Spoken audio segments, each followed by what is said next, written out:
Hey, grace and peace, everybody. Um, I got a few general questions. I was sharing yesterday how I was working it behind the scenes and saying certain things publicly to bring individuals on to have discussion. I told people on multiple videos that God said, just let them talk. One day I come back from the city and I don't know, man, I don't know how I got my I don't know how I got that ticket or whatever, but I end up coming in late. I called Elder Green. Elder Green came and he shout to Elder Green. Those my Elder Green, my peeps. He come to pick me up. He said, he said, you thought, you thought, listen to this. He said, you thought God just saying letting them talk, that was just for the Israelites. But he said, in letting them talk, a whole bunch of stuff come out. He said a whole bunch of stuff came out. I just chuckled to myself, but I cannot lie. He wasn't telling nothing but the gospel truth right there. A whole bunch of stuff have come out. I'm wondering because we've had some embarrassing moments on here. I can tell y'all one or two. We've had some embarrassing moments on here.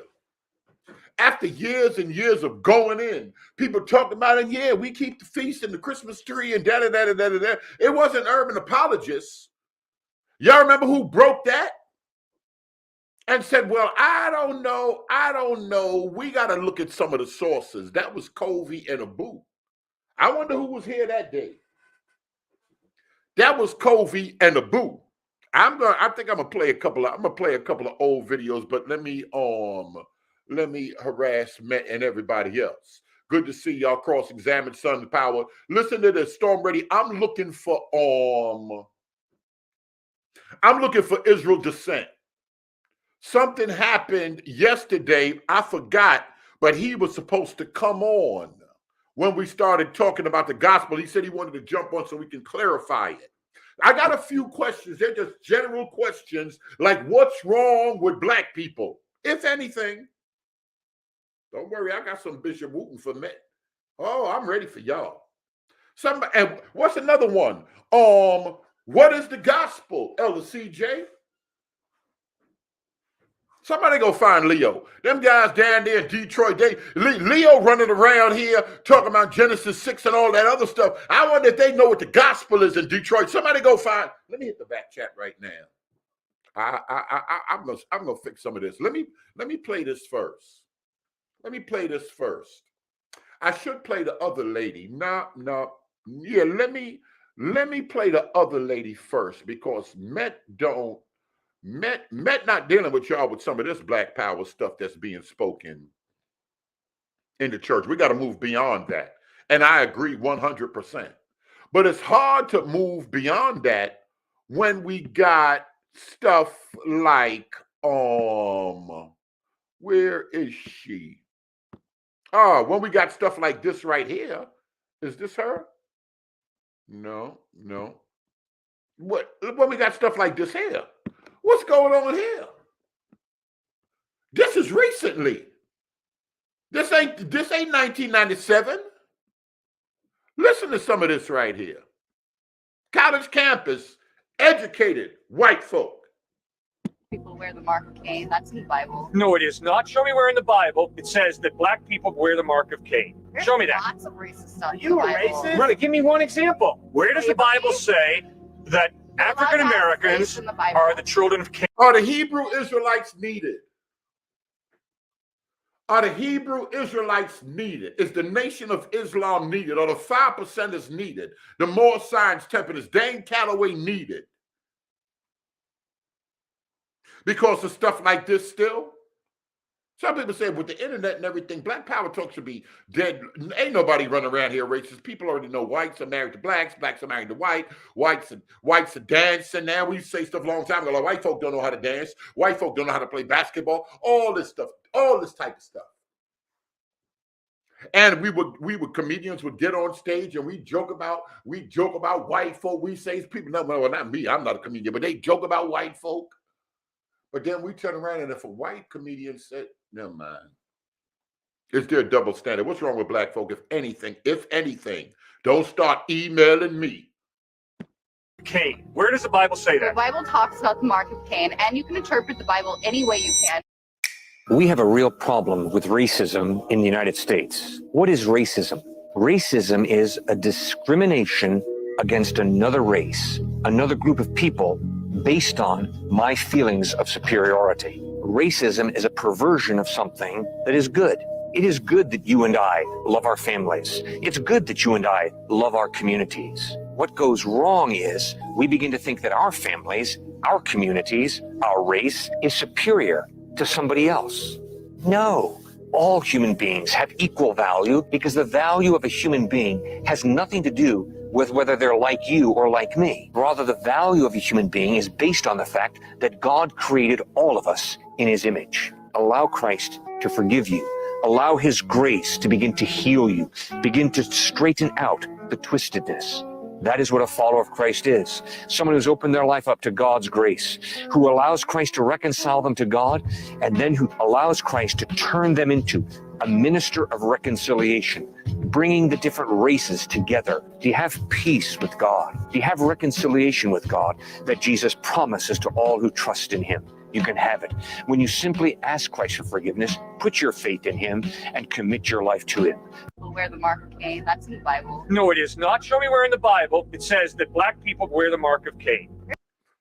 JT Maxx said, now racism no longer exists. Woo! Ant got, matter of fact, I got a video for Ant right now. Ant got me aggravated. What's wrong with black folk? Y'all got all night?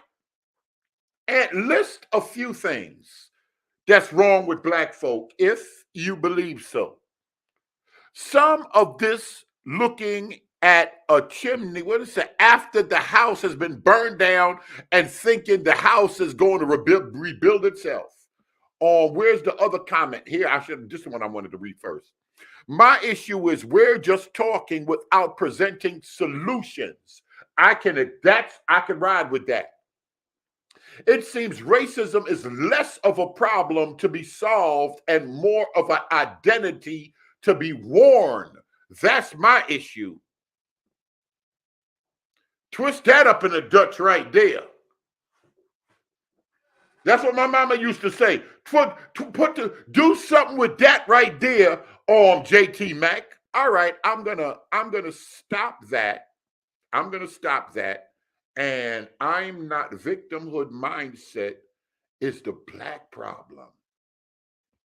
Victimhood mindset, is that why black power movements work? Or should I say grow? Because a lot of people, and black power leaders always get money and move up in rank and is respected in the neighborhood. Let me play some, because I ain't forgot from yesterday, I was looking for some emails. Show me these dudes. I said, show me these dudes based on what Hassad said. Show me. He said, young folk don't walk to church no more. I showed y'all footage. I showed y'all at least a dozen churches with young folk, no white Jesus. No white Jesus nowhere around. But the camp said the white Jesus is in every church. Listen to vocab line. Saying that is pure slander. And I'm just going to say something. Sakari. What the hell do you guys do for the community? You put people in your organization. I ain't never heard vocab say hell. And make them pay money to you. And you gotta pay to be in the camp? Hey, yo, y'all better be lying. Y'all better be lying. I tell them, and then y'all won't put y'all mouth on Freemasonry. Then y'all won't put y'all mouth on the church. And make them have this. Hey, yo, find out if that's true. We got to find some ex-Israelite. Matter of fact, where Israel Descent at? Who else? And you can say what you want. I'm looking for Israel Descent because Israel Descent do come on a regular. And he had some questions. No, he wanted to answer when I asked, what is the gospel? Dr. Reginald Wells, I'm gonna play something from his video because he turns around. I said, boy, these Christians done went crazy. He turned around and he challenged the Israelites, come on the channel and preach the gospel. Phineas, tell me this is not. Hey yo. Oh, Father. Sakari has a GoFundMe at 90,000 right now. Phineas, tell me right now, you ain't got to pay to be in the camp. Y'all got dues. Y'all pay tithes. What the prophets paid, they got money that they pay. Some camps have dues. Wow. Well, letting them talk. I cannot lie. I've learned some stuff. Let's go back. I'm gonna let vocab play. Is this fair? Is this fair what vocab saying? If it ain't fair, say it ain't fair. Don't say it ain't fair because he white now. I'm saying that is pure slander. And I'm just going to say something. Sakari, what the hell do you guys do for the community? You put people in your organization and make them pay money to you and make them have this allegiance to their leadership. You teach them a bunch of false doctrine. You teach them to hate. Now Met is mocking us. That's black power? Good to see you, Sister Davis. We appreciate you. That's black power? Oh, black power will get them with the money. I cannot lie. Black power will get them with the money. But we got to ask now, is it fair? Is it fair to ask like they always asking where the Christian money is at? Is it fair? Is it fair to ask also what they do with the dues money? And they got the cap. Is that fair or that ain't really fair? Because these are big organizations. I thought they had thousands all over. So I said, nah, it ain't in the thousands. So I woke up this morning thinking that I was going to see Sakari and them keeping a Passover somewhere in a hotel lecturing 100, 200, 300, 400, 2,000 people. You know, like we see recently that IUIC, we see recently that the camps are getting conference rooms in hotels to hold their feasts when they come together. Some places, some conference centers with hundreds and hundreds and hundreds of chairs in a downtown area somewhere in the United States of America. We're looking at stuff. I want some footage with them going to the prisons. What's the prison ministry? I want to see some camps and some prison ministries. I got a little bit of ISUPK. I think it's them dudes in Texas, and they giving out turkeys, and they don't know if them people are Israelites or dirty, stinking Hamites, but they in the back of the pickup truck giving out turkeys. I need footage, BereanTeacher@gmail.com, because they've been doing a lot of talking. I want to know some of what they doing. You can't talk this much without putting in work. Oh, yes, you can in the black community, you can. You just feed off of them. Look at us. The white man is wicked stuff. Hate people, to dislike. I'm a victim. Who wrote that song back in the days? People that acting up and bad behavior that's against the scripture is okay as long as it's against the right person. You waste their time on the street yelling at people to increase your numbers, not doing any good for anybody. What do you do good? Objectively speaking, I don't mean growing your organization. What do you do good? In what way do you love your neighbor as yourself? Teaching them to hate people and teaching them a false identity is not doing good. This is pure slander. All right, now that I think that's say what you want. I think that's fair. We got to find footage of them. Now I'm gonna pull up the 1,000 commandments. I know y'all don't like that, but I'm gonna pull up the 1,000 commandments in the New Testament. Y'all really, somebody got some explaining to do. And we try to be fair over here. Much as I blow at the camps and all of that, we got to try to be fair over. Candy Staten, thank you. We got to try to be fair over here. Somebody said, what happened to the Million Man March money? I can't lie, with the black power and y'all hate white folks so much, I be loving it. Oh God. What's them two LGBT folk, what's them two sisters took all the money when George Floyd died and bought houses off you black folk, hired her brothers and them in cop cribs, and they ain't nobody and paid them $100,000 a year. Black Lives Matter. Oh God. Oh God, they pimped y'all. Black power, right? They pimped y'all. And ooh, some folk, they said, so what? Big deal. They work hard too when they found out they had houses and all of that stuff off of them. Oh man, I cannot make this up. Let me not forget Met now and what the question is that's on the floor. One of the questions on the floor is, what's the matter with black people, if anything? Met said we just got to show some solutions. Is any of this part of the problem at all? Anything you hear right here? When white people and black people would have a child back in the day, they would call it a mulatto. That is a racist term, and I'm going to explain why. It means the combination of a horse and a donkey, because mulatto is mula for mule.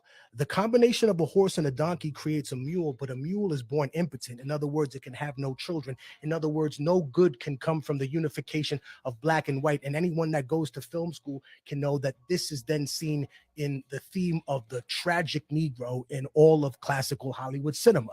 What we have to recognize is that term also exists for our people. It's called mestizo, right? And we have way too many white mestizos that identify more with Spain and Spaniardness than they ever do with the actual brown that makes them any part of what they are. If you didn't have that in there, then you would look like the people from Spain who are blonde, blue-eyed, walking around like that. I think the recognition of this and the understanding that there is a path for so-called Latino people to whiteness that doesn't exist for black people. And I'll explain why. Because if you open the casta system, if a mestizo marries then a white person, they create what they call a castizo, right? A castizo then marries a white person, and there's less than 1/16 of indigenous blood. That person is considered white by law in the 1700s and 1800s in Latin America. Say that one more time. I'm telling you, break that one down one castizo time. marries a white person or married a white person. And now I'm going to get the fools that say, oh, this is ancient history. Well, it's not, because in Latin America, Barack Obama and someone of that color is not considered black. You can ask my Dominican friends. They'll say, oh, no, he's trigueño. Oh, he's un indio oscuro. We can look all over the internet where people say, well, Dominicans, you're black, and they fighting hard. Other video went viral. The Ethiopia said, we people in Ethiopia are not black, and all of this other stuff. Y'all already know I played videos in Jamaica, everybody trying to become light skinned. We talk about the paper bag test and the history of a people. Met said he never heard the complexion thing, but I've experienced that complexion thing even within churches. And he said that he's from Louisiana. Maybe that whole Creole thing down there is something different. I don't know. But what do y'all think about this? Let me finish. Right, because you want to be anything but the lowest thing on the casta system, which is an indio or a black person. And the reality is that keeping those two individuals fighting each other is the only way that Europeans gain supremacy in the New World. Are black people or darker skin the lowest respected skin on the planet? These are questions. Now, I ain't even just say America, on the planet. Let me bring up Kodak Black. He said, I don't want nobody black like me. And then I think he alluded to something about how much trouble he had being so dark-skinned growing up in school as a kid. He wanted a light-skinned chick. Is there any connection to NBA players and black people with wealth and getting light skin and white folk, white girls to marry? Or those are just the ones that's available in the parties? Do black women, black sisters specifically these days, have a bad rap? Now, I'm going to pull up the girl. She said, you got to pay $200 for my babysitter. Telling the other dude. The other brother jump in the car. The girl jump in the car. She said, well, you got to take me shopping. He said, I just met you. Why? Who are you to be worth take shopping? She said, you look like you getting money. He said, I'm getting money for what I've done in my life. What value have you added to my life? And sister's been going on blast, getting put on blast. Other sister brought all her kids on the first date and wanted to order crab legs to take home to all her kids. A lot of you black women, I see y'all partying and y'all bringing all your girlfriends and stuff to parties, to restaurants to eat up $3,000 worth of food and want a sucker to pay for it. Is something wrong with black folk? If anything, we just asking questions. I think I put the link out there, Matt. Anytime you'd like to come on, I see Elder Keith on. Maybe he can share some wisdom. I'm looking for ministers. I'm looking for the wisdom of God. Wisdom need to always be on the lips of the ministers, of the priest. Let me let some of this play so I can close some of these windows up right here. Nope. Let me wait a minute. Let me wait a second. I want to go back. And these suckers have paid for it, though. Yeah, some didn't know. Some rebelling now. I can't lie. And they going on TikTok. Some rebelling. Oh, no. Rakita. Oh, no. Rakita, who I love. She said, what's wrong with that? Oh, boy. Somebody seen the chat? I'm looking for LeChat. I was thinking about LeChat. LeChat said I kicked her to the curb, but I don't know, a week ago or something. I got an email. I figured she was in here up underneath another name because she was blocked, maybe by accident, or somebody done got her she done aggravated somebody because she's slick too. Let me let some of this play. Underground church in Palestine. This news comes from Michael Licona, who's a professor at Houston. Do y'all know who Michael Licona is? Do y'all know who Mike Licona is? We have to, she said, what's wrong with that? No. We gotta talk about that. We gotta pull up some of them TikToks. And y'all tell me, because that could be the problem. Because some of y'all sisters, I'm sorry, Rakita, some of y'all sisters act like the brothers are the problem. Or is it normal stuff and it's heightened in our community, young Pastor Green? That's what I want to know from Met. Is it heightened in our community because we broken? Yes, Mike Licona is a Christian apologist. Absolutely correct. And listen to what he say. Christian University. And Michael reports that folks in the underground church in Gaza had recently been ministering to fathers who lost their children in the war. Ministering here means that they helped move them to safety, they fed them, they clothed them, and as they did these things, they read the Bible to them. After a couple of days of doing this, something incredible happened. On the exact same night, more than 200 of the Palestinian men the underground church ministered to had Jesus appear to them in their dream. Not living together all over Palestine. Jesus is appearing in dreams. That's not sitting well with some of you folk. Jesus can't do that. Jesus won't do that. That's against the Bible. These men are now coming back to the underground church and asking about how they can follow this Jesus. This is amazing. Even in the midst of violence and war, God is working and using his church and dreams to draw people to himself. Keep praying for this stuff to happen, guys. That's what them camps got to explain. I want to know who's seen the camp on the corner and Jesus is appearing to them, telling them they Israel, and go follow the camp. I want to hear some of that right there. Now I know I got a problem with the church people because they say Jesus ain't appearing like that, and you can't trust no visions. But God gonna do what he want to do, despite some of you smart church folk. He gonna do what he want to do. Now let me read some of this. No, was it this one? No, it's this. Now, what do y'all think? I want the women to speak. I'm gonna keep my mouth shut, and I want to hear from the women. The dynamics between black men and black women is a serious issue. More serious than Hispanic and white and white people. Don't get yourself trapped off, Matt. Why would that be?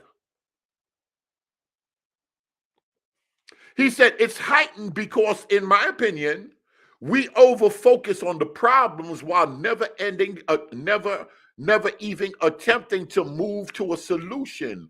We just like to talk about what others have done to feel morally superior. Oh, he might be going somewhere there. The word dysfunctional just come up. Well, I can't even be mad at that. You can't. I can't be mad at that. Let me stop this right here. And I'm going to play something, and I'm going to see if what I play here, if there's any connection. If there's any connection. Don't talk bad about Bishop Wooten, Matt, but listen. Y'all just listen. On that, 5 mothers. I want to wish everybody a happy Black History Month. Amen.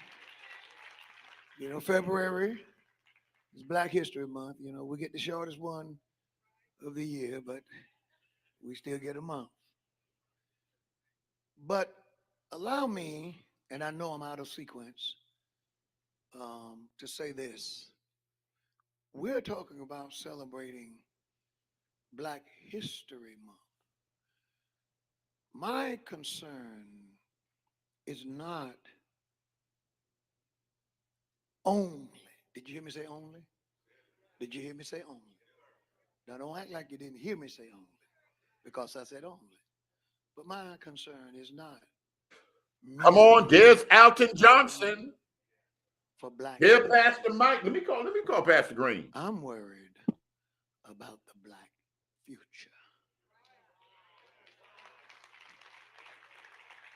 See, there are things that's going on in the world today No, that lets Bishop me cool with know me.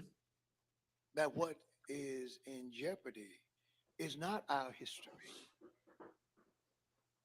Our problem is we've learned nothing from our storied and august history.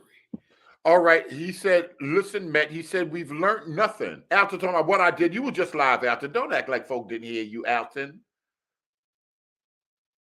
Don't act like folk didn't hear you. For God to save you, let me just leave him alone because I ain't riding with James White. Let me just, he said Bishop on, okay, let me let it play. Let me leave Alton alone because I know Dunamis was aggravating. Dunamis and Met was aggravating you yesterday. Well, not Met. I ain't going to drag Met into it.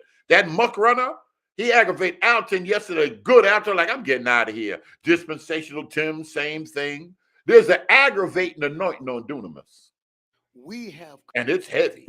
come a long way. The story of the Black race in this country is one of triumph and tragedy. Amen. When we were brought here, we weren't welcome. Statue of Liberty wasn't built for us. We were not welcome. And no one expected us to last. We were brought here for free labor, to be slaves. We weren't even considered as human beings. But God blessed us. And God kept us. And look at where we are today. Look at where we are in society, in the communities we live in. Look at where we are in the field of entertainment and sports, athletics, academia. Yeah, Pastor Mike, he got aggravated. You know us Pentecostals get to making up stuff ain't in the Bible. We do it all the time. We're everywhere. I read a sign. I was traveling in a deep part of a state I won't name. I almost said it. And a man passed me and he had a sign on his truck that said, had we known that it would have turned out like this, we would have left the slaves in Africa. And I laughed and laughed because that made the point. They didn't know. But God knew. God knew. You see, and look at us now. We're blessed of the Lord and highly favored.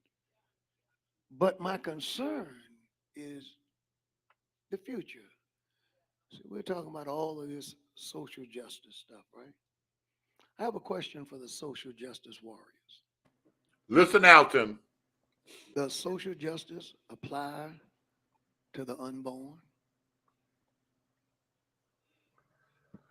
I wonder, is y'all energy strong for white folk and talk about white folk all the time and y'all don't talk about these sisters? I seen this. I know a few sisters had a few abortions. A few sisters had multiple abortions. It's nothing to go around the way and find sisters that done had 3 abortions. I don't want to talk about that right there. I'll leave that to Al. Let Alton preach that sermon right there. I've never seen a. Is this part of what you're saying, most excellent?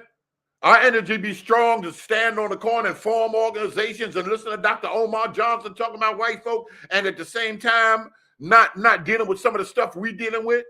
Social justice warrior at an abortion clinic. I've never seen them show up and say, let the baby live.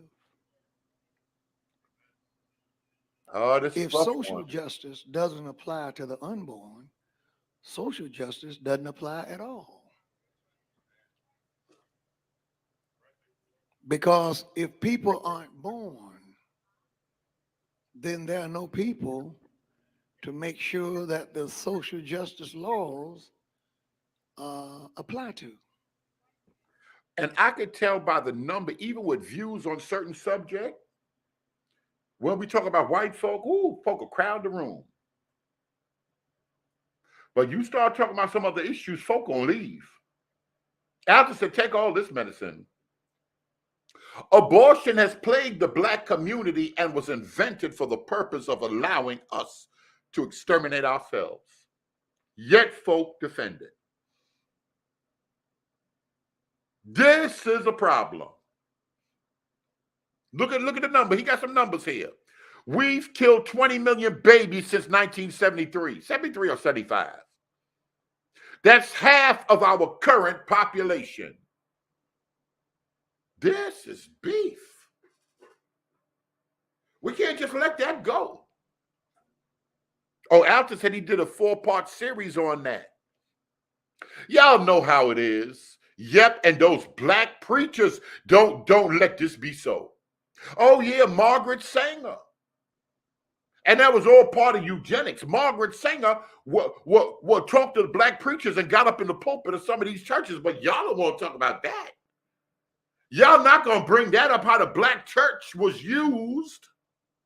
No, we can't talk about that. Black church ain't never did no sin. He who know no sin.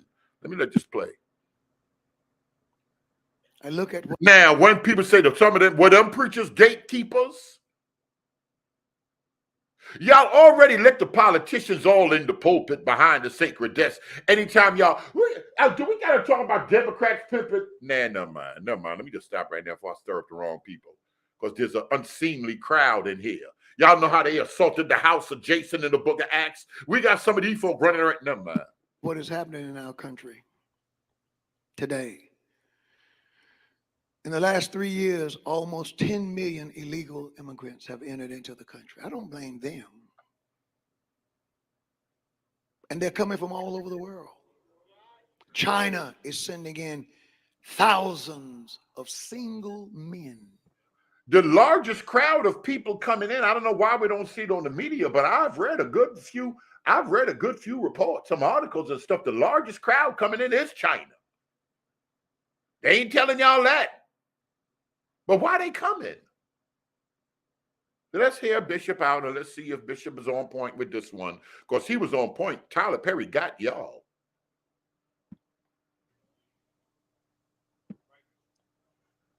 The overwhelming majority of immigrants, illegals that are coming in, are males. Most do not come in waving the U.S. flag. They come in with flags from their own country. And proud of it. They're not embracing the melting pot. We're seeing our government now show more kindness to illegals than to American citizens. I'm going to stop right here for a minute. Anytime they want to push the evil liberal agenda, they go to the black church first. This is facts. Type of one if y'all agree with that. I guess I feel good, Pastor Mike. Abortion is sin, period. You can't hardly pull up to a stoplight and park your car in peace and wait for the light to go from green to red to green. It can't change fast enough right now because there's somebody walking by wanting a handout. And these are overwhelmingly U.S. citizens. How is it that we can find money to house people who are here illegally, but there is nothing for those who are legal? So I don't want to talk about black history. Now I want to talk about the bootstrap thing. Because they started talking about $500 gift cards that they get in New York. It's a mess. They got bikes. The only thing that I noticed, I was like, man, they used to chase us down on dirt bikes for not having no plates and no insurance. Mexicans all over, tens of thousands of bikes. They riding around, no plates, bikes all on the sidewalk, riding down the wrong way on the cops ain't doing nothing. And I'm like, wow, back in the days, they were terrorizing us. But should blacks in the shelter system, should blacks in America feel some type of way that other people are coming in and they're getting all type of things, getting put all up in hotels? Or are blacks just lazy? And again, I'm not blaming.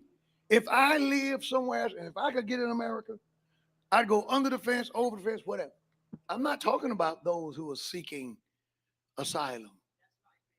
But I am speaking of a matter of the law because it concerns me that while this is taking place on our southern and northern border, we talk about the southern and northern,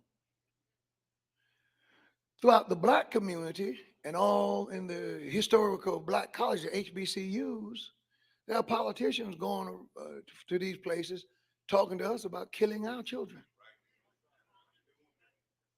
Telling black folk, and they speak to us in code that they feel that we're too dumb to see through. I didn't say we were, they think we are.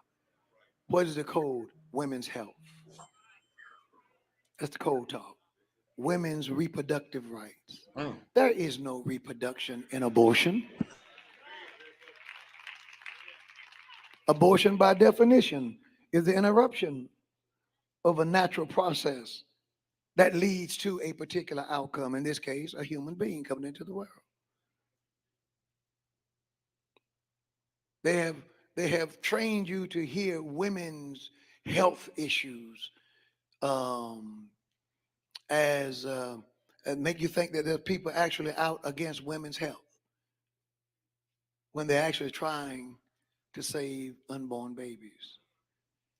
And when you consider what is being told to us, and you consider that we're having fewer, smaller and smaller families, and when you consider that they're bringing in people, just the other day, the bill, I have it right here, the name of the bill, and I'm going to preach this morning, HR 6976. HR 6976 was a bill that would deport illegals if they were convicted of drunk driving.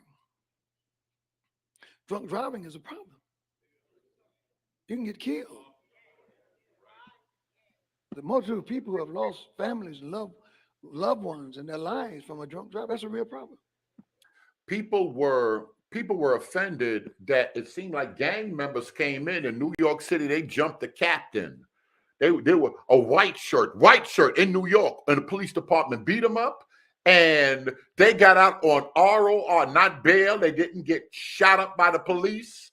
They didn't get put in the hospital, ribs broken, and some black people were mad. They said, just when black folk jumped on police like that, they would be in the hospital if they were alive. You don't beat up cops or shoot cops in New York and go straight to the precinct. You go straight to the hospital. That's how it's always been for years. Don't put your hands on NYPD. Don't shoot NYPD, or it's going to be serious problems. They go to your mama crib, tear the crib up. This is how everybody know this is how it's always been. But no, we got two of them other folk, light-skinned folk. They come, beat the cops up on television, publicly, Times Square, and get out the next day. Glory to God, somebody got an agenda. Y'all can't tell me this ain't no agenda. And then if you compound the problem with that, then turn around and commit another crime 2 days later. If the person who was all in the $300 a night hotel wasn't supposed to be here anyway, that's a double loss. Do you not know that 159 Democrats voted against that measure? Against it. I wonder if the Democrats working against black people. I have said this to you for years. That's impossible. I'm hearing others say it now. We are being replaced. We're being replaced. And we're behaving, and this is hard to hear, but I want you to hear me, hear my heart. We're behaving like the frog that's being slowly boiled. We don't even notice it. Don't even see it. You drive past workplaces where you used to see black folk doing those jobs. You don't see us anymore. So well, they moved up where? You go in the corporate rooms, it's still white. Where did they go? Where did they go? See, so there is something going on, and the alarm needs to be sound. God knows we have a storied history and many, many, many heroes to talk about and many reasons to be proud. Let me stop. Alton, come on to the what are your thoughts? Let me just go ahead and leave it that way. What are your thoughts on this? Listen, Because you've been on the abortion bandwagon back when I was with them woke folk. ooh, come on now, come on. I said Alton, the whole cool. Never mind, I ain't gonna use that word right now. We busy worried about abortion and we worried about these white folk. But I want you to call me Prophet Alton from now on. Prophet Alton. I cannot lie. I hate Alton right now. I hate Alton. Go ahead. Nah, you're gonna get all this medicine. Come on, brother.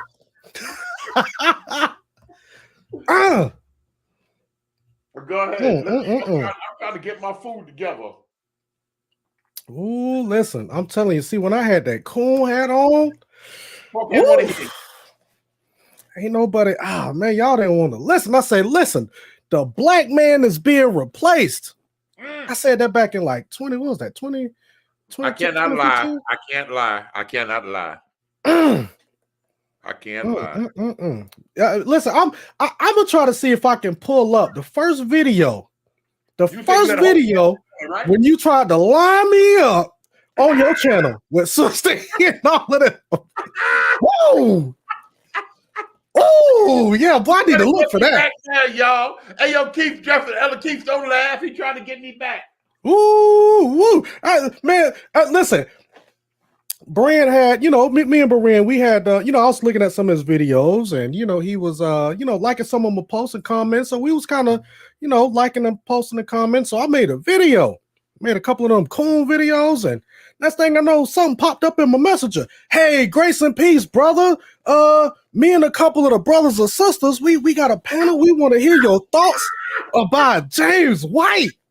Because we know that you like James White, and we want to know what you got about this. So he done told me, listen, he done let me in through the front door, but not even telling me that he got the hitters. The hitters was already in the other room, so he done set me. We gonna tie him up. He did the training day to me. So I get into the house. He done bounced. I'm sitting at the table with the goons, and I'm like, okay, well, hold on, where my man's in that? Y'all know how they left Denzel left the guy in the house with the Mexican and he went out the back door? Man, that's what Berean did. Man, there was like 4 or 5 folks in there.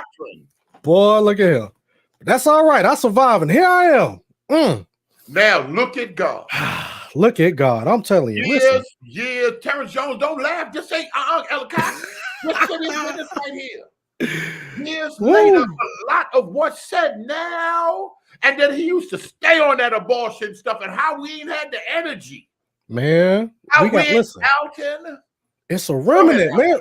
I'm hoping you pulling up videos at the same time. You said you had a whole series on it. Oh yeah, hold on. I'm gonna see if I can pull it up. I mean, this is what I'm gonna do. I'm gonna do this, because I don't want to kind of give my let me see if I can pull it up. Because I don't want to kind of pull up my videos with the commentary. I'm gonna give y'all the videos. The video that I was listening, that I was actually kind of doing a response to. And hold on 1 second. 1 second. Where you want me to send it? You want me to send it in the back chat here or you can put it on screen here. What made you something led you to the abortion thing? Well, okay, so first of all, back in the day, I actually paid for an abortion. You know what I'm saying? And actually, it was one of the worst feelings in my life. Right now, if I would have went through with it, I'll probably have like a 20 or 21-year-old right now. You know what I'm saying? So, and this before I was saved. So that never set well with me. It still don't sit well with me to this day. But once I started to become saved, I just started running into different people who had different takes on abortion and all of that stuff. And so yeah, you're really, I can't talk to the mic here, but I don't care. Let me let it out. I'm ignorant. We got pastors, but I'm still ignorant. Yeah. What you say? I would change, but I ain't gonna change. I'm hard-headed. So you sure enough against Christian young men paying for abortions for other sisters? Oh yeah. And see, here's the thing too, and that a lot of people may not want to talk about. My wife, when she was young, her pastor paid for her abortion. You know what I'm saying? No, man. We don't even want to go down that road. But listen, it's real.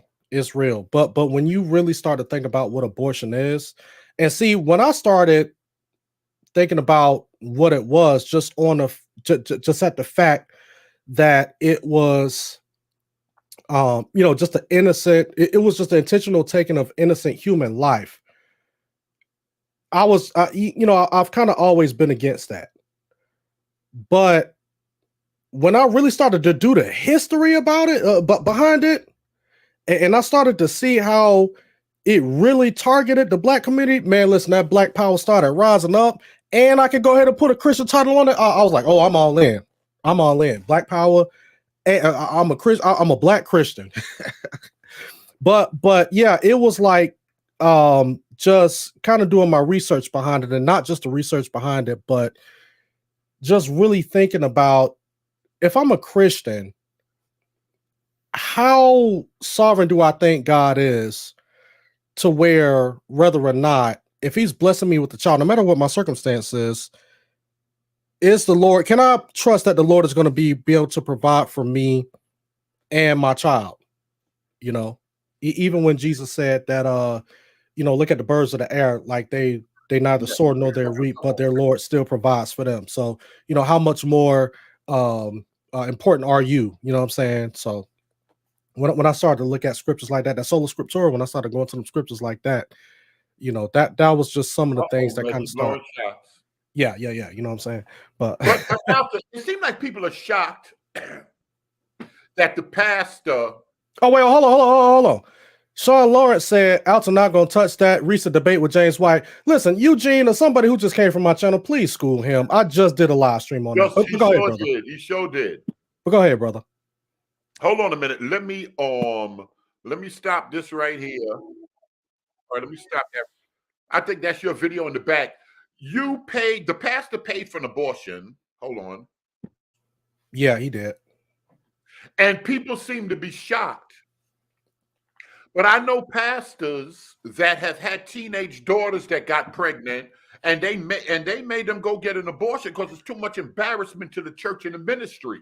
Yep. And my wife said that she's known girls, not this same pastor, but they done had pastors, like when it was a part of a church, they pastors went ahead and paid for them abortions too, because it's not really a good look for a pastor to be preaching in the pulpit, and then the next thing you know, he got a 16, 17-year-old daughter, so who's pregnant out of wedlock. You know what I'm saying? That's how come when Jake's daughter got pregnant, I the way people were going in hard, I wasn't that mad, because I know pastors that they'll be like, man, listen, it's for the look, for the church. It's not a good look. You're going to have abortion. Which one is worse? Let your daughter go ahead and have the baby and stand with your daughter and let the church folk talk, or to not let the church folk talk, go get the girl to have abortion and hide it. Now you a minister. Now she got the guilt of that. Years later, you a pastor. You made her, bruh, here's Matt right here. I'm going to let the young folk talk. Let the young ministers talk. Go ahead, Matt. I'm muting myself. Matt the only young one, man. Man, I'm old, man. I'm getting up there.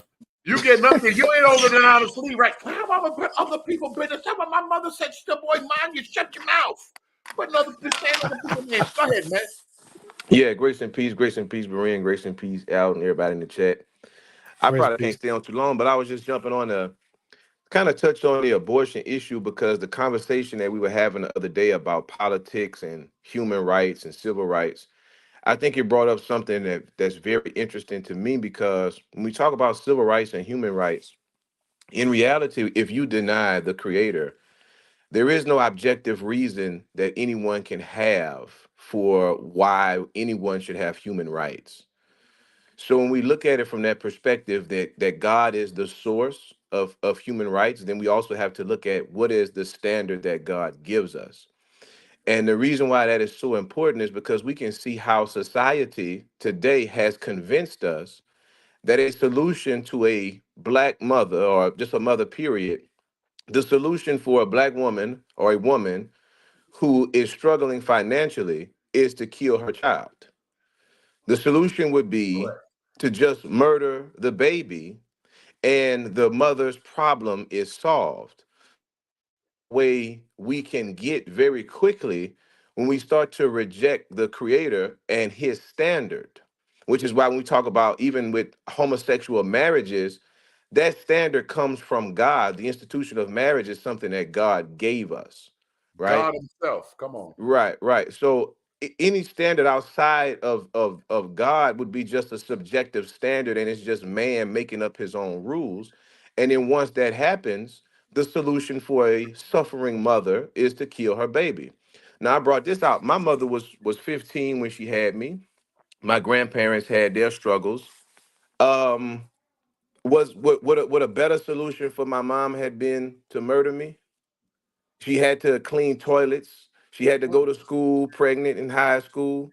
Was the solution be, well, you know what? Maybe I shouldn't bring this child into the world. We live in a dangerous neighborhood, a drug infested neighborhood. Let's just kill the child and then that solves the problem. And I think if Some you people start think that I'm sorry, Matt, but some people think that makes sense. Rakita's saying when the baby comes, who is going to help the mama? The burden falls solely on her. Now is Rakita saying that because she's just kind of like throwing it out there to say that that's what people gonna say, or is she really like asking that question? Type of one, Rakita. yeah, I You can would jump say on the here. You can jump on here since I got the link pinned to the top. But go ahead, Matt. I want to hear this. Did mhm. she have somebody to help her after the baby came? After you came? My mom, yeah, my dad was there. But I mean, to see, like this is what I'm saying. Like we get so far removed because it's like we start fighting for the right to murder. You know what I'm saying? And I'm not saying Rakita is doing that, but it's like we start fighting for the right to murder. Like, now you can't take that from me because if I want to kill his child, I'm gonna kill it. And I'm just saying if we apply that consistently, well, maybe the solution for the black community is to drop a bomb on the projects.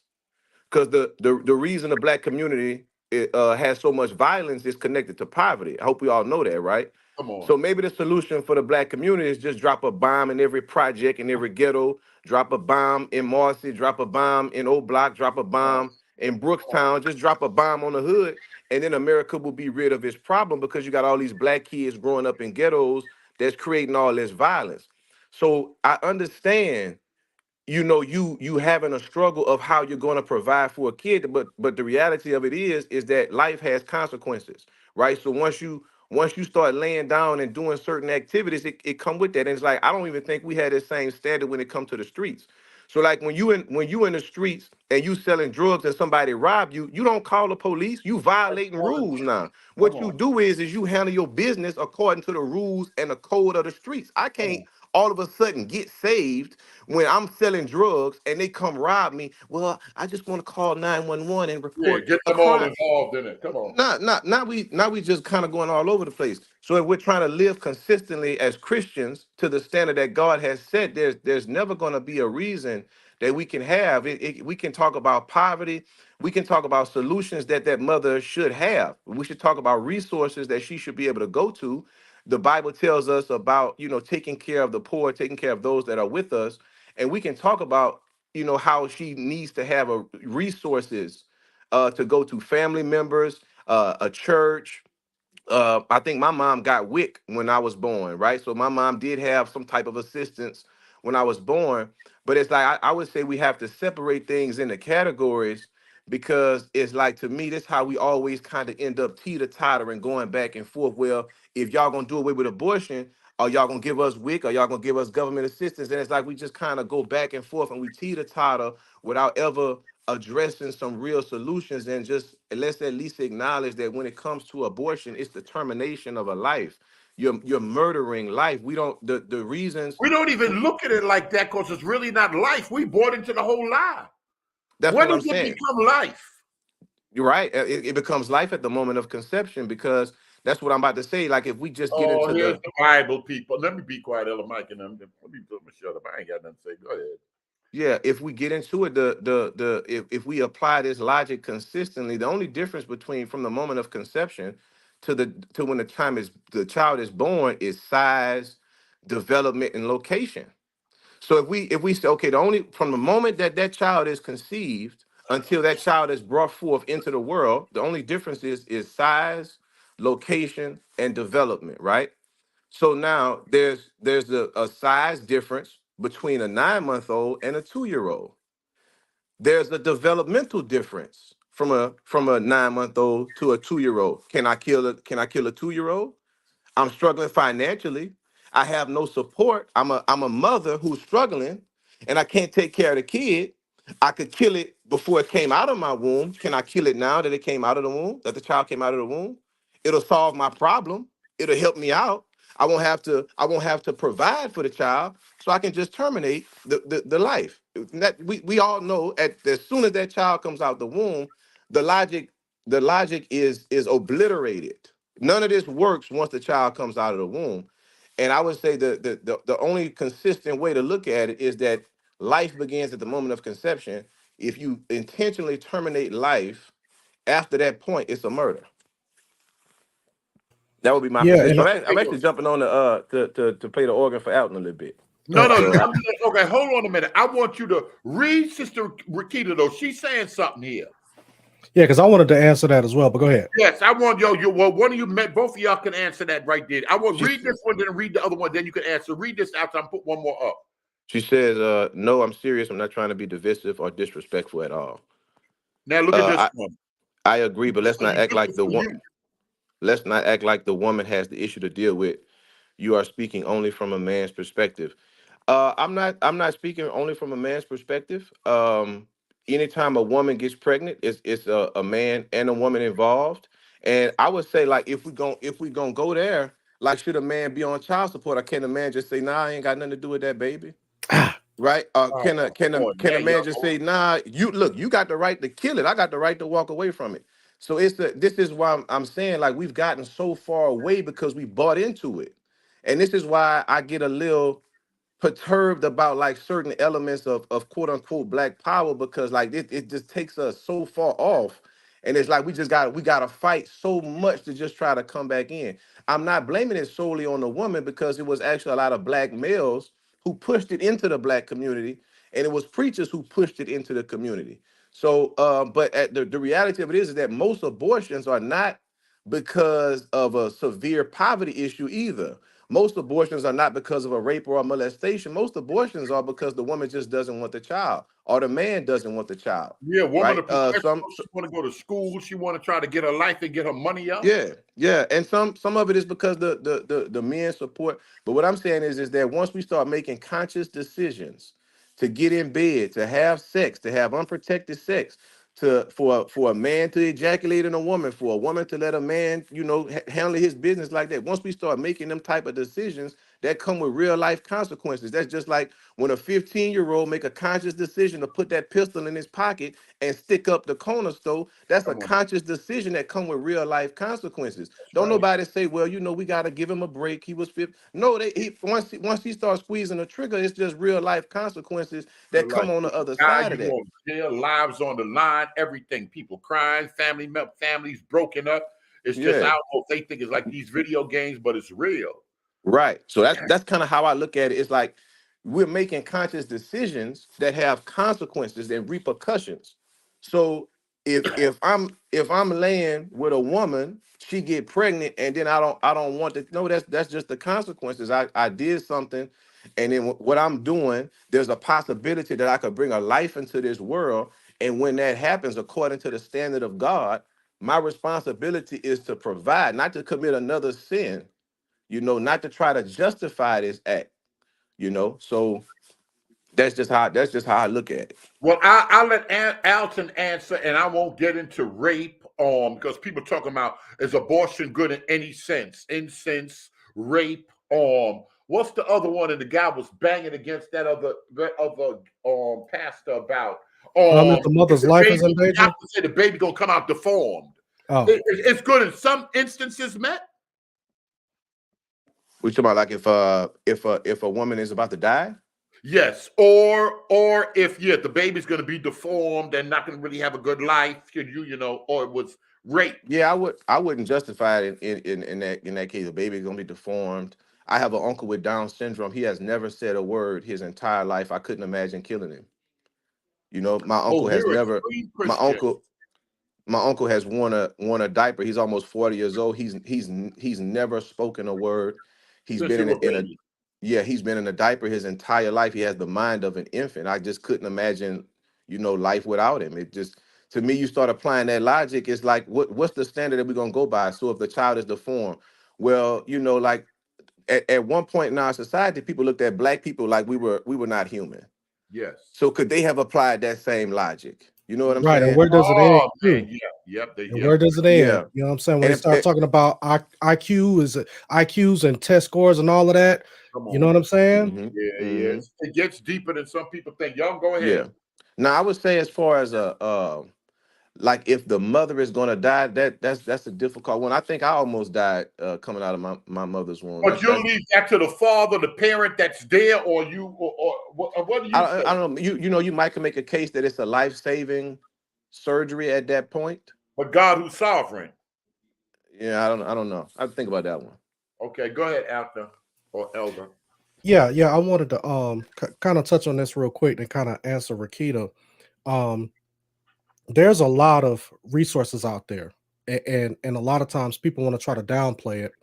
But Berean, whenever you get a chance, you can share my screen because I'm gonna show you an event that me and the wife was at last year, which is a place. It's a pregnancy resource center, and your wife, for the record, people don't know what your wife do professionally. Maybe you can Yeah. explain that too. Well, yeah, she's a doula. So what she does is that she helps coach women in birth. So she's a part of this particular organization called the Atlanta Morning Center, and they're strictly geared towards providing women with resources who may not be able to afford them. Women who's just like, I don't want to have an abortion. I want to be able to keep my baby, but I really don't have money like that. So what they do is that they provide everything, childcare.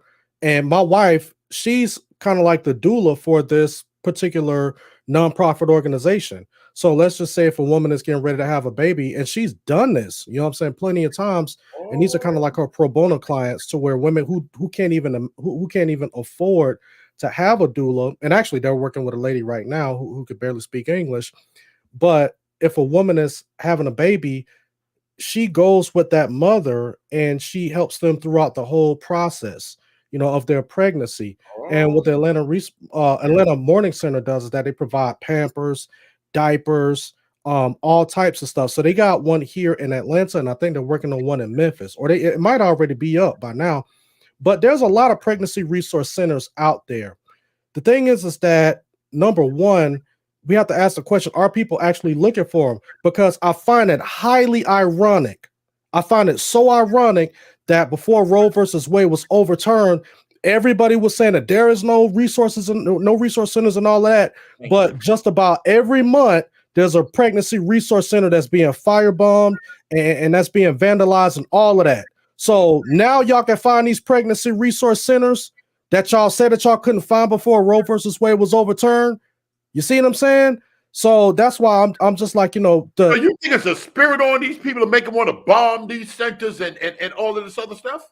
Oh yeah. Some of these people be out here, painting swastikas and pentagrams and all of this stuff. I'm like, it's definitely a spirit, but because, just like I said, man, and even the Atlanta Morning Center done been vandalized a couple of times. No. Yeah. So before, like I said, before Roe versus Wade, these places don't exist. That's a myth. It As soon as it gets overturned, now all of a sudden they all being attacked, almost on a weekly or even a monthly basis. You see what I'm saying? So it's resources out there. Agenda. Yeah.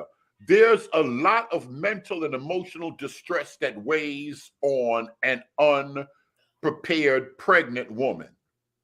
All I'm saying, it's not that simple. Again, this is not me agreeing with abortion. She's just saying it's really rough. You're saying it don't have to be a rough, even if you're a single mother, even if you're in the shelter, even if you're in a foster home, you're not, Man, it's not that rough.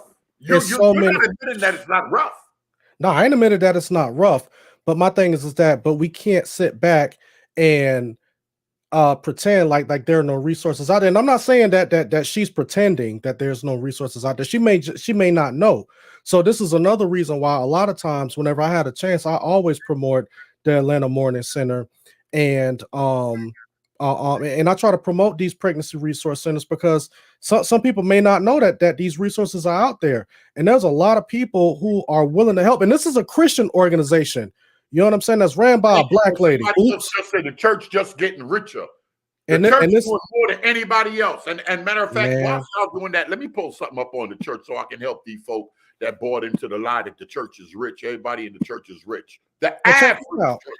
We got rich black people, the average black person in America. I'm going to show y'all something. Go ahead, Alton. Yeah, and that organization is ran by a black woman. She just recently married a black man who used to be an abortion doctor. So now he totally abhors abortion, and now he's dedicated the rest of his life to speaking out against abortion and putting so much money and resources into trying to expand the Atlanta Morning Center so other women don't have to go out and have abortions. You know what I'm saying? So God be working on people's hearts. I don't care what you saying. If a baby's in the image of God, and somebody said, what percentage of married women are getting abortions? No, I don't really think it's a large percentage of married women. Maybe Alton can speak to that. Not many. A single woman thing? Majority of the time it is. Majority is single black women. And it's another thing I wanted to touch on too, because that I heard maybe a few minutes ago. Y'all think that it's just a bunch of just poor black women in the hood? Man, I'm gonna tell you like this. If you go to an abortion center, a place where they're performing abortions, you'll see nothing but high-end model cars there, Lexuses and Mercedes, and some of these women are pretty well off. Come on. Yeah, so don't be fooled by that. A lot of people want abortions for because of their career. I know one girl, she said, I can't lie, boy, I ain't thinking about no stretch marks in the belly. I'm a bad bee. She said, I'm a bad chick. I ain't trying to let no baby stretch me all out. It's a mess. Come on, Elder CJ. Matter of fact, hold on a minute. Let me just play this right here for the people that's into the deception. The church is just getting rich, and all these lies they done bought it from the camps and the conscious community. They're folk that's not doing nothing for black folk on the level that the church is doing it. Church, where is your money going? Well, Mr. Ryan, I'm so glad you asked. So for today's lesson, let's do some basic math facts, shall we? The average church only brings in about $300,000 a year. How many people are in the average church in the United States of America? The same person that said, yo, the church just getting rich. How many people in the average church, not T.D. Jakes? Let's not be simple with this. T.D. Jakes and Joel Osteen Church is not the average church in Memphis, in Raleigh, in Albany, in New York City. The average church in America, do they even have 100 people? With that $300,000 a year, all operational costs must be met. Lights, water, cleaning, insurance, cleaning people, toiletries, paper, printer, ink, grounds upkeep, the list goes on. And that's before we even get to paying mortgages, interest on said mortgages, and sometimes second mortgages, depending on the financial history of the church. Oh, did we forget to pay the pastor who probably has an undergrad, graduate, or sometimes even a doctoral degree in order to be efficient and proficient at their job? Let's talk about the other staff and musicians. Most pastors got another job. They don't tell y'all that part. So when the people come around talking about the church getting rich, they don't know all of this stuff behind the scenes. I had a grandfather that was a bishop. No, you don't. You don't know nothing about what goes on in the church, the office, the struggle to keep Wi-Fi on, the lights. Folk want to come to church, drug dealer get murdered in the street. Y'all want to use the church building for free, drink liquor in the bathroom, smoke cigarettes in the bathroom, and y'all expect the church to have half of the casket money because y'all can't even bury a drug dealer that got murdered. Bro, don't get me started. Student leaders, custodians, and the like. So where is your tithes and offering going? It's going to running your local church. Don't let them demons tell y'all church getting rich. All the pastors got brand new Benzes. Y'all are bought into the lie. But go ahead, Elder. Because when people start that right there, I know the struggle from the gate trying to pay the rent in that building. Now, I'm ill too. I went and got a whole big club. They shut the club down, the fire department. I flipped, because I do construction. I flipped the whole club. I flipped the whole club into a church. First time pastor. Man, just getting up the bread for the chairs. Boy, y'all better not talk to me. Then y'all listening to these camps and they ain't doing nothing to these drug dealers and Omar Johnson, and they ain't doing nothing. Boy, I done been to the prisons. Done been out here on the street with my money. I went back to school to get student loan money so I could blow with Ella Burns and them and cop chicken to feed the hood. Y'all all in the front smoking cigarettes, Newports, and everything, and I spend my money to feed you Negroes. Nobody playing with y'all. I don't respect y'all. I'm going to keep it a buck. And then people come inside, and I told them, I ain't know no better. I said, well, if y'all don't have a God to provide, come touch the plate. Yo, bro, I get to cursing y'all out up in here right now. Don't play with me. Don't play. You don't know what's going on in the church. You Negroes running your mouth. You bought into a lie. Go ahead, Ella. I'm muting myself. No, you talking real good. Evening, everybody. Grace and peace. No, I came into Grace and peace. yeah. Man, I gotta say something about what you talking about right there. That's where I've been for the last 11 years. Small congregation, mostly older, ministering. More is going out than is coming in. I'm in need of holding down a side job, but I can't hold it down because everybody always coming with a handout. I got to get my lights paid. I got always helping. Always helping. Always. I borrowed a ride, and I'm using the borrowed ride to help carry food to people that need it. I was going to say I can't hold down the side job on account of my other ministry. The other thing y'all were talking about, I got a house that of adopted folks in this house. I've helped to raise 6. Now I'm not saying this for no kudos, but it needs to be put out there that these are the last 2. There's been 6 more that I have had a hand in raising. Why? Because Black men look around and they see the need. And I said, God, you made me a father. I don't have no kids. I went around and checked. I ain't got none. And I'm like, what's up with that? You made me a father and these other cats are walking away. God said, just start fathering.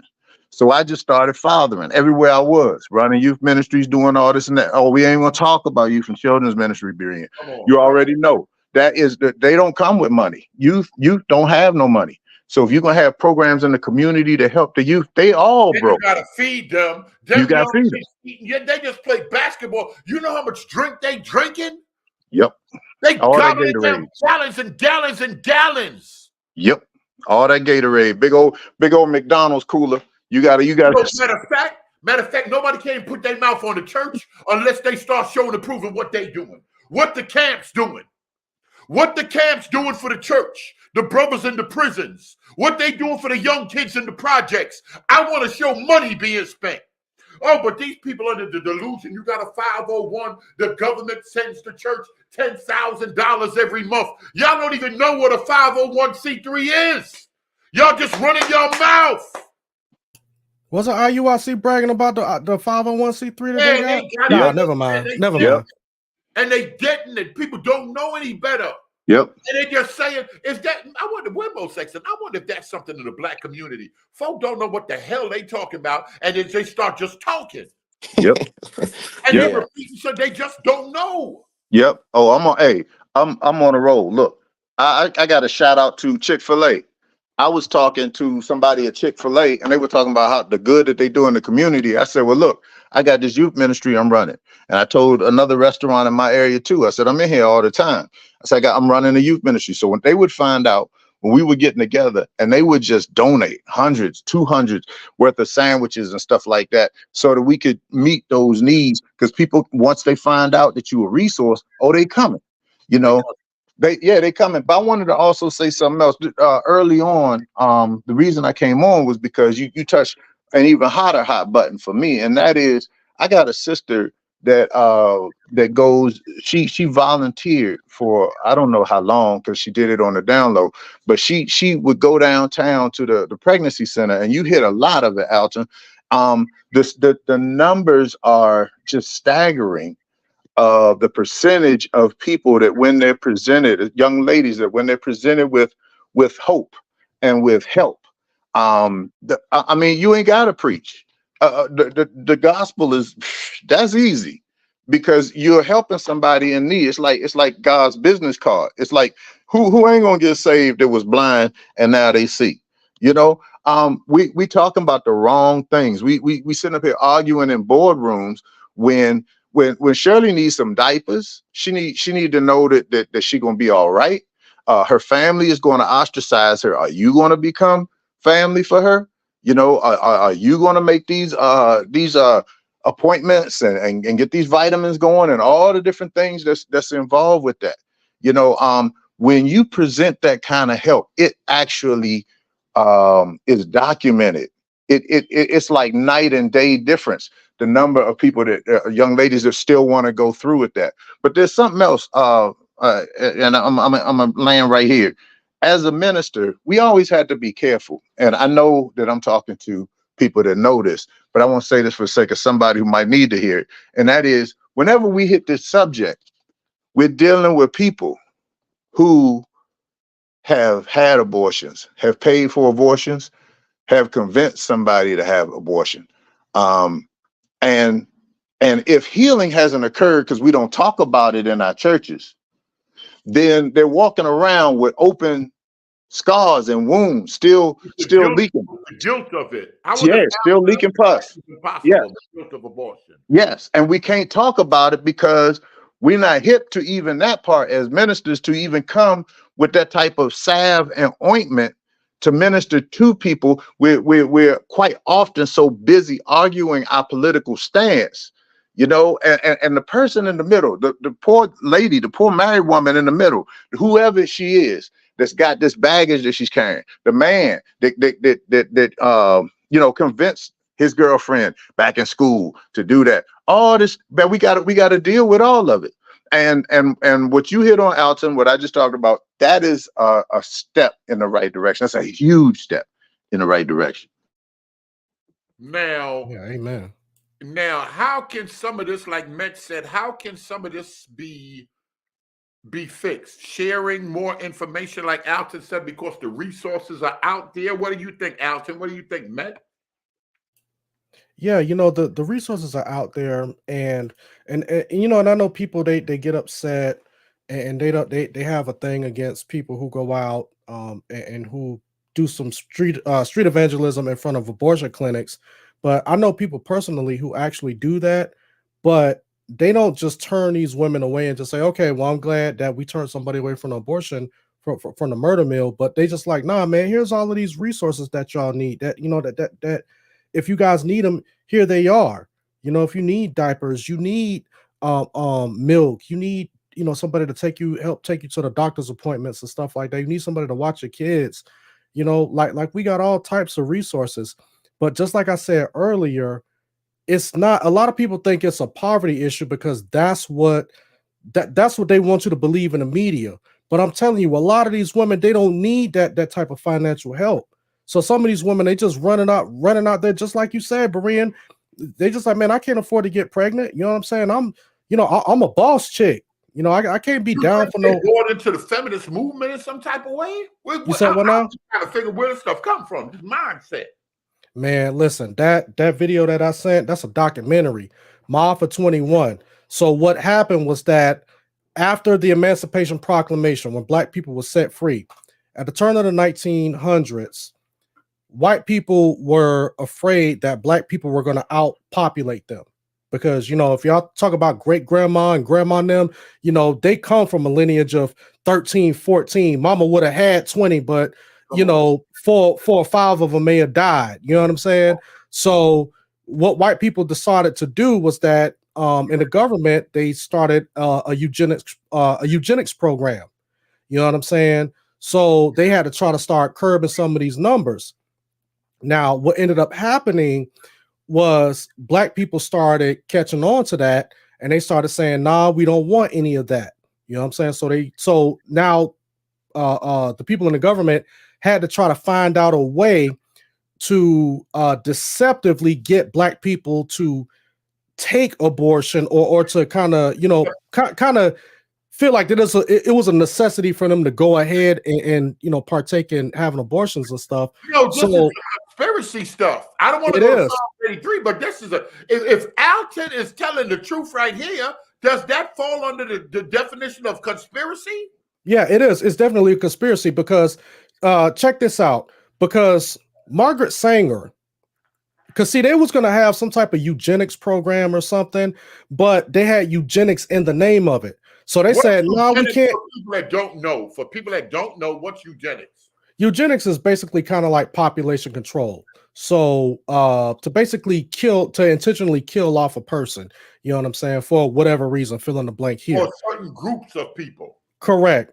So Margaret Sanger and Planned Parenthood, they say, nah, let's go ahead and call it Planned Parenthood because we can't put eugenics in it because people just gonna, you know, automatically shy away from that. So they called it Planned Parenthood. Listen, Margaret Sanger was so influential that Adolf Hitler reached out to her and said, hey, I need your plan so I can go ahead and try to utilize that against the folks over here in Germany, you know what I'm saying, when it comes to the Jews, because, you know, of course, you know, Hitler was out there sterilizing. And I don't want to talk too much about this because this could be like a strike. But anyway, we all know what happened with the Holocaust and all of that stuff. But Adolf Hitler was intrigued by the eugenics program that Margaret Sanger had over here for black people, and he wanted to kind of use that over there in Germany. Yeah. That's Margaret Sanger right there. And the hurtful thing is, we in the church, we'll put it out there. She was working with preachers. And not only, man, I don't want to go into that. But then at the same time too, they had a sterilization program going on too, to where black women who were poor. Now, number one, we already know with the welfare system, you couldn't have a man in the house. So number one, you keep the man out of the house. Majority of the time, it's the black man. Keep the black man out of the house. So now, 83, I'm gonna leave y'all alone because then y'all gonna think I'm an Israelite because I can't talk truth. Go ahead. But then after that, when in one of the stipulations, I think this is back in the 50s or the 60s, in order for a woman, or I think even as late as the 70s, in order for a woman to continue to receive government benefits, they had to kind of go through like a sterilization process. You know what I'm saying? To get sterilized so they can't have any more kids. You know what I'm saying? Man, they said that with the Ethiopian Jews, that the doctors and them want to sterilize. In Israel, the black Jewish women from Ethiopia, they wanted to kind of force them and make them get sterilized when they wouldn't do it to the other ones. Yep, and they was doing that. A whole different thing. I'm gonna leave all that alone. Yeah, even in that document, man, y'all gotta watch that documentary that I posted in the chat. But I'm telling you, man, they get pretty deep, and they talk about how they were sterilizing little girls, man, before like when they was barely reaching puberty, just to make sure that they can't have kids. And they was just flying that all up under the radar, coercing the mother, saying that, oh no, we just want to go ahead and run some tests on your daughter and make sure that everything is gonna be okay. Man, please. They were sterilizing them little girls. Saying, look, I'm gonna say this and I'm gonna jump off. This is why I was saying earlier, it would be important to have a foundation for morality and ethics, right? Because we can see how fast we get off course when we go with what society is saying, the rules that society is instituting, and you go from the idea that abortion is murder. And I was going to bring out a bunch of stuff from the early church fathers. The early church was very much against abortion, like very much against abortion. Come on. And so you go from this idea that abortion is a murder from the very earliest church fathers, and of course the Bible, until now where we're kind of like debating if murder is okay. And the church is debating, the church is accepting this stuff. Right. And this is why I'm saying we have to establish objective morality, because now the church gets in bed with these people who are espousing eugenics. And then also, before you know it, we're defending homosexual marriages. Jeez. Well, you know, we gotta, and then you're gonna defend that, and then you gotta keep your kids from watching it on TV. Then you gotta go to church and preach against it, but then you vote people into office that put it out everywhere. And then you got to try to keep your kids from it, but you're supporting it on the back end. You see, so it's like we end up in this conundrum where you call yourself preaching against something, and then voting for the people that you have to preach against, or you end up being Jamal Bryant, Freddie Haynes, where you just end up defending it holistically and say, you know, maybe we need to take a look at our view on homosexuality. Maybe we need to look at this again. Maybe we should allow our kids to be trans, right? Maybe the kids get to choose. You end up going down that road and you wonder, how did we get here so fast? And it's because we never established the standard. We never allowed God to establish his own standard. And now we're looking at it from our feelings and what society is saying, and society is wicked. Society is unbelievers. So now we're listening to what society is saying and about a woman's right to reproduce and to be able to control her body. Yes, a woman can control her body. A man can control his body, but that child has his body too, you know? So that's why I think it's important that we have to establish what the standard is. And, you know, once we do that, then we'll be all right. But man, if we just allow what society is saying, and once the church gets in bed with politics on either side, it's a problem, you know, because you got to pander to that party. That's a serious problem. So good, Matt. So good. Can I say something to what Matt just said? Yes, please. Yeah, man, that's so good. And what you're doing right there is you highlighting another point that I've been trying to develop over the years, and that is, by even going the political route, we're playing the devil's game. This world system is his system. We are kingdom folks. So what does that mean? That doesn't mean that we bury our heads in the sand and we have nothing to do with what's going on in the world. No, but it does mean that our focus is it's consistent. It's consistent. We are the only hope for this world. And when you really believe that, when you really believe that we have the only hope for this world, it changes all your agendas. It takes Christ and witnessing off of like a side of your ministry, and it makes it your ministry. You know, why are folks getting and this is connected, it's gonna sound like I'm rambling, but why are folks getting, you know, tired of this church, and I outgrew that ministry, and I gotta go over here, they got a better music program, better dog and pony show over here than the one over there? What's going on? I tell you what's going on. We have made the show the main thing. We have made the blessing the main thing. So if you're not getting your blessing, so to speak, you got to go where you are. Maybe God didn't lead you over there because you ain't getting your blessing. And this preacher preaching that same old boring nonsense every way, every funeral, every service. He talking about you need to be saved and all this and that. Well, I mean, come on. When we gonna move on to the from the rudimentary things to the more sophisticated portions of God's word? No. When people ain't, you want sophisticated folk just riding the hell? What is, you know, what's the plan? It's all about salvation, and it's all about discipling those who have gotten saved so that they take on the mantle of Christ and they understand the gospel, and then they stand against these treacherous schemes that we're talking about right here. These boule, all that stuff is real. All that stuff is true. So that's why I can say that I respect. I'm gonna tell y'all something, like Elder Green Pass, some people that and Pastor Mike, certain people, you gotta, I'm talking to the preachers and people involved in ministry. A lot of times when Sanger and them started moving, they started moving with the bigger, most popular pastors, the educated pastors. And those pastors, a lot of times, they done been to certain schools and they don't even believe the totality of the Bible, and they want to fit into society. So when you get other pastors that's looking up to bigger churches, wow, they got this program, wow, they're doing that, wow, he took a liberal stance on this, and then you want to start doing it, that's how we buy into the deception. Because a lot of pastors, they be like, wow, I want to grow my church like his church. The average church ain't that church. You could be a minister, a pastor, and buy into deception also. Well, I got to do what he's doing. He got a little bar. They have a little club hour where they do certain things, and the popular pastors will do it, and then other people are trying to be swayed not by the word of God, but what more popular pastors are doing. Let me do some of that to bring people in, and they start getting opened up to all this carnality. Like, man, abortion ain't that bad.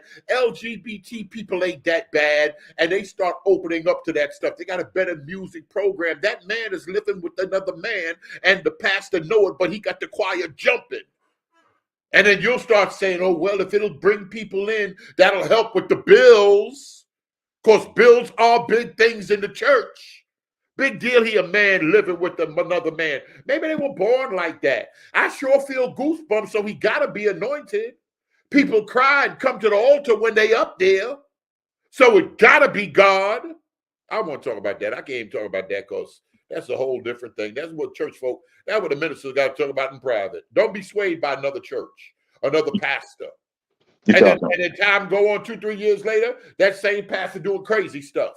Talking real good. Gospel artists doing crazy stuff. And now all you got to do is have a popular TikTok or a gospel record and you can become a bishop. Because we got plenty gospel artists that's becoming pastors now.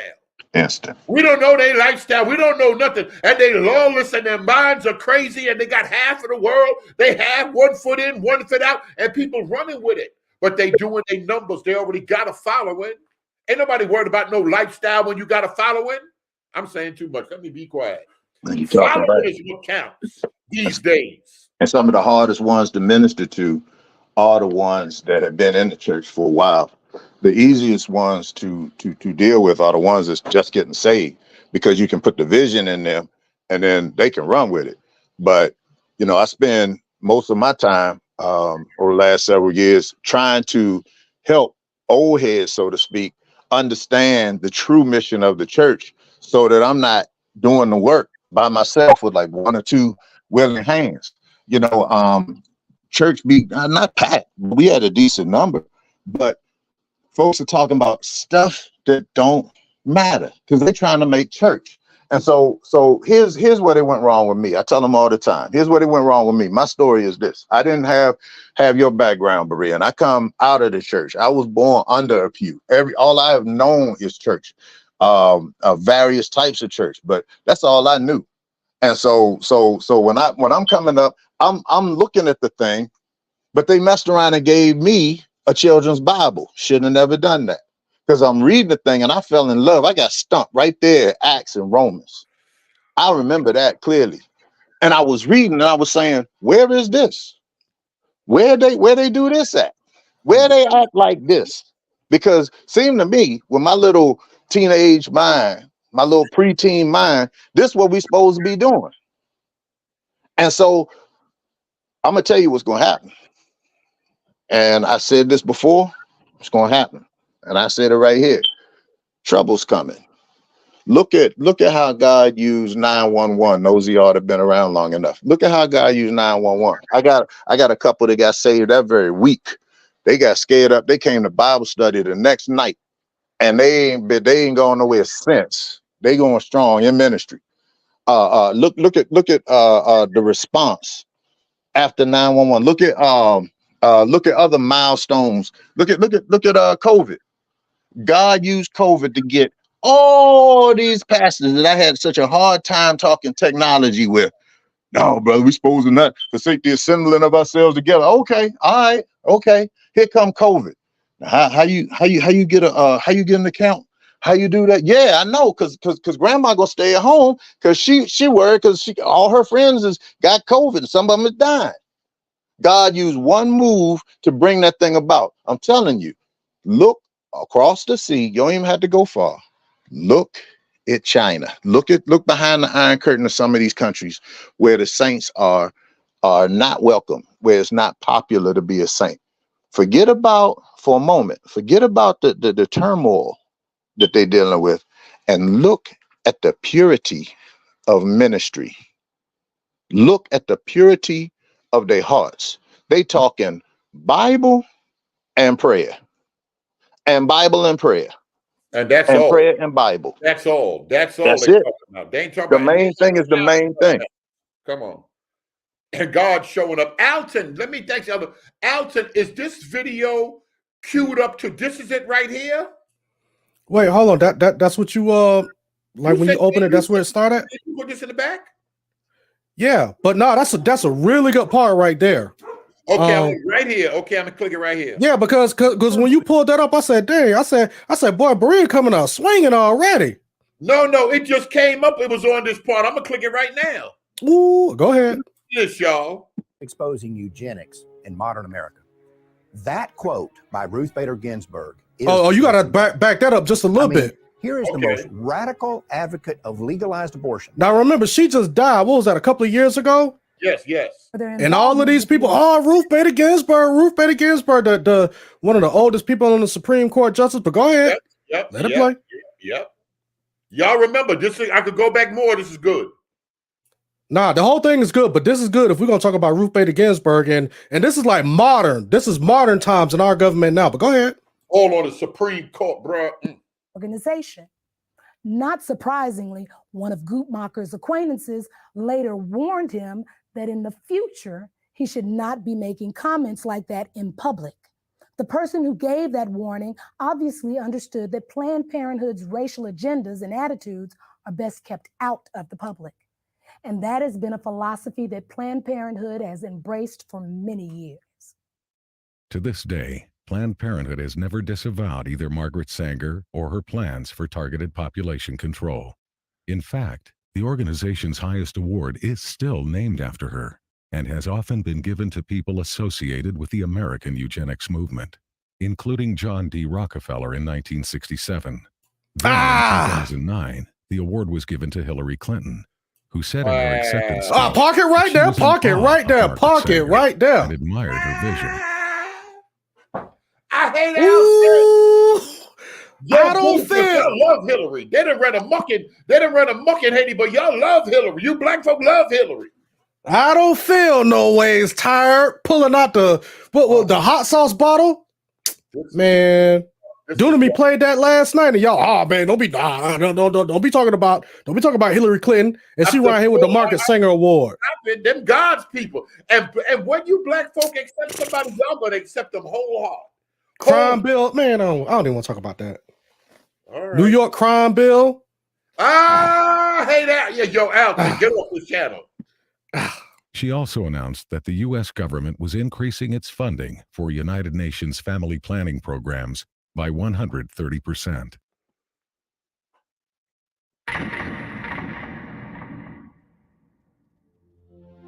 Frankly, I had thought that at the time Roe was decided, there was concern about population growth, and particularly growth in populations that we don't want to have too many of. Ruth Bader Ginsburg, United States Supreme Court Justice, July 2009. When it comes to exposing eugenics in modern America, that quote by Ruth Bader Ginsburg is the smoking gun. I mean, here is the most radical advocate of legalized abortion that's ever been on the Supreme Court, openly admitting in the New York Times that the real issue was never women's rights or privacy or reproductive freedom or being pro-choice. No, what she is saying is that the driving force behind making abortion legal was to exterminate certain groups of people. Ruth Ginsburg said that in the New York Times. Y'all don't know the New York Times is the most prestigious. You don't even see Times in the hood. You see people reading that on Wall Street. In California, y'all see that in Silicon Valley. Maybe that's why people don't know certain things. Let's let it keep going. This is somebody that smart people, CEOs look up to. And the truth came out and that they knew the real agenda. Now, she sat on the Supreme Court. That's probably nothing to y'all, because I remember the prophets on the corner told y'all them folk are nothing. That's making laws and moving and shaping entire communities. And that's why, you know, when this whole people was trying to wonder what was the big deal with the whole you know, overturning the Roe versus Wade.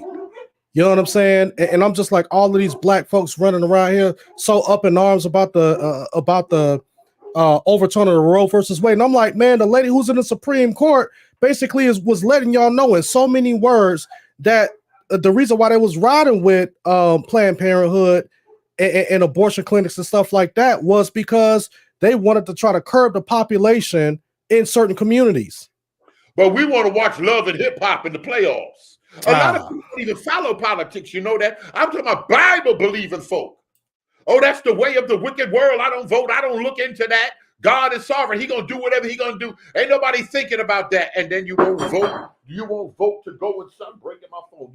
You won't vote to go in certain. They don't even believe voting is. Alton, you vote? Let me just ask that before I start. Yeah, I'll vote. Okay, Alton, vote. Tell me type of one if y'all got a problem with that, because some of y'all got problems with that. Fair use. Let me let this play. I want to hear this. People. In other words, it was the Supreme. Hey, look, Keith ain't gonna teach none of this. Oh well, this ain't got nothing to do with the truth of the gospel. We're gonna touch on that next. What is the gospel? Court's way of legitimizing a philosophy that's been pushed for the last 150 years by these ultra-wealthy elitists who believe they have the right to eliminate anyone that they have decided is inferior. And Planned Parenthood became the golden child of these people because they're the ones who figured out how to put this philosophy into practice. It was Planned Parenthood who figured out that the way to make eugenics work is not to kill people, but to convince the targeted group to commit cultural suicide. And the way you do that is with birth control and abortion. And Planned Parenthood has been successful at this because, unlike other eugenics organizations, they have always been able to keep their agenda hidden, not only from the public, but often from their own people. I mean, there are Planned Parenthood employees and volunteers all over this country who I'm convinced have no idea what they're actually mixed up in. But when Ruth Bader Ginsburg said what she said in July of 2009, she let the cat out of the bag. She made it clear that abortion was legalized in order to eliminate people that she and other elitists just like her don't want there to be too many of. And I think we all know who they're talking about. The fact is, when you actually sit down and research this issue, what you come to see is that if blacks had never been stolen out of Africa and brought here in chains, there would never have been a eugenics movement in the first place. There would never have been government sterilization boards.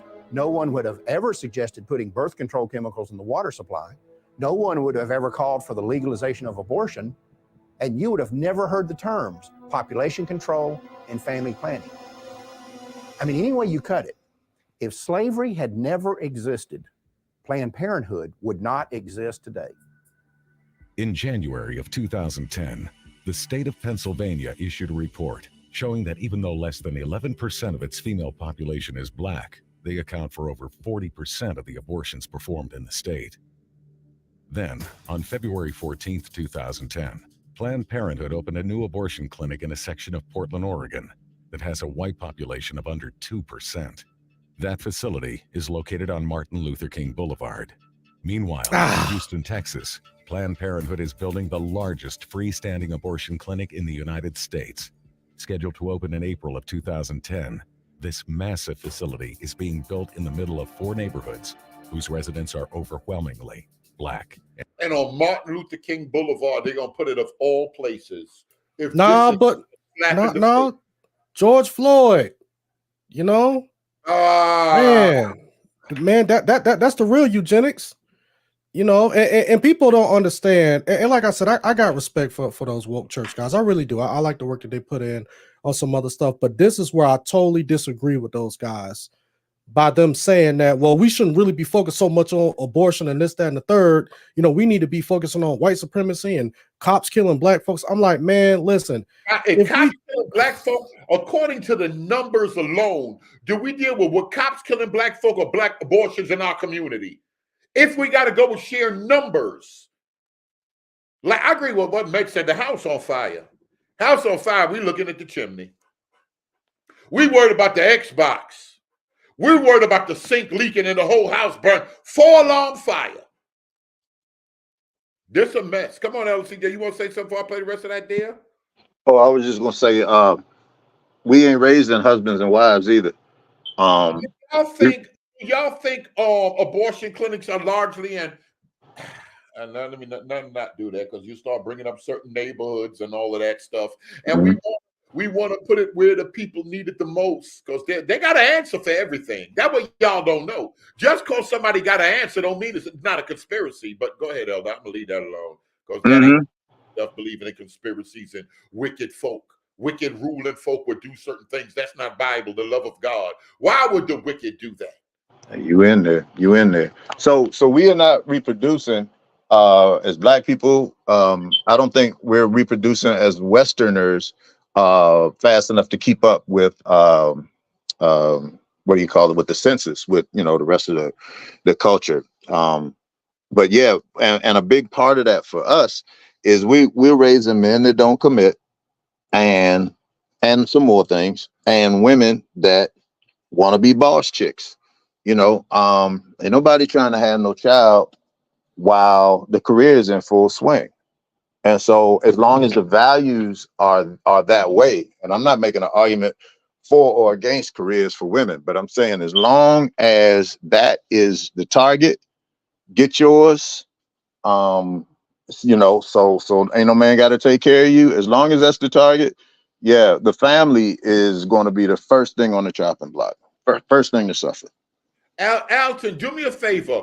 Racism is being used against us to make us not think rationally. Elakey said we're not producing fast enough. What are your thoughts on that, on the racism thing and a boss chick? And is there something wrong with black people, Alton? No, I won't say it's something wrong. What's the guy name? You went on his show. Folk don't like him and he died. Oh, Kevin Samuels. Kevin Samuels used to watch these girls. Some of them, they be on Section 8. They ain't getting no money, but they want a boss man. They want a baller. They want a 6-figure, 7-figure cat. They got 4 kids. 3 dead baby daddies. They ain't married them. What's wrong with black people? If anything, Alton, is anything wrong with black people? Listen, this is a sin issue. And I think that every community has its problems. But, of course, since we're black, this is what we see firsthand. You know what I'm saying? I mean, it's really sad. And this is why a lot of times I hold the stances that I hold, is because, man, I'm witnessing this stuff all the time. And I've been witnessing a lot of this stuff all my life, but there is a serious problem, even concerning this particular topic within our community. And I think that the most frustrating part is that people in our communities, especially those who kind of talk like that they got the best interest of for our communities, it seems like that they're trying to destroy our communities. You know what I'm saying? With things like it seems like they got the best interest. Wait a minute now. What do you mean by that? But because I mean, my thing is that my thing is this. I'm not really a smart guy. Y'all know I'm slow. I'm pretty slow. But if I can sit back and look at the numbers and say, man, the math ain't mathing. If we're so concerned about black men being shot by cops and we're so worried about the numbers, how many black babies are being aborted a day versus how many black men are being shot? I think back in 2018, a report came out of New York that there were more babies aborted. There were more babies aborted than born in 2018. If that ain't a problem, I don't know what is. Man, And then hold on, because I got a timestamp for you on this particular video as well. Yeah, give it to me. At the 18-minute mark, because you remember some of these folks running around here talking about saying that Hitler said that America got the real Jews. Oh, You knew yes, that. yes. Yeah, at the 18-minute mark. So All that right here. go ahead and line that up at the 18-minute mark, and let's see how. And let's how see. Hitler Come about on, black come folk. on. Yeah, that's good. Right? Come on, but hold on. Let me see, Elder Keith, on the numbers. You just said that we ain't producing fast enough. No, according to some numbers that I've seen, probably about 6 months ago, our fecundity rate is really, really, really low. You know, compared to some of the, especially when we compare it to the Hispanic population, and that's why I said that. You know, Planned Oh, it don't even seem Parenthood. like they believe in abortions. They gonna grow their Oh yeah, family. yeah. They go forth and multiply. But it's something that it's like what Alton said. We're in this boss chick culture.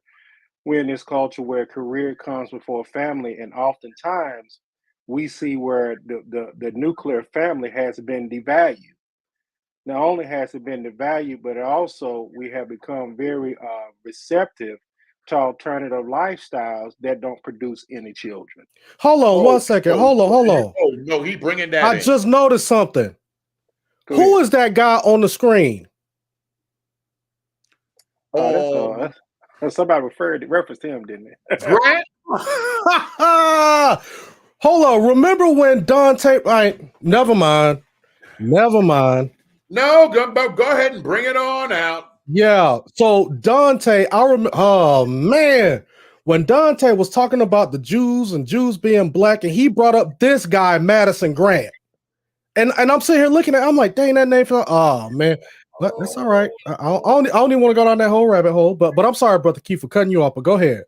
Yeah, and I'm taking a slightly different angle because of with this it promotes with one sin it promotes other sins, and like I said, it promotes the value and the destruction of the nuclear family, and so there's fundamental issues with that, and my angst, especially with some of the pastors here, because I'm in Memphis.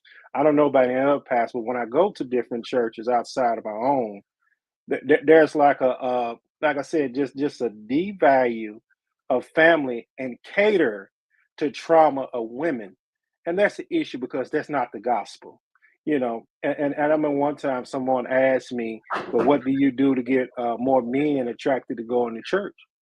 Talk about family, make the men inclusive. But I know here you hardly see that because they catering to a specific crowd instead of telling the whole gospel. So if your spiritual leader, so if your spiritual leader is catering to a traumatic circumstance, how do you expect the conditions of the immediate area to improve? And I'm gonna be frank. Let's get to my church. It's a big church, but the thing is, the number one thing that we promote in our church is family. Because that is crucial, and we cater specifically to the children because we understand that this society, this world, what Satan wants the most is our children.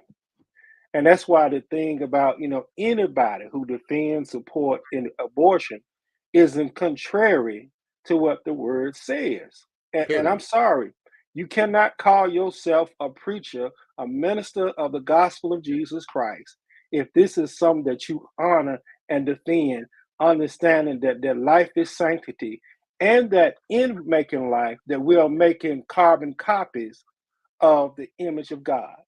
Right. So that's the problem. What's the name of the Esther Roll? What's the sister name from Good Times? Yeah. That's the one. She said she fought to bring a black man on to have a father in that household because the Jewish writers didn't want a father. Did y'all hear that? You think Hollywood plays into the role too, adding to this eugenic stuff and the whole welfare thing? A man can't be in that. Do y'all think all of this stuff there's some pieces that can be put together, or there's no connection? Matter of fact, how am I thinking? As a matter of fact, I remember reading a couple years ago, John Amos, who played the father. Amen. That's right. they got him out of, they killed him off. in the Yep, sure series. did. Yep. And they made JJ the main character, who was like the fool, the court gesture. And that's Yeah, what the they So do you wanted. think that they want the father, just manhood in general in Hollywood could be at war? They want the father absent, or if he did, he's dumb and the kids are smarter than him and the mama disrespecting him and he's just a. Well, let me ask you a question. Let me ask you a question. Now I can put on my Black Power hat. Uh-oh. Name the last black sitcom that had a positive male figure, role model. Like the Cosby's and Cosby Show, that was it. parents. People said that was in reality and all of this other stuff because they had their critics Yep. too. Come on. I mean, you can't even name a black sitcom that it is even worth sitting down and watching right now. You know what I'm saying? Yeah, no, you're right about that. Matter of fact, I hardly ever watch modern TV. I go back and watch old stuff. Right. Read that, Alton. He says the worst part is we support the party that perpetuates these realities. The party. Wait a minute. The party. All right, Elder Keith, go ahead with it. Have Democrats played? Have we been abused politically? I think we have been abused politically by both sides, and that's why I'm like in the middle because no side. I feel better. Go ahead. Yeah, because no side is going to represent the gospel of Jesus Christ, which we stand on 100%. Come on. So I have to stand in that position where I can say, okay, there's some good things over there, but also here are some bad things. So I can't say that I cleave to them like that. Do I vote? Well, you yes, still but vote. It do don't I make you not cleave? want to vote at all. You are a voting man. I am a voting man. Okay, go ahead. I am a voting man. But to declare absolute allegiance to one side or the other, that I can't do. Because for one, I'm a minister. And that my total allegiance go to Jesus Christ. And with that being said, again, no party is going to represent that 100%. So I got to understand that, and then give credit where credit is due, and call out when it's time to call out. Elder said kingdom transcends politics. So you'll vote 1 year one way? I mean, hold on a minute. Oh, yeah. You would? Yeah. All right, that's good. Go ahead. Go ahead. Oh, hold on a second if you got time. Let me see what Alton got right here. Addison Grant was a co-founder of the American Eugenics Society and an officer of the New York Zoological Society. In 1906, he had authorized an exhibit at the Bronx Zoo in which a 22-year-old African named Ota Benga was displayed in a cage in the monkey house. Sharing the cage with Benga was an orangutan. When a local clergyman protested the exhibit, he said that it was clearly intended to be a demonstration of Darwin's theory of evolution. Local proponents of Darwinism apparently agreed. Park it right there. Park it right there. A clergyman said this is nonsense. But go ahead, Alton. Now remember, we was talking about evolution and all of that stuff. Evolution and monkey business. How many of y'all agree with?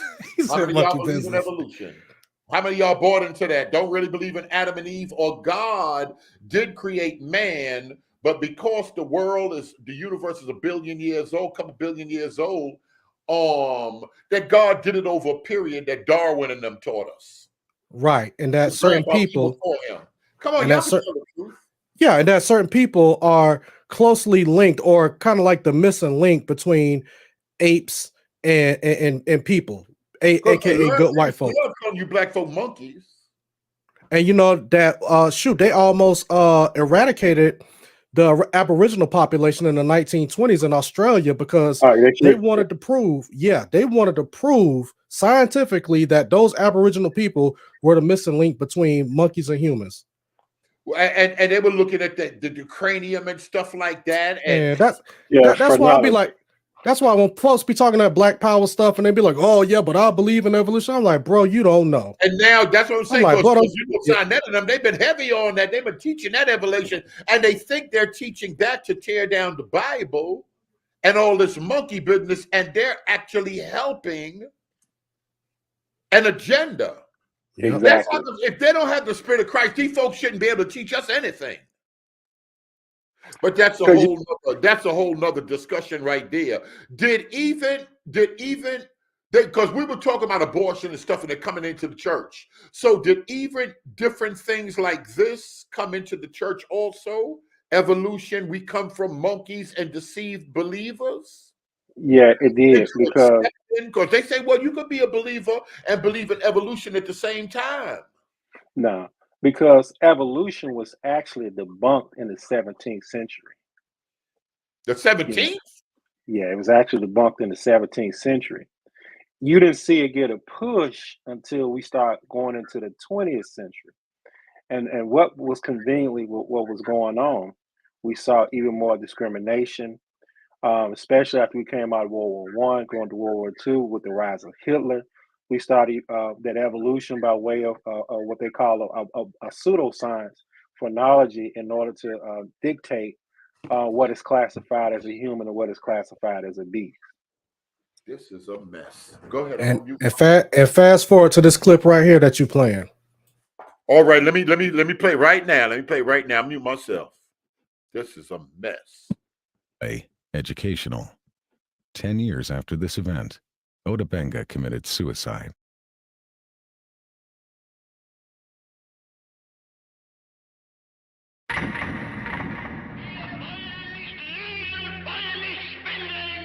During Hitler's regime, the Germans were supplied with elaborate charts and complicated theses, supposedly proving the superiority of the German people. It is interesting to note that at the bottom of these charts were the colored people of the world, most conspicuously, the black people. Floyd McKissick, National Director, Congress of Racial Equality, 1967. An often overlooked fact about the German Holocaust is that the Nazis did not simply target the Jewish population. They went after the black community as well. Under the threat of being sent to concentration camps if they did not cooperate, Afro-German citizens were not only forced to undergo sterilization themselves, they were also required to turn over their children for sterilization. In his book Mein Kampf, Adolf Hitler explained the motivation behind such programs. The Jews were responsible for bringing Negroes into the Rhineland. It suits the purpose of the cool, calculating Jew who would use this means of introducing a process of bastardization in the very center of the European continent, and by infecting the white race with the blood of an inferior stock, would destroy the foundations of its independent existence. Adolf Hitler, Mein Kampf. So now these are the words of Adolf Hitler alone, primary sources, but they telling us that Hitler knew who the Jews were, the people in America. You see how far these folk would go with a damnable lie? Deceived and deceiving others. Hitler knew the black Jew. He was killing the white Jew because he knew the real black Jew. And these are words of Hitler himself. He said they infecting the white race. That's a problem. No, he said first he said that it suits the purpose of the cool calculating Jew who will use this means of introducing a process of bastardization in the very center of the European continent and by infecting the white race with the blood of an inferior stock. With the Strutter Foundation. Somebody said that's embarrassing. Boy. And we got people, so they pushing research. Never mind. Black power, we the people. And then we talk about the dirty, filthy Hamites. Let's just keep going. We the chosen pure people. And we know the chosen, pure, original people are the black Hebrew Israelites. The black Jew is the original. Boy, let me tell y'all something. Hold on. Let me just leave these people alone. Read right? now. Let's read that first sentence real slow. The Jews were responsible for bringing the Negroes into the Rhineland. He already separating Jews from Negroes. But I thought that the real Jews was the Negroes. Let's keep going. It suits the purpose of the cool calculating Jew who would use this means to introduce a process of bastardization in the very center of European continent. And by infecting the white race, they was looking for the pure white race, the pure Aryans, with the blood of an inferior stock. Guess who the inferior stock was, y'all? Oh, they had a chart too. Was y'all just like y'all black Israelites talking about the dirty, filthy African? Y'all don't know y'all part of this agenda too. Y'all waking is part of this nonsense too. Got other people. No man. Matt Ricks. He tried to school us. Matt Ricks. He pull up Matt Ricks. He's schooling us right now. He said Judah and Jew are different. Oh, he said how? Come on, brother. Break that down. Break it down, brother. Hey, didn't we, matter of fact, where Humanity at? Didn't Humanity say that was different too? Was Hitler a Christian? I don't know what Hitler was. By their fruits, that what sweet Jesus told me. I don't know what that demon was. There was a connection with him in the Catholic Church. Some people argue that. But I know you ain't finna say he a Christian like the slaves knew. The slave master Christianity and the Christianity that Frederick Douglass and them was two different Christianity. So I know you ain't coming to speak towards Hitler being pure and trying to put it on all Christianity. Yeah, I touched on the slave. Are based on white Christian ministers. Yeah, and I touched on the abolitionist movement tonight on my live stream. So don't talk about that, and we talk about white abolitionists too. Matter of fact, let me get some. I can let this play out, and I gotta play. Go ahead, brother. Monastery. So was a whole bunch of other folk. The guy that Taxil, and all of them. A whole bunch of folk was back in the days. What that mean? I'm in the garage. That make me an Enzo? I'm scared of y'all. Y'all know how many drug dealers was raised in church? I'm scared. I know we ain't going that simple. Or is it the wickedness in us that want to make everybody that walked into a church building a Christian? No, that would be the Antichrist spirit. That ain't moving in wisdom. That would be pure nonsense. That would be pure nonsense. Everybody walking to a liquor store ain't a drunk and alcoholic. Let's stop this nonsense. Let this play. The Nazi attitude toward blacks was clearly defined in a 1944 book by Robert Ley, who was the head of the German Labor Front. Ley characterized the Jewish race as a disease-riddled parasite that had been created by unnatural inbreeding between white men and the racially inferior Negro. He described the result as a racial swamp that would eventually destroy the... So wait a minute. Hold on. Isn't that Negro up there? Remember that? Oh, hey, yo, this is ass picture. Oh, snap. Hey, yo, don't do this. This can't. Al said I got. Hey, shut it down. Shut the live down. This down. This live coming down. This live coming down. Y'all don't remember Ash showed us this picture right here and said, I got proof that Hitler knew we were the people. How the hell, Vocab said, hell, I'm finna say, how are they using these sources? How are they down? They just getting pictures and showing us pictures? Is this reading comprehension? We done found these people using sources the wrong way. Something is not right here. Somebody y'all don't remember. I probably took that one down. Dude, type of one, if you remember, Ass came and said he got proof that Hitler knew who we were, and he showed us this picture right here. In Jesus' name, y'all better not lie. I like Ass too, but the truth is the truth. To the simple. Rakita said, Alton offered your head. That's how come they hate Alton. See, that's what... They hate Alton. See, that's why I can't keep jumping on the live, man. Oh, man. This is too funny. All right, at least somebody okay. Because y'all are trying, because y'all know I can't find nothing. They'll try to say it never happened. I don't remember that one. That Ass came on here and showed us this picture as proof that Hitler knew who we were, and he got proof. I told y'all I was on the phone with the Hitler comment, and the Jews left black and came back white. I'm on the phone with Times and them. I'm on the phone with them 45 minutes looking like a whole fool. Talking about I'm gonna get to the bottom of this. Boy, these folk done embarrassed me.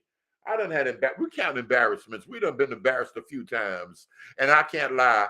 This is one of them times that got to go down in history. Y'all name them times that we've seen embarrassment in the name of just letting them talk. Now, that's all Chris worried about. Then who are the Jews? Fair use. Boy, this is funny to me. Natural If we not the Jews, who are the Jews? If they not the Jews, who are the Jews? superiority of the Aryan race. Another Nazi publication described blacks as African brutes who had not been tamed even by centuries of slavery. It went on to say that I thought all the white folk knew that we was the Israelites, not dirty, filthy Africans. Y'all remember Zondervan, right?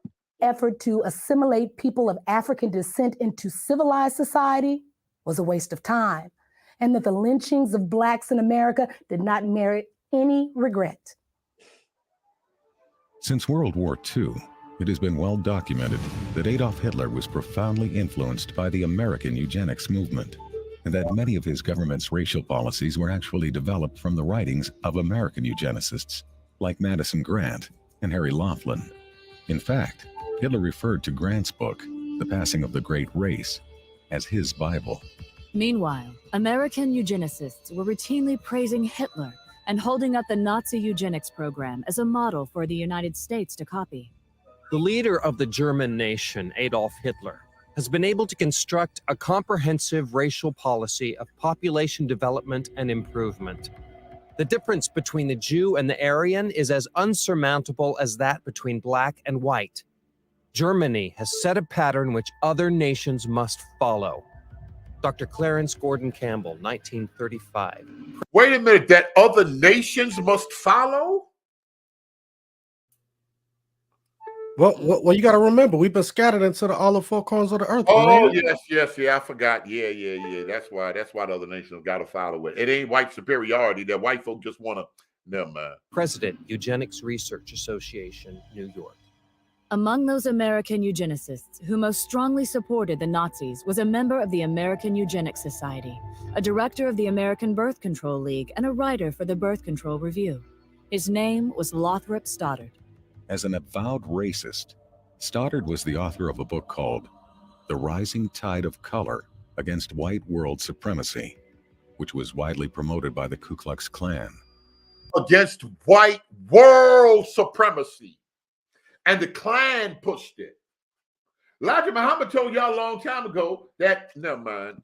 In another book, The Dragon and the Cross, Stoddard was identified as the exalted Cyclops of the Massachusetts chapter of the Klan. Now, when y'all want to run around and say, well, the Klan's a Christian organization, and people turn around and saying that there's a white form of white supremacy branch of Christianity that's pseudo and satanic and built on Luciferian doctrines, never mind. Let me just leave it alone. Y'all don't want to talk about that. The Bible speaks about exposing the works of darkness.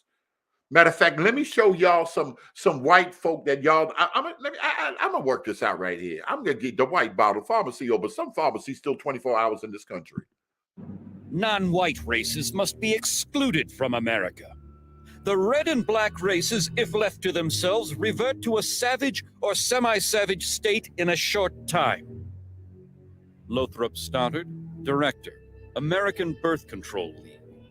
On the 19th of December, 1939, during a 4-month stay in Germany, Stoddard was given a personal meeting with both Adolf Hitler and the man who would eventually be in charge of the Nazi Holocaust, SS leader Heinrich Himmler. Later, when a course on race was introduced at Halle University in Germany, its instructor stated that it would be modeled on the philosophies of American eugenicists, including Lothrop Stoddard. Eventually, Stoddard's racial views would even be featured in Nazi school textbooks. The white race divides into 3 main subspecies: the Nordics, the Alpines, and the Mediterraneans.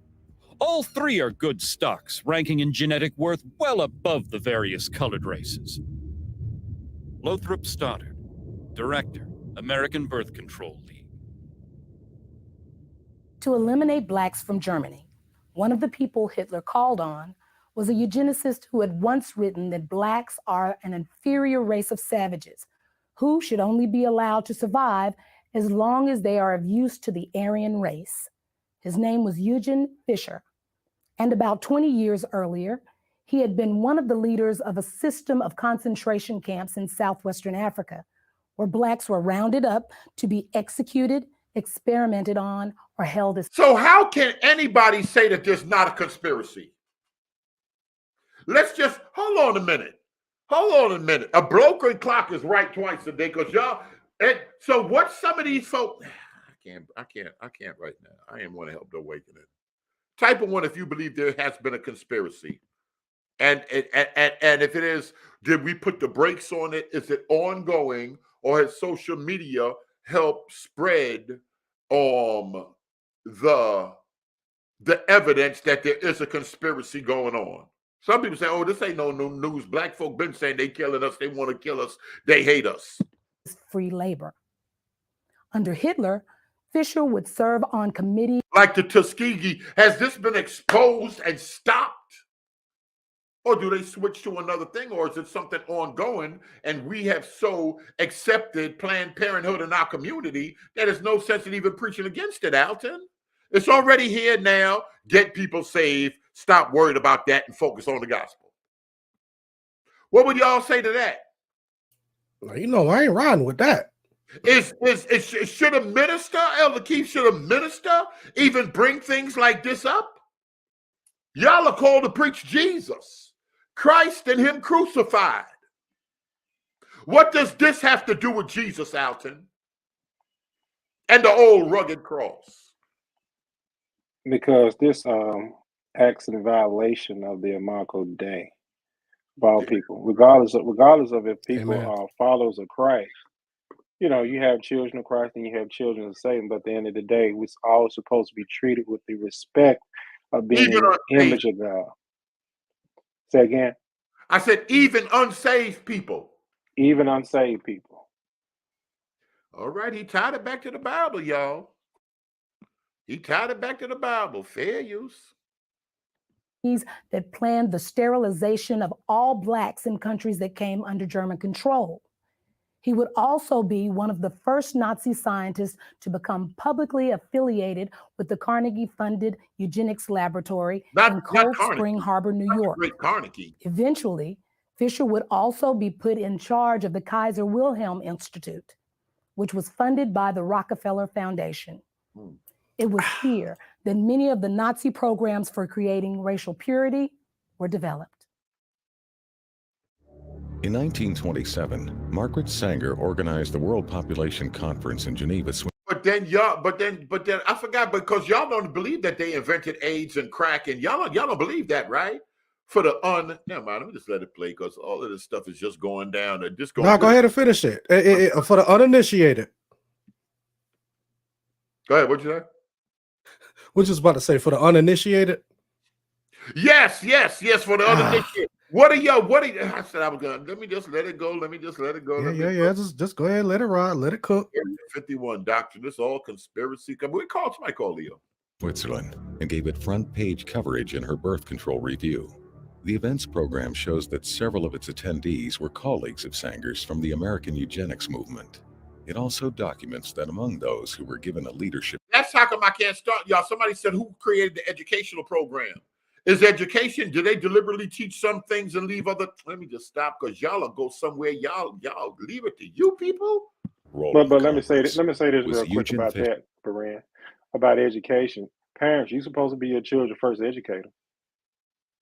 And why is that so important? Because we was talking about, Black parents and attending PTA meetings. And I was like, a lot of parents would come and say, listen, I'm too busy. They busy working, some are single. Why is being involved in your kids' education even after they start going to school? You said they're supposed to be the first educators, but after they start going to school, why is it so important? Being involved in your children's life, because it's like I tell parents, the school system, parents control. But parents have to be involved to know what's being taught, what should be taught, and what should not be taught. But yet we leave it up to bureaucrats, mostly who aren't believers. I can care less, especially now, about they push their own agenda. So if you're making excuses as to why your children the education of your children, then what you expect? I tell anybody, you do not want to leave the government solely in control of teaching your children. And hey, They'll I have work your in the kids on federal birth government. control. They'll have drag queens reading to your kids. They'll have your kids getting abortions behind your back. You'll be surprised what these folk will do. Y'all don't want the authority. They'll take the authority. They Man, want. I'm telling you, Okay. they will, and they want to. Trust me, they gladly, because one of the things when you go back to how BLM built their manifesto, it came from the Boston's Gay Men Liberation that was supposed Black to speak Lives at the Matter Democrat. manifesto, their statement of faith. Yeah, they got those talking points from the Black Gay Men Liberation Group, who was supposed to speak at the Democrat National Convention in 1972 in Miami.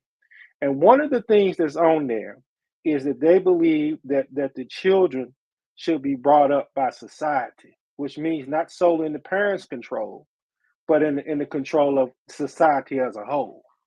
That's beef in and of itself. Yeah, that's a lot of beef. That's beef. Yep. Society don't want God. I hope we can all agree to that at least. We can fight over everything else, but do y'all believe society don't want God? Nah, not Oh at no, all. they don't. No. Wait a minute. Here's your friend. Here's your friend Bruce. Do me a favor. Somebody read Bruce. God bless Bruce. They don't want to read it. I'll read it. Bro, hold on. I'm gonna read it. Go ahead, I already see. Oh, preach. This is the best speaker for the night. Preach. All right. He says birth control. Via Margaret Sanger was essentially developed to target the Negroes. They knew Negroes are the true Israelites, and they wanted to have our women through the church kill our unborn. Now, buddy, he laugh. Now, why is this a crock of nonsense? Because he wasn't here about 5 minutes ago. Because Hitler designated who was who. And this just violated and contradicted it. Bruce just got here. Go ahead, Alton. Talk to him. Yeah. He wasn't here about 5-10 minutes ago when we played up a couple of them slides. You know what I'm saying? But and all of that nonsense contradicting ass and his bishop and all of them. now I just want people to listen, and I want to point out a prime example of what we was talking about 5-10 minutes ago. Y'all think that we just be out here just banging on folks, but we just show, and I love Bruce, you know what I'm saying? But we just showed exactly what Hitler said from his own writings and people around him about who the Negroes is. They showed the pictures of how they believe that you got the Ashkenazis today was kind of like a mixture of some Middle Eastern people and some black folks, which actually makes the Ashkenazis. But he's saying that, you know, because they knew who the real Jews were. No, bro. They put all of y'all in the same boat. And they believe that Jewish people and black people are distinct people, but they're still a quote unquote infection to society. So Bruce, you would agree that goes against the white folk know y'all are pure Israelites, y'all are true Israelites, and they want to destroy y'all for that reason? Fair use. Fisher, the man who would eventually lead the Nazi effort to eradicate blacks from Europe. Another American. Is there another explanation then, Alton? What's good with you, Jim? I got your video lined up right now. But listen to this. What other thing can it be that we're God's chosen people? Type of one if it makes sense to y'all. Elder Keith, does that make sense? I have a question. Why do you want to be God's chosen people? What's the purpose? What's the end game? Listen, that 1,000-year reign, they're gonna get that land. But and ain't nothing like that's what y'all want to do in 1,000-year reign. Jesus giving out condoms. Listen, man, they trying to put them spikes on their shoulders. Listen, it's a lot on the line, brother Keith. They got a lot on the line. That's if the 1,000-year, never mind. Let's just leave it. There's Israel descent right there. There he is. We was looking for him from the beginning of the show. You were supposed to jump on yesterday when we got to the gospel, but we started dealing with this right here. He said salvation from our enemies. So it doesn't make sense. No, because all believers will have salvation. Why they want to destroy, but all black people, because they hate Africans too, or on the continent of Africa, the blacks that they wanted and attempted to destroy, they were Israel too. It seems to me the better answer. They just disrespect the people and want to rape the continent of. They don't care who the people are. Ain't nobody paying Hitler no mind. He mixed truth with lies. Oh boy, now ain't nobody. When they wanna, never mind. Let me just let the video play, because when they want to use Hitler, they love Hitler. But see, that's too simplistic. That's too simplistic. Every time the narrative coincides with someone else's narrative, then it becomes, a lie. That's too simplistic. There has to be more detail than that, because if that's the case, you can simply dismiss anything. Well, he got no slides. For the COVID-19, because they said COVID-19 was part of the 400 years and God was judging them folk. But look how many black folk died from. If the black folk in America, God gonna pour out his. No, hold on, Berean. I think them folks was actually Hamites. Oh, Hamites. I think it was the Hamites. God out on America and the Hamites, because the Hamites was part of slavery. Yeah. Look at Ruddy Brew. He already laying it out. Got to. I don't know why I got to, but he keep coming in here and he said that's because nobody want to listen to me. I've been telling y'all African ain't ham. Forget the 105th Psalm, the land of somebody the Bible talking about. But he said he gives the Bible alone, so he don't really got no other books. It is what it is. And Bruce, I am ashamed of you that you could not give us any sources, not even video yesterday to look at to prove the burning of the books, and they knew we were Israelites. Elder Keith, I'm starting to agree with you. They'll take a little something and run with it and spin a whole Israelite narrative. They'll take this whole documentary and spin this because we are Israelites. Let me let it play. And then as with that picture, that's a whole nother mess. And we didn't even ask him where he come from. I got to agree with Vocab Malone. When them people start saying something happened, you got to see sources. And when you see the source, you can't trust it. American eugenicist with Nazi connections was Harry Laughlin. And he was an official with both the American Eugenics Society and the American Birth Control League.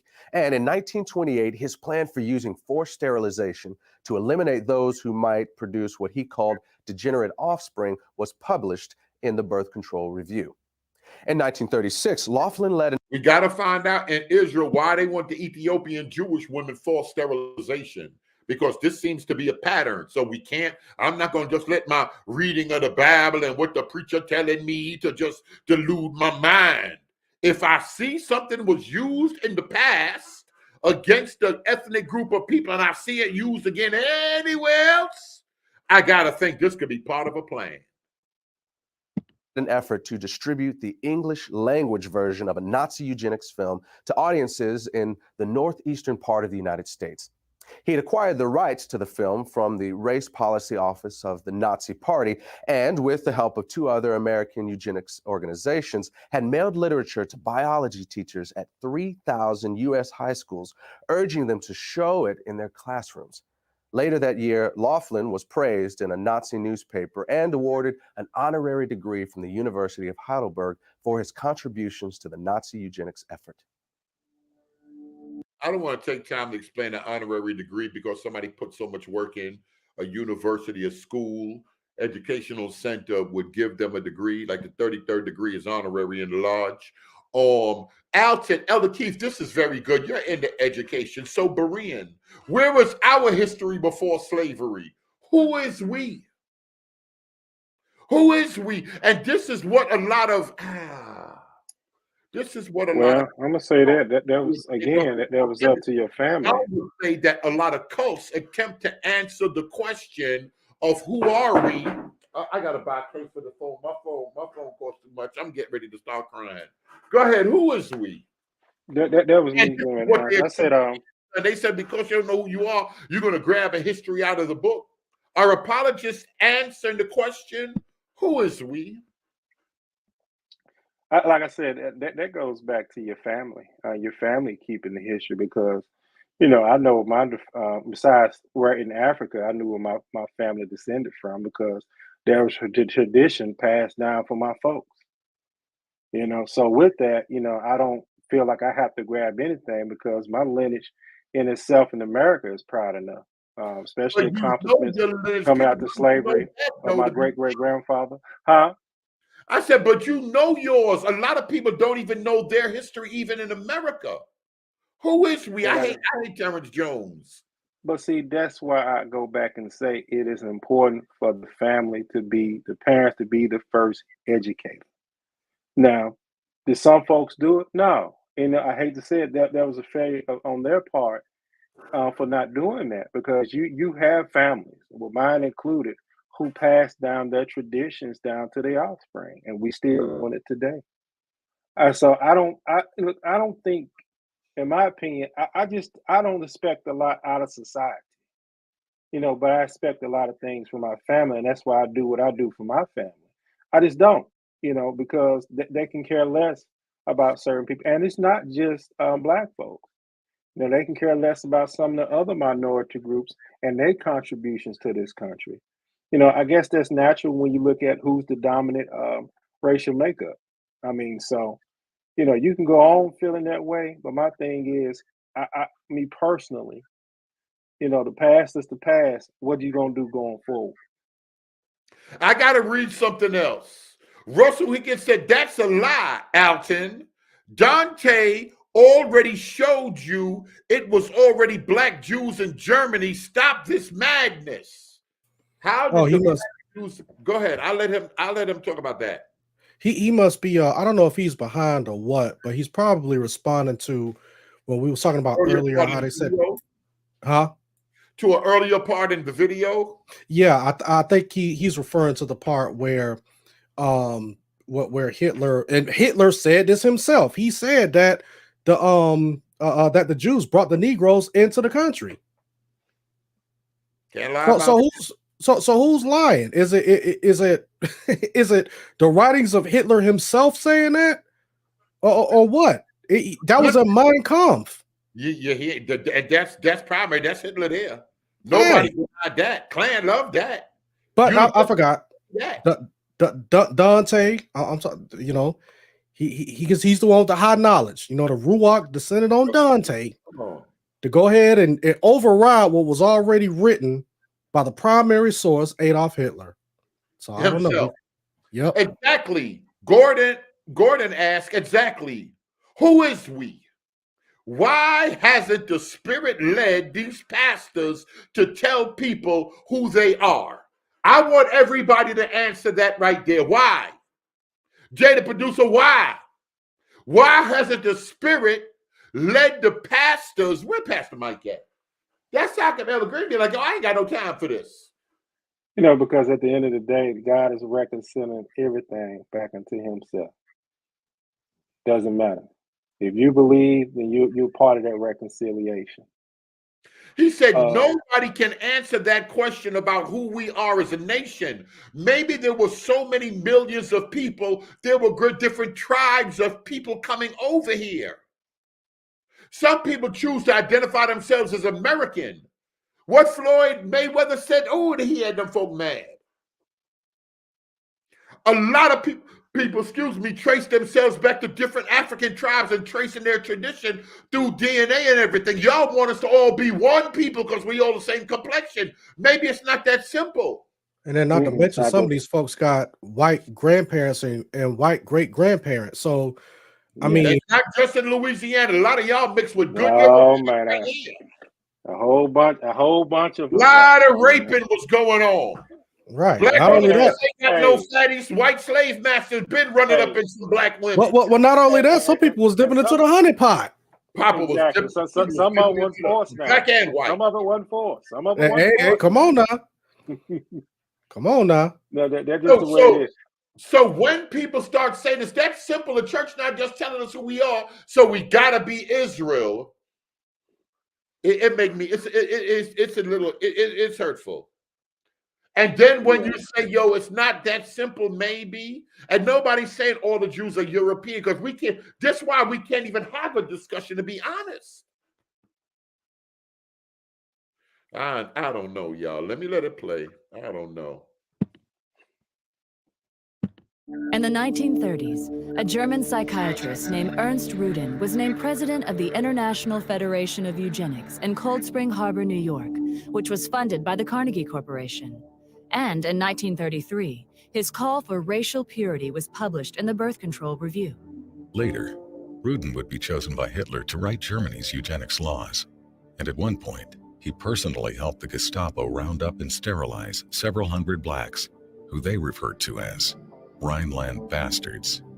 After the war, Rudin would be identified as one of the architects of the barbaric medical experiments that the Nazis carried out in their concentration camps. So so clearly, Rhineland bastards, clearly they don't look at y'all as pure black African, pure black Israelites, and he got to kill the white Jew to protect y'all. That lie that's in Israel got to be thrown away. But once again, like I said, Israel don't bang against Israel. Somebody got to bring it out, because in Israel, everybody will let the lie keep going. Nobody will bang and say Hitler was a liar. I mean, that's a lie what y'all are saying about Hitler. He knew y'all was the true Jew. You know how many people came into the awakening based on Deuteronomy 28 and the Hitler statement? As the same thing you just said, did you say as was a GMS? The very book as showed us, the very source as showed us, and as bear witness, he was in a camp. He just ain't tell us what camp. They just used as source half an hour ago in the video. Rewind the tape. You just got here. We've been looking for you, Israel Descent. Fair use. It may be possible that Hitler actually got the idea for concentration camps while studying the American eugenics movement. In 1919, the state of Indiana had allocated $300,000 to create a work colony in the city of Butlerville, where those who were labeled feeble-minded would be incarcerated. Then in 1932, Margaret Sanger called for the United States government to set aside farms and open spaces where certain groups of people would be segregated from the rest of society. She proposed that, among others, the illiterate, the unemployed, and the poor should be forcibly kept in these areas until they developed what she called better moral conduct. It was later discovered that Alton, he said he'd been here for an hour and a half, or he don't remember when Az presented the source to us about the black Jew and showed us the same picture that we just played.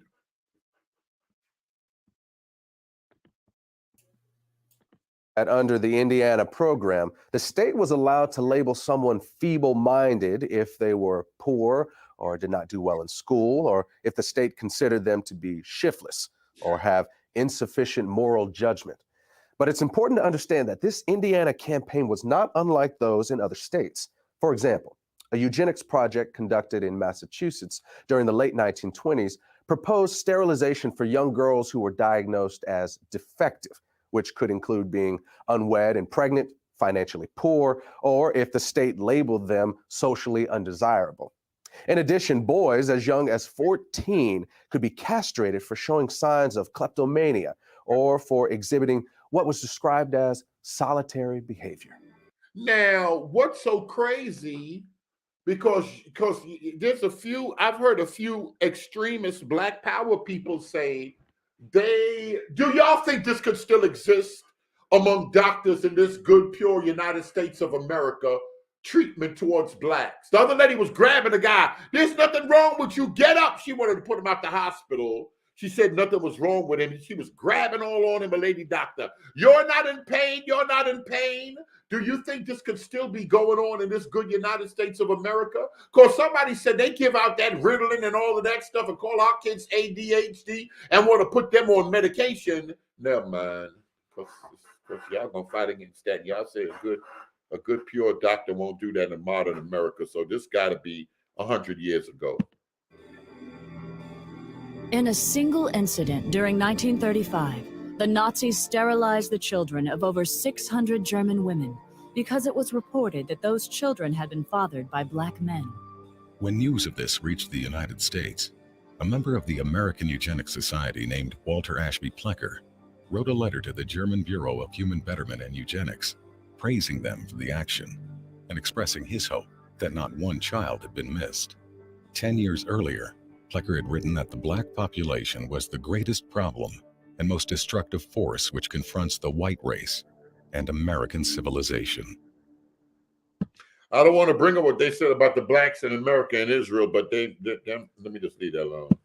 Nah, but check this out though. But this information coming out, but these folks, they standing in front of black churches instead of the abortion clinics. You see what I'm saying? So you standing in front of black churches, but you ain't taking that same energy in front of these abortion clinics where it's giving you a play-by-play history of the people. Know these things Elton. Yeah, what's up? You know why they do black church instead of the abortion clinic though? Why? I'm gonna put out there. They scared the white man. Van Harris crazy. What we have a yearning. Listen to this. I ain't gonna lie. This is important. This is important. I know y'all may not like it, but Jude 3 said it. Dr. Mantu said it. Vocab Malone said it. People do have a yearning to know, and that's big in our community. That's big in our community, and the cults attempt to answer that. Y'all are gods having an earthly experience. Y'all are Israelites, the chosen people. Y'all and people, they want to know. Yeah, but the question is, who was the first one to purport that ideology? Was it us? Was it something that the black community came to grips with organically, or did somebody else from outside of the community implant that type of ideology and told us that we don't know who we are? We need to try to figure out who we are. I don't know. What if your research? Hold on, I got some Mike and Ike somewhere. Research. What if you did? We didn't know. Were we a proud people? Is it something that came about later on? Tell us. What do you think? All I know is that when I was young, and we used to go out there into the woods in Georgia, and we used to have our family reunions. This ain't never come up. Just like Brother Keith said, man, folks was pulling out old photos, birth certificates. We was around the table and spending time at Big Mama's house. We wasn't worried about who we were. Man, we knew who we were, and that was the reason. What happened? I don't know, but the thing is that how many people are having family reunions anymore? You know what I'm saying? How getting shirts with names or pictures on them when somebody gets shot up in the hood, and it's not by white man, it's by a black young demon. But we don't want to talk about that. Here's Bruce, the old recorder. Let it go. Wicked Roman Catholic Church, Eurocentric Christianity. Come on, robot. You got them slides? Let's see them slides. Oh, that's right. They said Bruce can't even talk unless he got slides and sources. Now hold on, boy, because remember when Salam said that they was gonna bring them slides. Out there. But man, listen, we ain't saw her yet. And we said she couldn't come back until she had them slides, and she just disappeared off the scene. Man, that was like 4 years ago, and I remember Berea blew for 2 years on that. Yo, go ahead. Praise the Most High Yah and the Son Yeshua HaMashiach. Hallelujah. So, well, first, let me knock out one of the things that you are, what you guys are reportedly not reporting the same thing. First of all, I said I will come on with my slides, but I have to have time, and Dunamis and Brother Beran haven't provided that time for me to come on and do it yet. But I got slides. I told her I had to go back to one of my houses and get the information because I don't carry it around me on my phone because I work a lot. Whenever you're free, Bruce, you can present slides. Whenever you're free, you can present your morning, noon, or night, holiday, Shabbat. I don't care when. Whenever you say you got them slides, I'm gonna make myself available to you. Yeah, Berean, when I come on here, don't be interrupting me and shutting me down and kicking me to the curb, like because y'all don't do that to the white guests. It'll be you alone, Bruce. I won't say a word. But I want Colby and most Theophilus and Alton and all them other naysayers who talking about that's not true and I never heard of that. How you not going to hear about what the whitewashing and burning of books of the Israelites? It's in history. Y'all don't want to hear that because that's why we don't know about this, because you all are ignorant of history. Simple as that. Now that's not a slight. Ignorant means you just don't know, because you've been indoctrinated with this system, this American educational system, and they've been hiding everything and they whitewash everything. Now let's get to this American genocide on the Negro that happened with this Margaret Sanger thing. All right, Margaret Sanger. Huh? Pop quiz, hot shot. So how do you know about books that was burned if they no longer exist? It's in the historical record, Alton. Wait, which you and many other people failed to bring up, how they burned the books, how these emperors, kings, potentates, politicians, church leaders burned the books of Hebrew Israelites who were black, so they couldn't pass down things. Same thing they did to the oneness of apostolic people in the first, second century. They burned their books. They burned their writings. Same thing that Calvin did and Martin Luther did. Where's this nonsense from? That's what I'm saying. It's nonsense. It's nonsense because you haven't been exposed to all gamuts of history. Neither have I, but that's one area that I've heard of. So anyway, let me get back to this, because who's that preacher with you? Alton, who's that other preacher with you? That's why you come to give him work too? No, I'm gonna tell Elder Keith he wrong. He can talk about how do we pass. I think correct me if I'm wrong, Elder Keith, but Elder Berean said how do we pass that down to our kids? Well, how are we gonna pass down something they wouldn't allow us to read, and they separated families, and they only took. And but hold on, just critically think. How are we able to pass down cultures, traditions when they targeted most of the kids from 3 to 14 years old, and then when they did bring them over here to the different lands, they separated them, they traded them like cattle, so you couldn't even pass down history that was spoken. So we have a very limited awareness of what happened to us because how they conducted their chattel slavery. All right, now hold on. And you cannot deny that. Can you deny that? Are we talking about are we talking about white people only, or are we talking about black people too who actually own slaves? Did they do the same thing? I'm talking about the white power structure. And, all right, but you do understand some nations was involved, black nations was involved in that white power structure that you so called. Yeah, I understand that because but they were righteous. No, they weren't Hebrew Israelites. There may have been a few, but the most of them were blacks in the land of Africa who knew that the Negroes encroached on their land and they had their own customs and a way of living that was different from there. And so when the Europeans paid them through money, liquor, and guns and gunpowder to go round up these Negroes, they knew exactly who they were searching for and who they targeted in Negro land and in the kingdom of Judah on the map of Africa. So because you refuse to accept, if you refuse to accept that part of those historical truths, and that's on you. But that historical information is out there. But I want to get to this genocide. Let me ask you this right quick.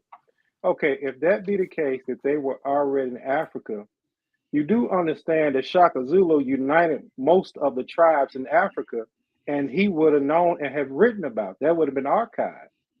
Man, listen, they destroy writings and books. They destroy writings, information, and books. History is written by the victor. Always, just like everything written about Hitler, I wink at, because I know that the victor writes history. I am not saying that the victor is telling lies, but a lot of things they probably erased or deleted or failed to include is probably has been done. That's all I'm saying. So I got to wink at everything. You know, you know how they say trust, but verify. You know, I say research, but verify. But anyway, so let's get to this because you all. On here, we got to believe what you say, but you ain't got the sources for us. Make that make sense. Well, hold on. You know, just because some white man telling you all this, they got sources. But listen to this. That Bruce, the abortion, Alton. No, hold listen, on, brother. no. I'm saying that they're pulling up the quotes from the people that you said. No, Hitler is straight contradicting what he's telling us, and we're seeing it from the primary source of the time that Hitler lived and what Hitler wrote, and it's contradicting what plenty of Israelites came in here and told us. Okay, a lot of Israelites. Brother Brand, I don't know what every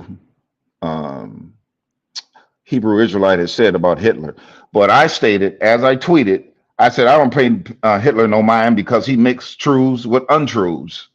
Okay, just like a lot of people, because he may have said, just like a lot of people do, they mix truths with untruths, just like Islam and Buddhism and the religions of Egyptians and their leaders and religious folks. So I guess the point what I'm trying to make is, I didn't say that. I said I don't pay him no mind, you know, but we got other sources that prove those things. And that brother or sister who posted in the chat, Dante already proven that through many sources and in his channel, and which he did. He got credible sources, with sources from university, Cambridge University, University of Michigan, university. In terms of the DNA, Wayne State University. DNA. Dante has laid out sources after sources after sources, and you all refute, y'all reject them because he has proven. Hold on, Dante, along with a lot of other people, have proven that, but you all don't want to accept it. That we are the true Israelites, and we were. That Negro don't love Jesus. He loved Dante. He don't love Jesus. He loved Dante. We might as well call it for what. He don't mention Jesus' name that much as he mentioned his handlers, and none of them speak in tongues and full of the Holy Ghost. So he don't respect the Holy Ghost. He don't respect God. He don't respect his doctrine the way he respect his cult leaders. See, Brother Brand, see, that's why I don't really want to come on and do that, because you're going to do exactly what you just did, but then instead of hearing what I got to say. I know, I promise. I promise y'all, I'm not going to put him back, and nobody going to harass him, and I'm not going to cut him off. Go ahead. But after I finish what I bring in, then you all can say whatever you want. He does say over there. Yo, these dudes are stupid. Go ahead. I'm gonna just be quiet. What's good for? Hey, listen. There have been women and men in the Israelite community that have proved through historical and biblical sources and archaeological sources that we are the true Israelites of the Bible. But you are rejected. But that's okay. So now let's go to this, Alton, because y'all made mockery of me when I said that the eugenics and the birth control thing was an American genocide on the Negro. You know, because here's the thing. Margaret Sanger promoted birth controls for her eugenics. She advanced. It was even in the USA Today. They wrote an article, and they wrote and they brought up her controversial letter, the Negro Project. In it is her autobiography about speaking to Ku Klux Klan groups, racist groups, advocates of eugenics approach to breeding, the gradual approach and suppression and elimination and eventual extinction of those what they call human weeds, which threaten the blooming of the finest flowers of American civilization, the white man.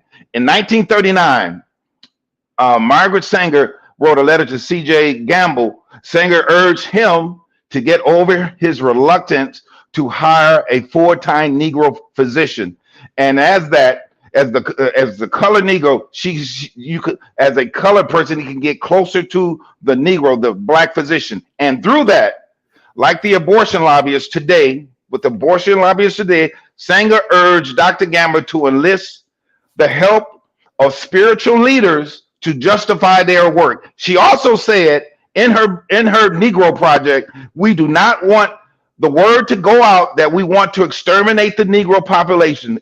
And the minister is the man who can straighten out that ideal. So they did push that through the Christian church. They did, those pastors did allow them to push that stuff over their pulpit. That's just a historical fact. And the black church allowed that, and they targeted the Negro community because they know that we are the true Israelites. Yeah, you might get some white folks. That part in there. Y'all see that part in there? Y'all see now what he said was true, but the reason, his conclusion, I don't know. But Brian, and these passages that he's talking but we've been trying to tell you that we. Hey, listen, hold on, because the other day you was talking, you wanted to talk politics. So these pastors that you're talking about are the ones that are the Democratic shields. So these are the ones who's been approached by the Democratic Party, and the Democratic Party has basically utilized these pastors to go out and to promote abortion within the black community. But then the other day you was on here, basically kind of had your pom-poms high for the Democratic Party. Huh? Yeah. When? What I say, Alton? Yeah, you talking about the evil Republicans, Donald Trump, the racist Donald Trump. Oh, hold on. I'm about to straighten that out. But continue your point. Then I'll address it. All right. So what are you? You Democrat or you Republican, brother? I'm an independent. All right. So I'm a registered independent because you know what? Because they both wicked, and I vote for those who going to do the best for my people on any issue. So hold on. So let me just clarify this. Let me address what you said. The Republicans. And here's the thing. I'm not a Trump apologist, but I just want to ask this question. So when Donald Trump said that he was going to try to get Roe versus Wade overturned, which is what you're saying is destroying our black community, why would you still call him a racist based on that? You don't think that it would have been conducive to say, well, hey, I may not agree with everything that he say, but hey, I think that we can use this opportunity to make sure that at least we can keep a part of our community intact. And then, maybe this could be a way for us to unify and kind of do the rest of the work. Well, I'm just shocked that you would allow Donald Trump to make some rhetoric, speak some rhetoric in his speech for the simple fact of placating to his base. Talking about Roe. Donald Trump is a narcissist. Matter of fact, Donald Trump said that the most stupidest people in this country are the people of the Republican Party. And if he ran, he would have to run on the Republican ticket. And that's exactly what he did. Now, as far as a Democrat, they're just as wicked as a Republican. And I said, and I posted earlier, and you all didn't address it, that Malcolm X said the Republican Party is the wolf, and the American liberal, which is the Democrat, is the fox. And they push, and the fox come in the black community and devour us just like the Republican Party. So we always had, as African American, Negroes, blacks, whatever you want to call it, we always had to vote for the lesser of two evils. It's just a fact, because they weren't for the black man. They for their own agenda and to keep. Hold on, just one second. And they wanted to keep white supremacy going. They are not for us. And I said, Alton and Minister Keys, that I won't be voting for either Biden. That's just my personal. I'm not pushing nobody to vote like me. I'm just saying. And did I not, Brother Berean? I said I'm not voting for either of them because I think they're both wicked. I will be voting in congressional ballots, Senate ballots, state and local issues, because I don't like either of them because they're both wicked. Because as I said, and I'm gonna land with this, and I said they are the same bird, but one is left wing and one is right wing. That's what I said. Because we're dealing with a secular system, and my issue is for Christians who are pushing more for a secular issue versus pushing for the gospel of Jesus Christ. That's my issue. But real quick, Bruce, let me ask you a couple of questions. Are you familiar with what Timbuktu is, right? He should hear from Babylon to Timbuktu, but he don't. Nah, go ahead, Bruce. Okay, so let me ask the question: why didn't the Malayi and the Songhai Empire record any Jews in it because they were the largest empires. Major, big empires. They were the largest empires who were there. So why did they not record Jewish presence in the land when they ruled as empires? Is that fair? Bruce, you're muted. Oh, I'm sorry. I was muted. I was talking and I thought I was answering. Well, so are you talking about this? You said the Songhai and the what other empire? And the Malay. Well, I'll be first to admit I'm not really versed or well learned in that area, but there's people like Dante and Ron Dalton, who lives in Africa now. He and other men, they can answer that. I can't answer that because the Israelites, if you look at the old 1700 maps before they made those people that made the maps, we were all that, they were all over Africa. So I don't understand, but I know they were in Timbuktu. I know they were in the Congo. They were in sub-Saharan Africa. They were down in South Africa. They were over on the West Coast, and they were in the northern. We were all over there, because we ran out. We ran out of that land, that so-called Jerusalem, and yeah, we were all over. So I can't really answer that because I'm not learned in that area. Okay, that's fair, brother. But listen, the point is, do not underestimate the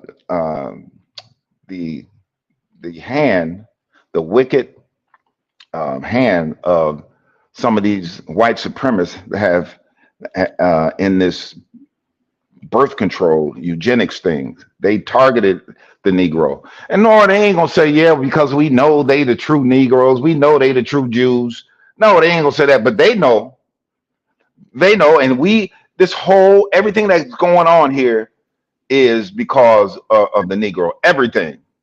And that's what they trying to fight, from the law enforcement to the political realm. So eugenics went down because the white folk knew y'all were the real Israelites. That's what you promoting, right? The white folk knew you were the real Israelites as part of Psalms 83, right? I'm saying that they use eugenics, birth control, to target African Americans, the Negro, in order to exterminate us, exterminate our numbers in here. Because if we weren't taking all these birth control, we probably have anywhere from 10. The conservative estimate is like we probably have like either 10 to 15 more million people in this country that are African American, or possibly even 20 more. Israel, they don't want no more Israelite because it goes back to Egypt and the Pharaoh wanting to destroy the firstborn and all that, right? It's Satan, nothing new under the sun, just like Ecclesiastes says. And that same demon wanted to wipe out the firstborn, same as Esau. Herod was from Esau. Esau wanted to do it, and he's continuing in his ways to eliminate and exterminate the Negro. And Margaret Sanger.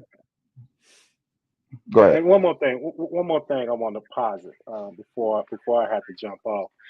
I'm gonna put this out there. When we talk about the Jews who come from Europe, it's often talked that they were Kaiser converts. Well, let me say this. What Hitler said, how he delineated the people, actually debunks that, because Lothrop said that the pure whites, part of them have to come from Alpine or Mediterranean country. Am I correct? That's what he said, right? Well, I'm not really. Okay, go ahead. All right. So when we look at what he classified as high stock white, I'm like, that really debunks the myth about those Kaiser converts, because he didn't consider those Jews to be white. And when we look at the country that the Khazars come from, you talking about the Khazars or Khazarian?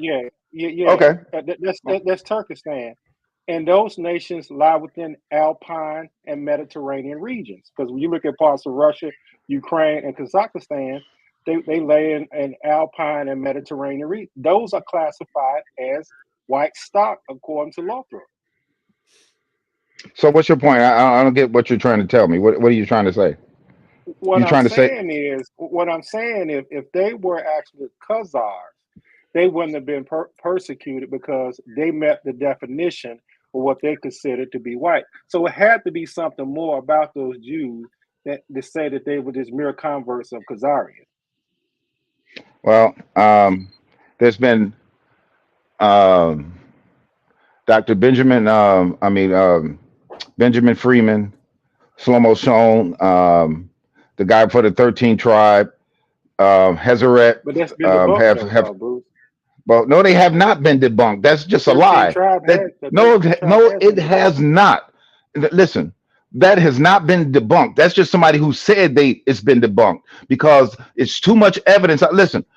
Listen, Dante just did a series on that, and you all don't want it because anything with Dante's name on it, you all just reject or Oh, don't want to Bruce, listen. shut He your did. black Listen what I'm saying. microphone. Listen. Shut Just your listen. microphone. I played the Khazarian. I played two of the series he got. I played 2 whole videos.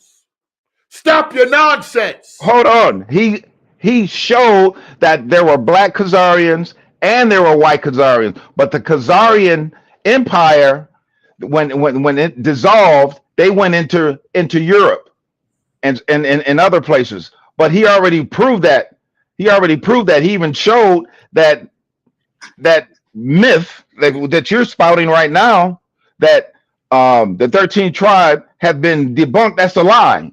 And I even knew. You know what? Before Dante even put his work out there, I knew that was a lie because there's too much evidence out there. It's too many Ashkenazi Jews who saying the same thing. We're Ashkenazi. We came from Poland and from Germany and from Ukraine and from all that area, you know. And they converted to Judaism, and they did not debunk that. I'm telling you, that's just a lie. That's a myth. Because they want to shut up the narrative, you know. And Hitler knew the blacks were Israelites, right, Keith? Right, Bruce? Well, I don't know about all that, you know, because like I said, he had racist tendencies, but he did call the Jews bastards. But what he meant by that, I don't know.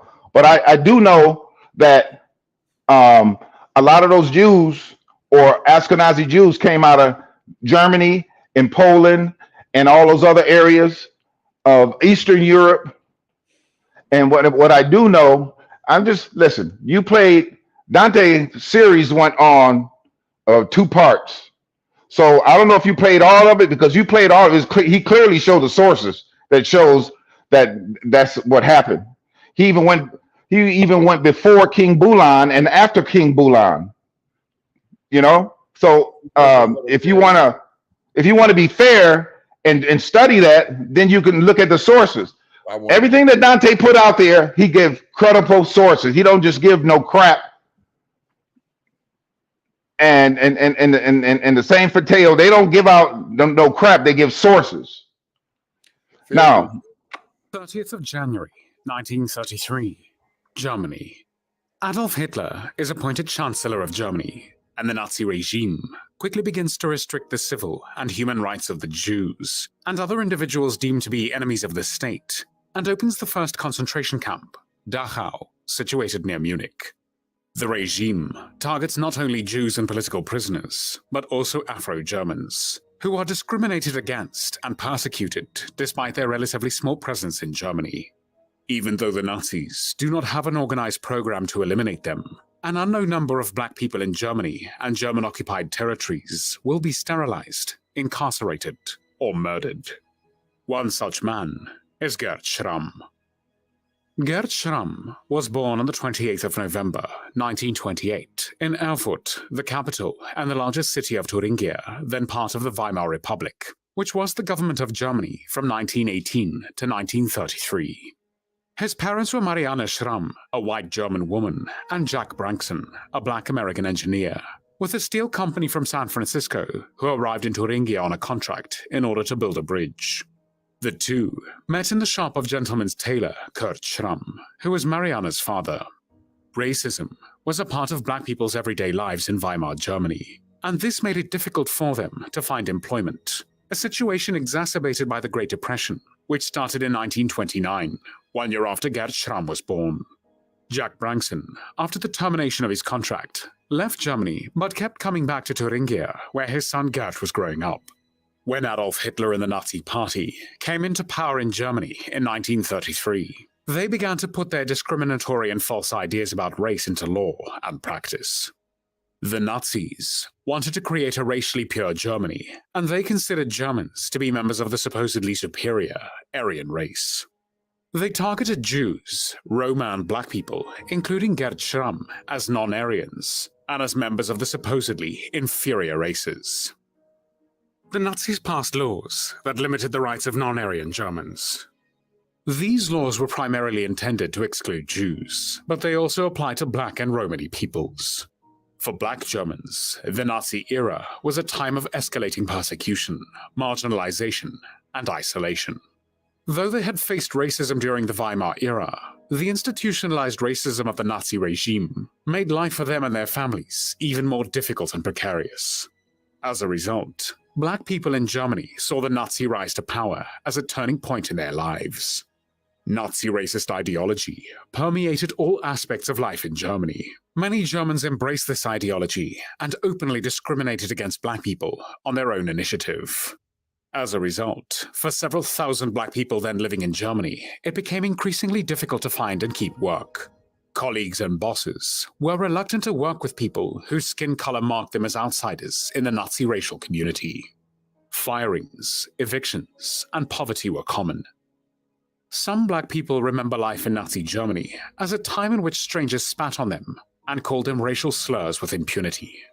In April 1933, the law for the restoration of the professional civil service removed people of non-Aryan descent from the German civil service. The decree was vague as to how exactly to define non-Aryan descent.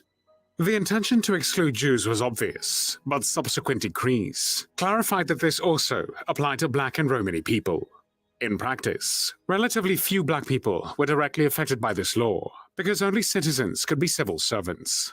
And most of those black people who were German citizens were still too young to be employed in the civil service. These citizens were multiracial children born in the Rhineland, a region in Western Germany. Their mothers were white German women, and their fathers were mostly French colonial soldiers, who had been part of the large Allied military occupation of the Rhineland between 1918 and 1930. During the Weimar era, there were between 600 and 800 multiracial children born in the Rhineland, and the German press referred to them using the derogatory label, Rhineland bastards. These children were often discriminated against because of their fathers and their physical appearance. They experienced racism from their neighbors, classmates, and even in their own families. While some remained with their birth mothers or their families, others were placed into children's homes or adopted. The previously mentioned decree and subsequent race-based restrictions severely limited future job opportunities and career paths for these children. It also made clear that the Nazis did not consider black people part of the German national community. Wait a minute. Maybe that's a side conversation. These are not primary sources that we hear screaming over here. What is this footage from? What is this footage from? Films weren't invented in the 1940s and the 30s. This isn't real footage right here. Let me pull up primary. I got to follow God. I got to teach these folks something. Hey, I'm not denying Hitler was a racist. I'm not denying Hitler was a racist, and he believed. Ruddy Brew, one of our other teachers that ain't got no sauce. You one teacher ain't got no sauce. Ruddy Brew, another one ain't got no sauce. Fair use. I'll pull up what a primary. Primary is a picture of the time, a picture of film or anything of the time. Of the time. This don't look like original footage. And intended to formally exclude them from German society. In September 1930. Oh, and then they get mad when I say, y'all can't teach me nothing. I dropped out of school and know this stuff. The Nazi regime announced the Nuremberg race. This is not real footage from the time. Laws. Are you talking to me or the people in the chat? Race into law. No, not you. Hopefully you. I don't know. You a whole different thing. You're just gonna say Dante.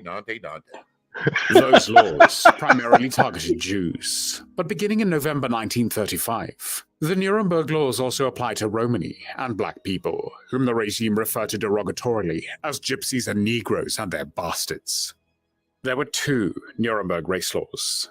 The first, the Reich Citizenship Law, defined a German citizen as a person who is of German or related blood. Oh, so if I get a book, if I get the Metuneta translated, it's not, they weren't speaking, Father, great Jesus in heaven. Hey, Brother Grant, and what I'm saying is, nobody's denying that he believed in the Aryan race and the pure white, blonde, blue eye. That's okay. That's fine, and we're not denying that he hated black folks. He probably saw us worse than the white Jews. Ain't nobody denying that.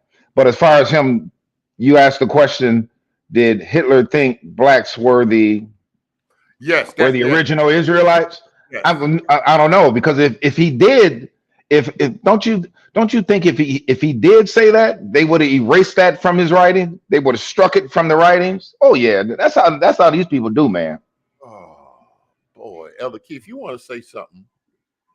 I asked the same guy he talked about all the time, Dante. I had him on there, and I asked him. I said, "You got that because he was saying he had 600 sources on BlackIsrael.com or something." He said, "No, I don't have that." He said, "I could not verify that Hitler statement, so I don't have it nowhere on my website." Right. Y'all can't even admit it's fake. At least Dante had enough to say he don't got it because he couldn't show and prove it. Right. That's what I just that's what I just said. We just found out it was fake. But y'all can't even fix your mouth to say it. Because as and other Israelites say it, and y'all move like Freemasons. You don't speak against the next man's doctrine. Hey, Minister Keys, didn't I just say I don't know what Hitler said? Come back with the slides. I'm tired of him. Come back with the slides. I want to see some slides. And yo, Alton amped me too. Alton said something. Alton said, yo, the other girl didn't come back. She never had the slides in 4 years and she never came back. Bruce, the only one, got slides in 3-4 different vacation homes and capitals all over the planet, and we can't find them slides yet. Boy, Hey, you yo, silly. don't laugh. He always got the slides, Russell, and he always come back on here and then don't and repeat the same thing.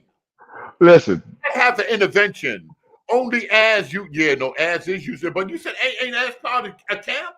As said he was in a camp, but yo, only we got to have an intervention for Bruce and Ruddy Brew because they would come in here and repeat the same thing. We got to have an intervention, y'all. This is what families do. All right, so I'm like Jameson Duncan. I mean, at the end of the conversation, Hitler didn't think that Jews or black folks were of high stock. Not at all. Period. Hey, Mr. Keys, didn't I just say that? I said he was a racist and he saw blacks less than that. But as far as did he say that? I don't know. Did I not say that, Mr. Keys? You said he was a racist. No, I said that he is a racist. He believed in the Aryan race, blonde, blue eye were the superior race, and he saw blacks less than even the white Jews. But as far as him saying, I can't say that he saw them as less than the white Jew. I mean, no, he saw the black man less than the white Jew. I can't say that, Bruce, because well, I mean, he killed how many of the white Jews, the so-called white Jews, did he kill? Yeah, but here's the point I'm making. I said this is what I see, but I do not see him saying that blacks were the true Israelites. And even if he did say it, they would have stricken it from the writings. They would have stricken it from the record because they can't let that come out. Why not? What would be the motivation? Because they have always whitewashed history. Because the Zionists, it is the Zionists who have control over everything, the school system, the publishing companies, and everything else, as well as the Roman Catholic Church. Zionists, my understanding, Zionists came when the political state of Israel was formed. This is pre-Zionism right here. The pre-Zion, listen, the Zionists parties started in the early, I'm sorry, not the early, at the end of the 18th century into the 1900s. Yes. Before, and they wanted the land, and they helped shape the thing, and they were looking at different places and the whole. Yeah, the Zionist movement started in the early 1900s. Matter of fact, the end of the 1800s, and probably even before then, if you study it out. But all I'm saying. My point is, I don't find him saying that the blacks are the true Israelites. He made a couple of statements that the white Jews are bastards and everything like that. So some Israelites say, "See, he's saying they're bastards. They're not the truth." I don't say that, but I do know that he didn't like black folks, and he's considered the white race the superior race. That's what I'm saying. Oh well, you know the truth. How do you think Israel fixed their mouths to say Hitler was doing what he was doing for black people in America because he knew y'all was the true Jews? Can you say that's a blatant lie from your research? I would just say I haven't seen that research from how. You see how he is because he's Israel. He'll say, No, I haven't seen that research. I haven't seen wherever they're getting that from. I haven't seen it. It's a lie, Bruce. It's a lie. It's a lie. Okay, it may be a lie. That's why I'm saying I haven't seen it. Okay, it may be a lie. Oh, Brother Brian, I got some French vanilla ice cream, man, with some walnuts in it, and I got some lemon cake. Woo! And man, you'll know too. Be careful. The point was to exclude people whom the regime saw as racially inferior, namely Jews, Roma, and black people, from having political rights in Germany. The second was the law for the protection of German blood and German honor. This law banned race mixing, or what was called race defilement. It forbade future intermarriages and sexual relations between Jews and people of German or related blood. A subsequent supplement to the law forbade black people in Germany to marry people of German or related blood. The goal was to prevent black people from marrying and having children with Germans. The Nuremberg race laws made it very difficult for black people in Germany to marry, start families, or build a future. They particularly affected those of reproductive and marrying age. While it was legal for black people to marry each other, those couples were rare because of the small size of the black community. Despite the Nuremberg laws, some black people and so-called German Aryans. There's something wrong here. There's something wrong here. Alton just said maybe, because Israelites saying maybe it's a lie, but the church sure lied for real. Listen to Ruddy Brew. He so want to believe that Hitler knew y'all was the true Jews. Listen to what he got to say in light of everything. There's the narrative being pushed that Hitler thought Jews were not black, because they bent that Hitler loved Jews and thought Jews were black, such as so forth, what it says, so forth. But we're arguing, hearing it from Hitler directly. They say they're not hearing it from Hitler directly. Do you read German, Ruddy Brew? If the UN had the president of Iran speaking in his language, and it was on the news, and the UN got over 100 interpreters, and an interpret read it, and we heard it, is that primary? Because they're interpreting the words at the time of the person. You're trying to act like it's not primary because it's translated. What are you arguing? Hitler loved black people? That's what you want to believe? That's what you want us to believe? Look, go ahead, Leo. Go ahead, Leo. These folk done wore me out. We gotta take these people. We gotta take these Israelites in shifts. I'm telling you, these folk hard to deal with. Go ahead. Grace and peace, everybody. I just wanted to come in, talk to Bruce a little bit, and about this specific call out here. Why are you saying about so you don't believe what other Israelites say about Hitler saying that? Do you believe that he said that? Do you believe he said it? I already explained myself. I said I'm for the listening audience out there, so I don't have to repeat myself because I done said it 4 times. I believe Hitler was a racist, and he believed in a supremacy of a white, superior, blonde and blue-eyed race. I believe that he hated white Jews, but I believe he hated black Jews even worse. I believe he hated black Jews and saw them less than the white Jews. But as far as that, him saying or making a statement or or reading some writing saying that the Negro are the true Israelites. I have not seen that, but people believe it. I haven't seen it yet, and I don't know what sources they getting that from, but I haven't seen it. But it could be true, but they may have other sources. So hey, I don't know where they're getting that from, but they may have other sources from that, but I haven't seen it. That's all I'm saying. That makes sense? Yeah, that makes sense. So yeah, go ahead. So Leo, were you on here when I addressed the genocide of the Negro through Margaret Sanger, abortion and eugenics? Yeah. Okay. See, when you try to make a statement, when you try to tell people, but that they were targeting Negroes, and they know, and I'm telling you, Leo, you may not believe this, but they know we are the power structure, and the elite know who we are. They know we are the true Israelites, and that's why they constantly. Hold on, I know.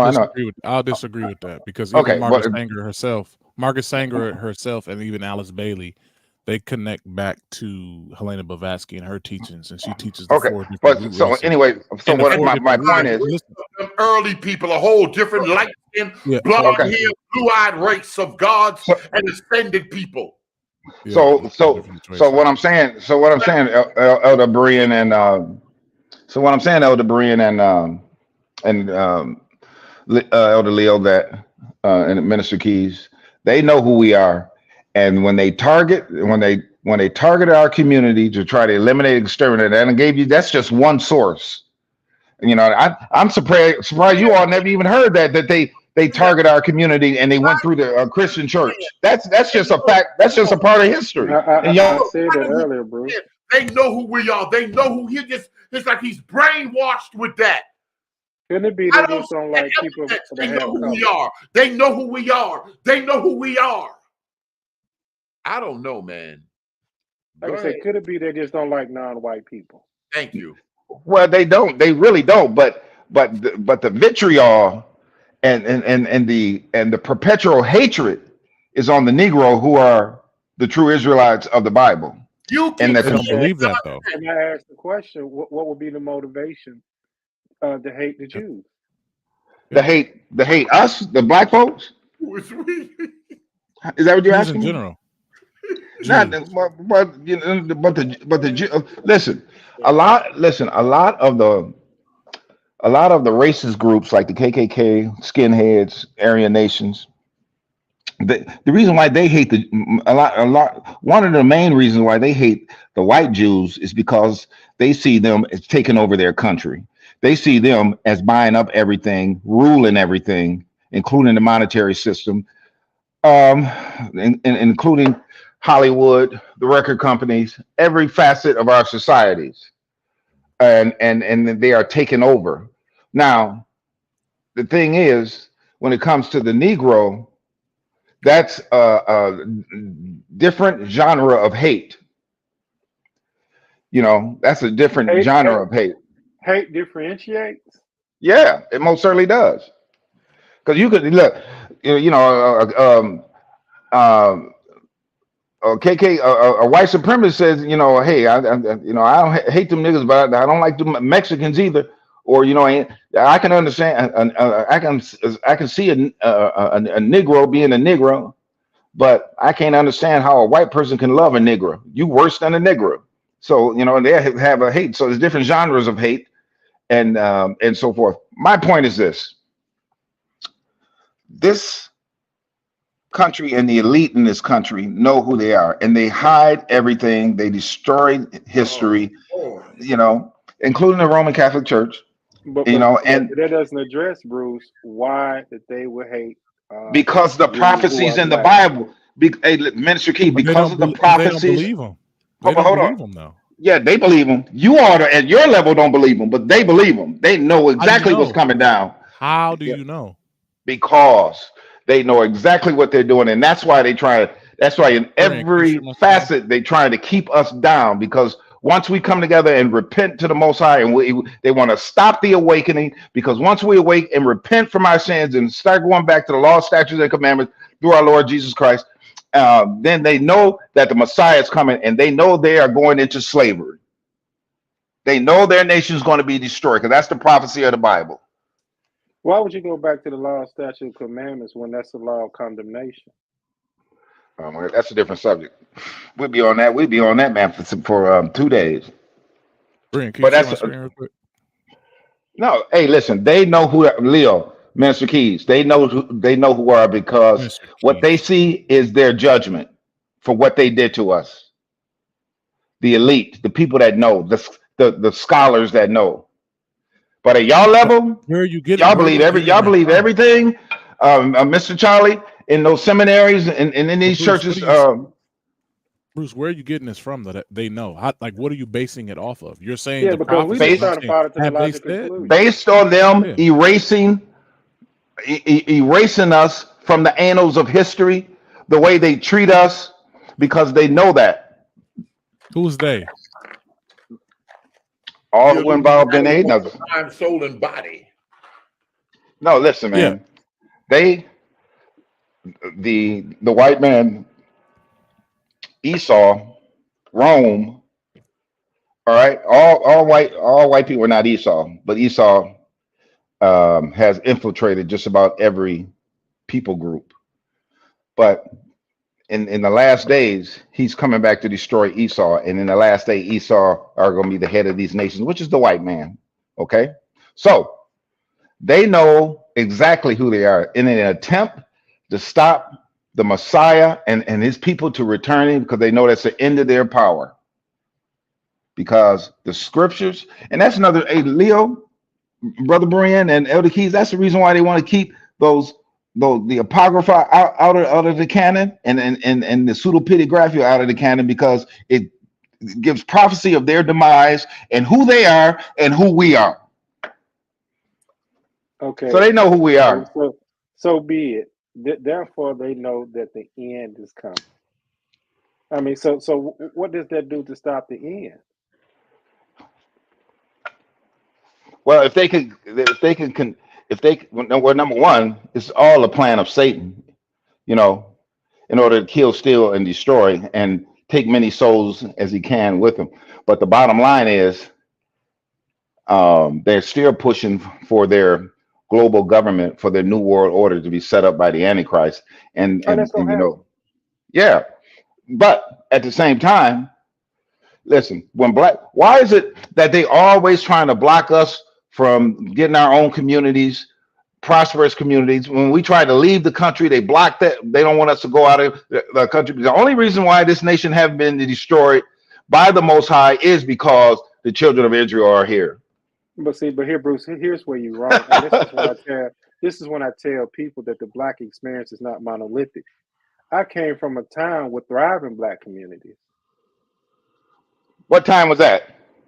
Town. I come from a town called Somerville, Tennessee. Okay, yeah.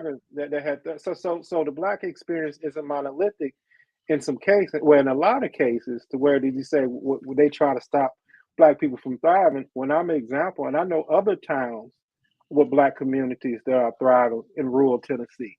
Yeah, but I know you could probably have 4 or 5, but in the pages of history here in the United States, they destroyed Do it. you know? And also, do you know that the state of Arkansas has the most Black townships in the United States?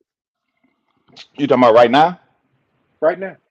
Yeah, but listen, that has nothing to do with their overall plan in order to keep the children of Israel, which is the Negro, from waking up and knowing the truth of who they are.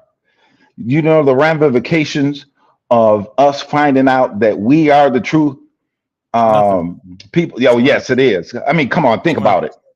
Think about it. No. What do you mean? What's going to happen? Think about the repercussions of that, because you find out that they are not.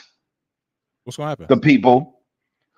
The 1948 people are not. And then we come together and we start repenting and calling on the name of the Lord for him to return and ushering in the 1,000-year millennium. Oh yeah, it's a reason why. You all just don't see it. But isn't that what church is already doing?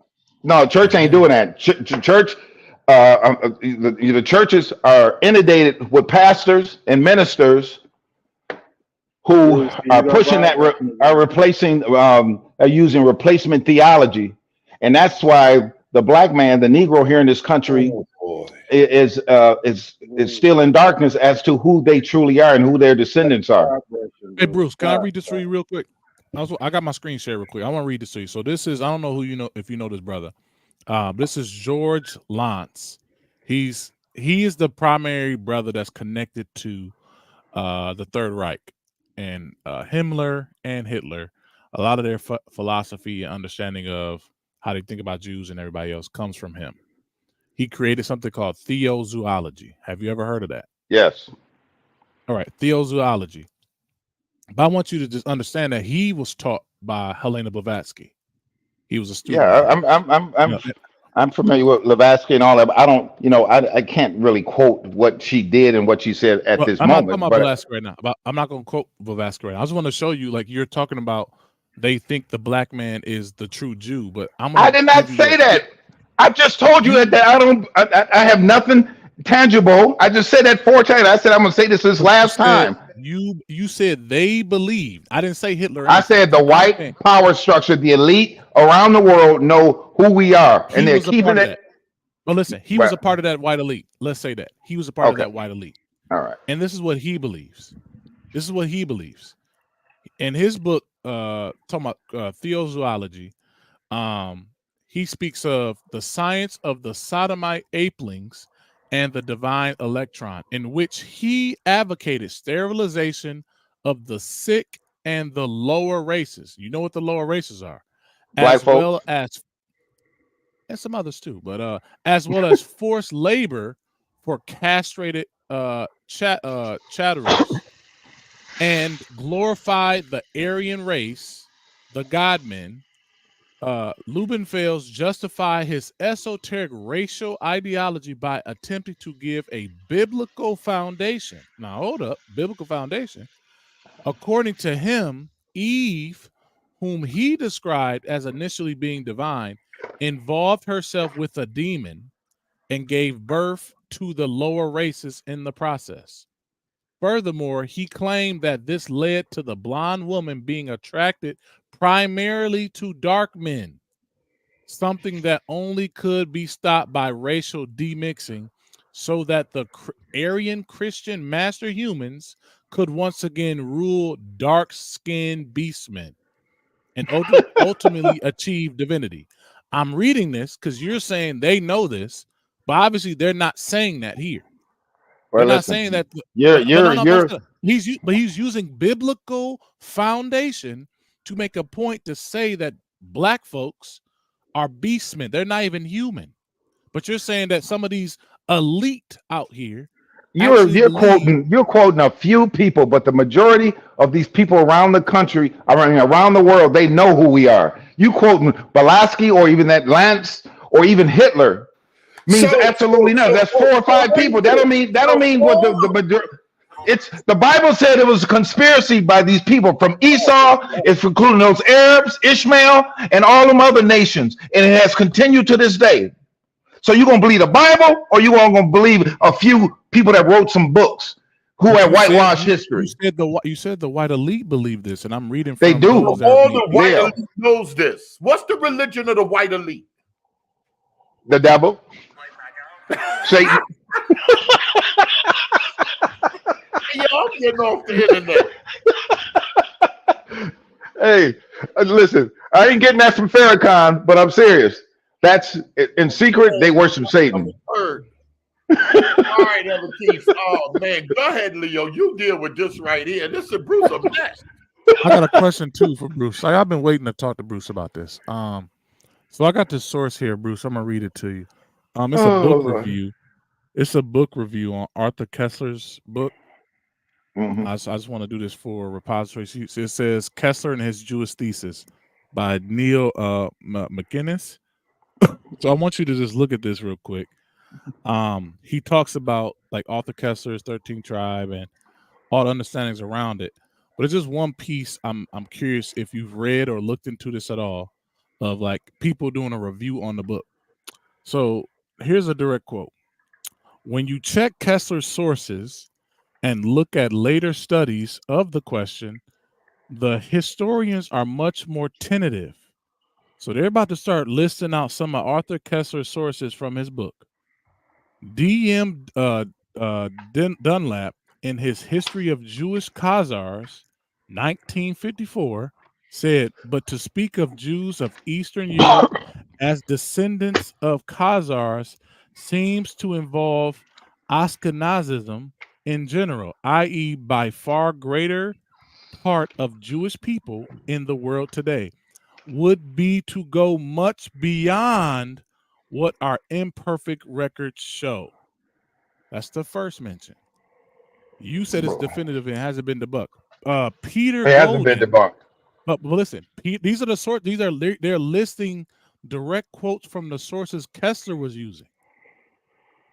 Peter Golden, in volume of his Kessler Khazar Studies, 1980, said further speculation along this line, while interesting, can bear no fruit as long as we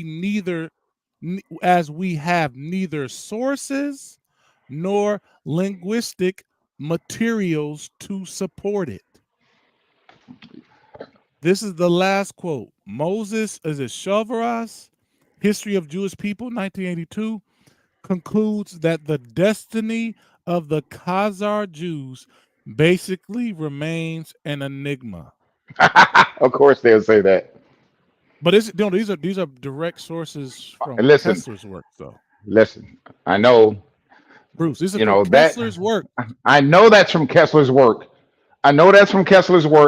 But the Kessler's work is not the end of the historical data that's out there. There's other sources that they conveniently don't want to put up, and it's look at do you subscribe to her? The invention of the Jewish race. Why you say they're not putting it out there when you mentioning the stuff that's out there going against the work?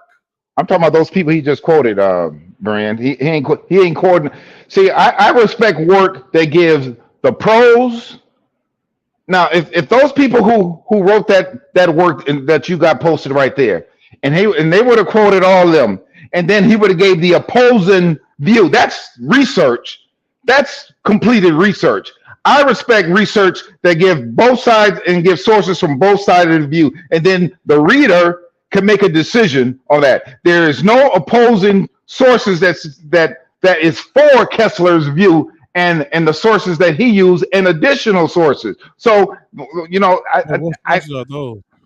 they're name dropping sources from his work, though. What sources are those? Are you talking about? That's all I'm saying is I respect the work they got for and against reviews and sources. But it's just too many Jewish scholars, Jewish writers, Hold on a minute. Jewish historians. Hold on a minute, Bruce. Noble Berean, I want to reply to you. I'm gonna reply to you when I get around to it. If I feel like it. If I don't, I'm not. Bye. Go ahead. Okay, and so okay. But look, hey, let me ask you something, Leo. Did you and I invite each and every one of the listening audience and in the chat. Bro, and I'm gonna ask. This ain't the place for you. You looking for attention? This ain't the place for you. I said you ain't Israel. You threw fringes on. Don't worry about me. You go make a video. You looking for numbers, bro? I'm not what you looking for. I'm not what you looking for. Yeah, and I use your material like everybody else. You don't like it, do something about it. Do something about it. Get this clown up out of here. I don't play with you church folk. Go ahead. Okay. He ain't Israel. He putting on fringes, talking about, boy, you don't want to debate me on none of this. Come around here playing. Y'all ain't my friends. Go ahead. Who's that guy that's saying that? I don't even. Ain't nobody. A clown with fringes on.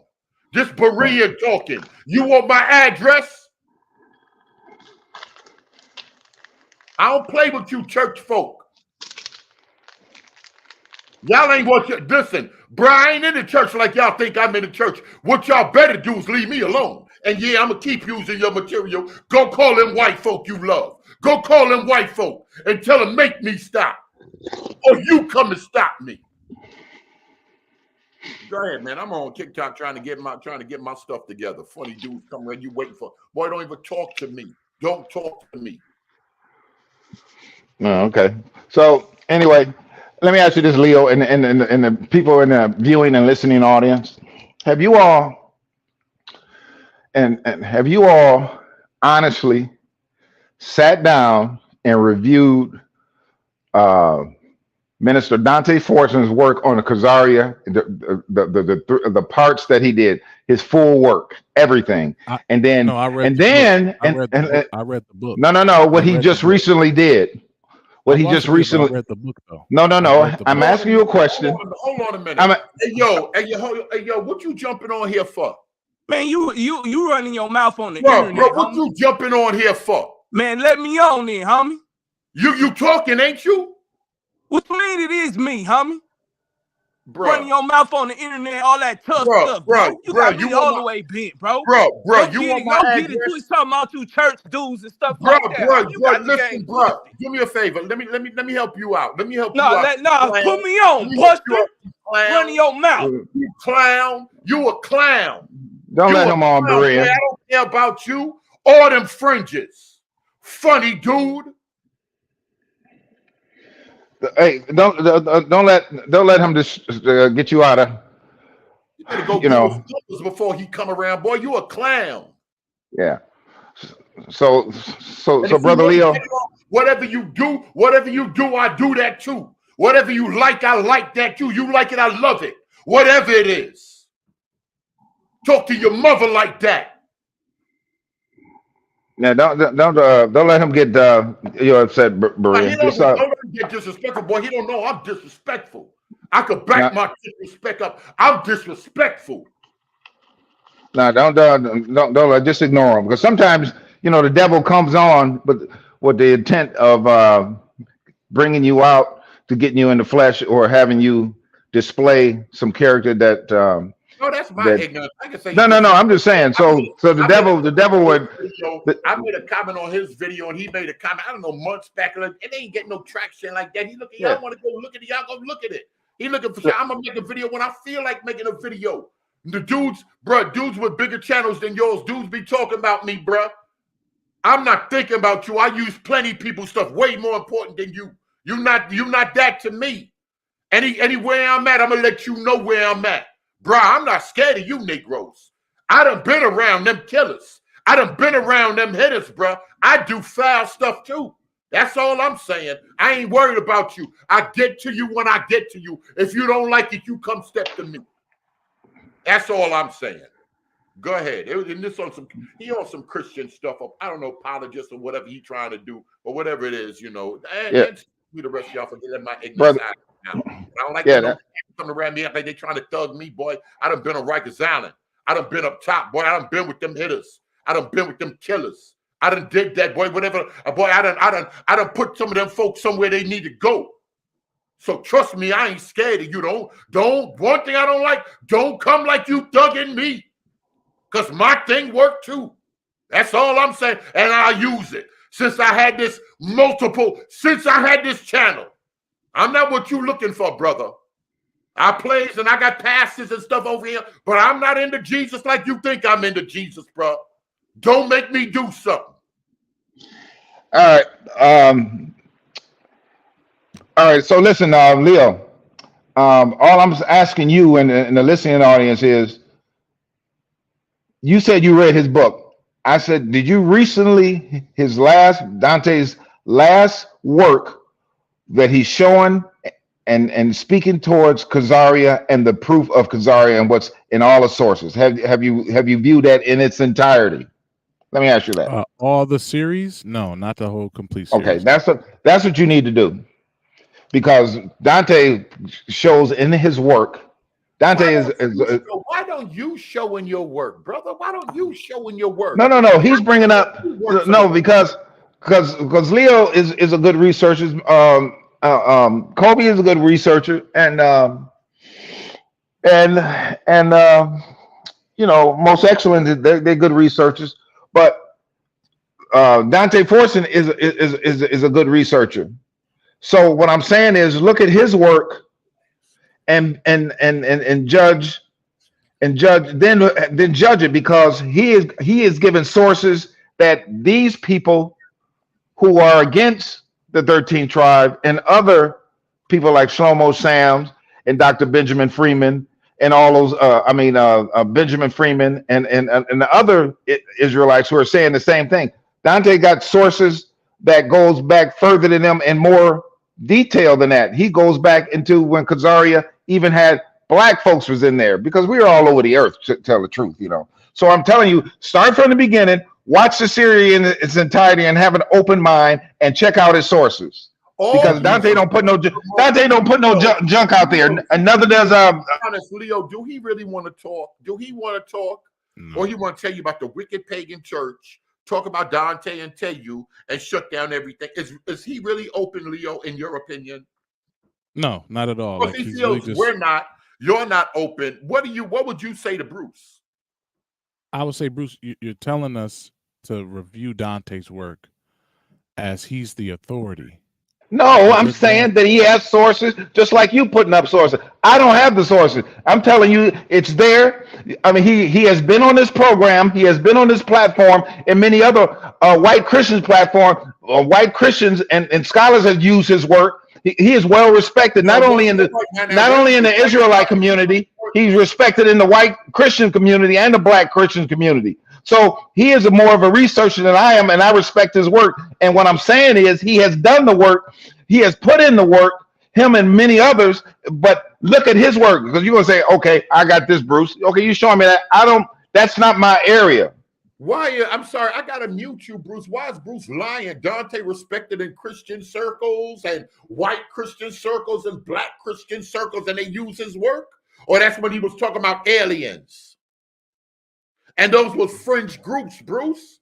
Just say it is for what it is. I'm not hating on Dante. Just say it for what it is. Who would white Christian respect Dante that's using his great research, and black Christian that's using his great? Name them. Name them. Don't just say it. Name them. Well, listen, all I'm saying is I've seen clips of people even quote his work. Okay. And Dante is a writer and a researcher. So respect his work, just like y'all respect those white folks' work that Leo's posted in front of. Dante showed you, each and every one of them, that he's a good researcher. So respect him. So is Benaiah, Israel, and so is Ron Dalton. You know, Bruce, but anyway, Leo. So I'm asking you.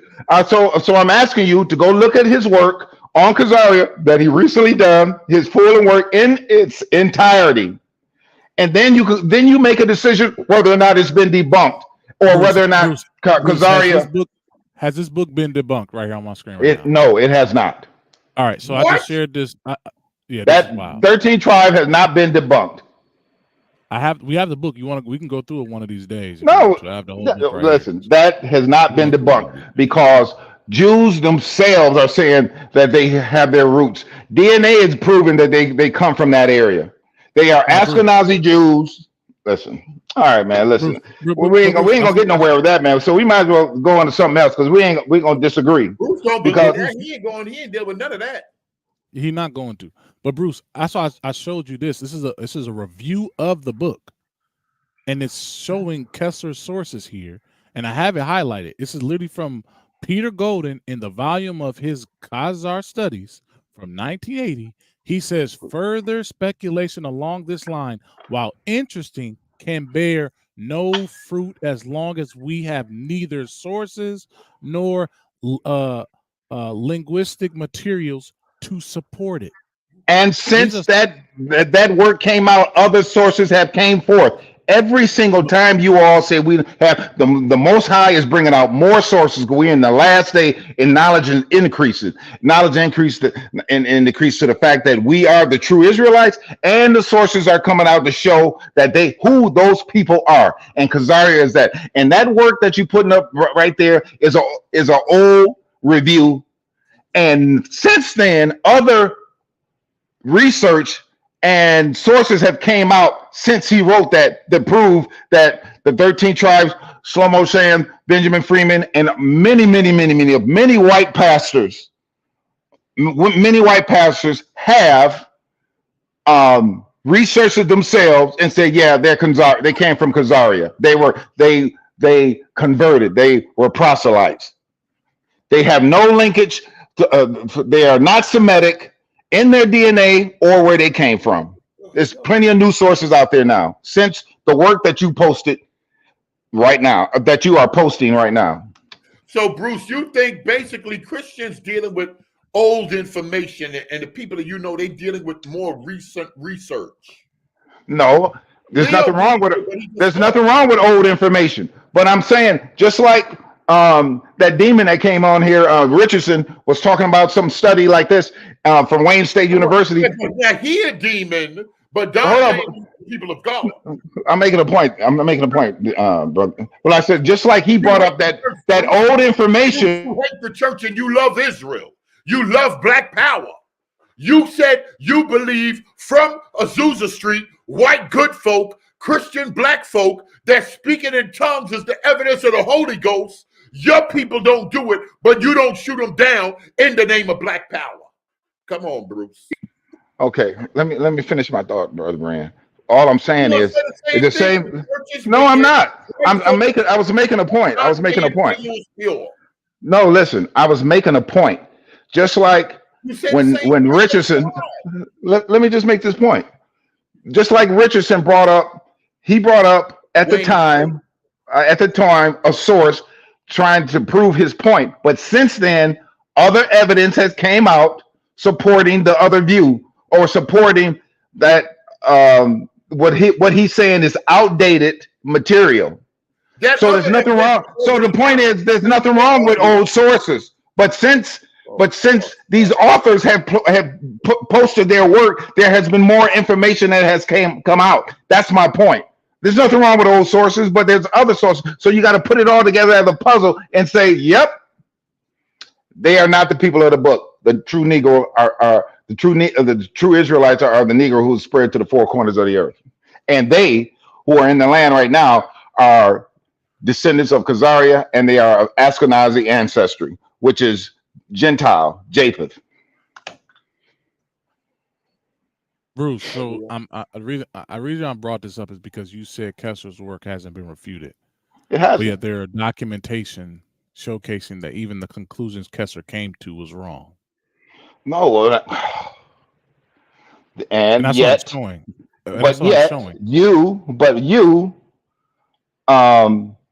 Listen, I don't know if you've been to a seminary or not, but when I was taught, if you're going to review somebody's work, you get the sources and you get the opposing point of view, and you get those for that point of view, and you post both work to, if you're going to make an accurate decision or accurate or dissect that work to see if it's really true. You can't just take one person's work and his quoted source and say, well, he said this. Well, what about the opposing point of view? That's why I don't respect those authors who only use one-sided. I respect those authors who put both sides of the issue at hand in their work if they're reviewing it, and then you come to a conclusion. He doesn't do that. He got one side and saying there is no. That he didn't put all the other sources. And all I'm saying, Leo, since this person did this work, other documents, other resources, other evidence has came out to support Kessler and Shlomo Sam's work, and Dante has brought that out, and you all don't want to receive it because the name Minister Dante Forson. You all don't like him, and you showing bias. How can you learn if you don't look at everybody's position? Got you. So this is another source, another review on Kessler's work, and this is a quick excerpt from it. It says, it's speaking to where Kessler kind of got his view from. It said the underlying basis for Kessler's deployment of this theme can now be seen more clearly. It is a reiteration of the argument used by assimilated Hungarian Jews who wished to find a basis on which to defend their achievements and to vindicate their place in Hungarian society. It is significant given Kessler's concern to find a means to justify his European ties that he would follow in the path of other Hungarian Jews who also wished to establish their Western orientation, but who did so not by trying to establish a fictitious character of judicious tradition, but by promoting the unity of being both Hungarian and Jewish. Okay. Now the beef for me is like, if this is where a lot of the baseline around Kessler's view is coming from, Hungarians just trying to prove something. Did it have any basis for it? I don't know. We have to look into it more. But Well, like I said, the more it's digging, but I'm saying, but this is what this is saying. I'm saying, like, I know what I know what it's saying on his works. I'm reading reviews on his works, and they're saying Yes, this.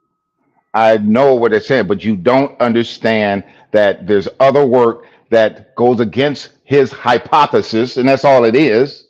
You know, other that's all it is, because modern day scholars and modern day preachers and some rabbis and preachers from different how's different denominations, people who don't know each other, coming to the same conclusion, but yet you all are like, oh, well, this person said in this book that this, said, and the other thing, but yet the Most High Yah, the Holy Spirit, is awakening up Gentiles to this fact with evidence that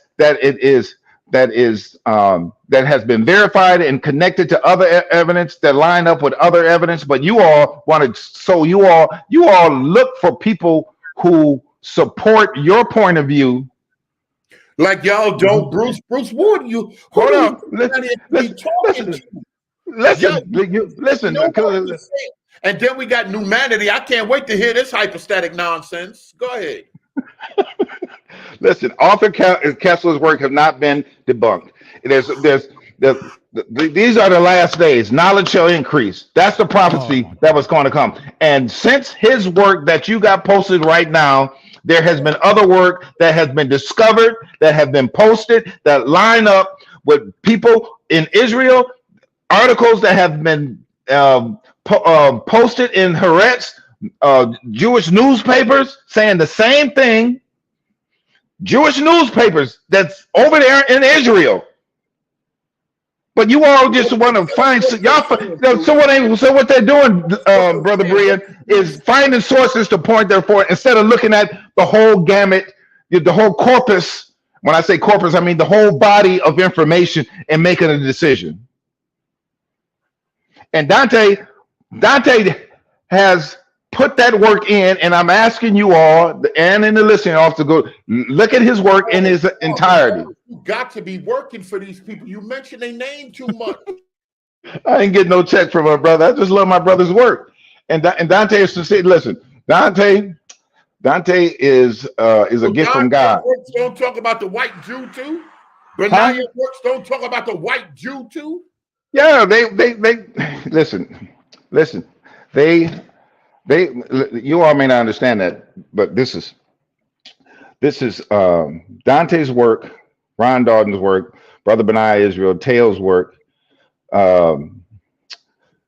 many, because I want to leave people out. It's just too many of them. Their work has been verified and by white Gentile Christian pastors, and they don't even know them personally, but they have come to the same conclusion because they're they're reviewing scripture and looking at history and looking at sources and saying, yeah, this is it. What they have told us, we have been taught lies. And even the Bible says the Gentiles will come and say that we have been taught lies. Our fathers have taught us lies. That's going to be that's the prophecy. You know, the Gentiles, their fathers have taught them lies, and that's all this is, lies to cover up their lies and their conspiracy to take the heritage and the culture away from the chosen people of God, the apple of his eye. Oh boy, God love the black people and hate the white folk. Thank God I'm black. Leo, look at Dante's work in this, and then if you come back, if you got any questions of contact him. His email is out there, man. He'll respond. Hey, shut up with this now. Enough of this garbage now. Like he praising him. His information is out there. He got the information for you. What you think people be doing? Y'all don't think people that ran through these sources, these people videos? Oh man, yo, this religion. Go ahead, Leo. This religion is a whole mess. You see the other dude coming over here to my channel, Berean, I'm still waiting for you to respond. This nigga got hold for this religion. I'm telling you, boy, I'm not into this nonsense y'all into. Y'all believe it powerfully too. Deep in your soul, you believe it. Bruce, believe what he's saying. And can't nobody change his mind? Can't nobody change Bruce's mind? Go ahead, Leo. Can't nobody change Bruce's mind? Because I know we've been indoctrinated. And the one that converted him, Dante, you Shonda. He loved him, Benaiah, Pastor Kelly, he can't help himself. He turned out. These folk, Bruce is turned out with this thing, not Jesus, not the Holy Ghost, that comes second. That Holy Ghost and speaking in tongues, that's second. But this black power and Dante, that's this God. That's number one. And why is it a black man looking for identity? He got 3 houses. He landed his captivity.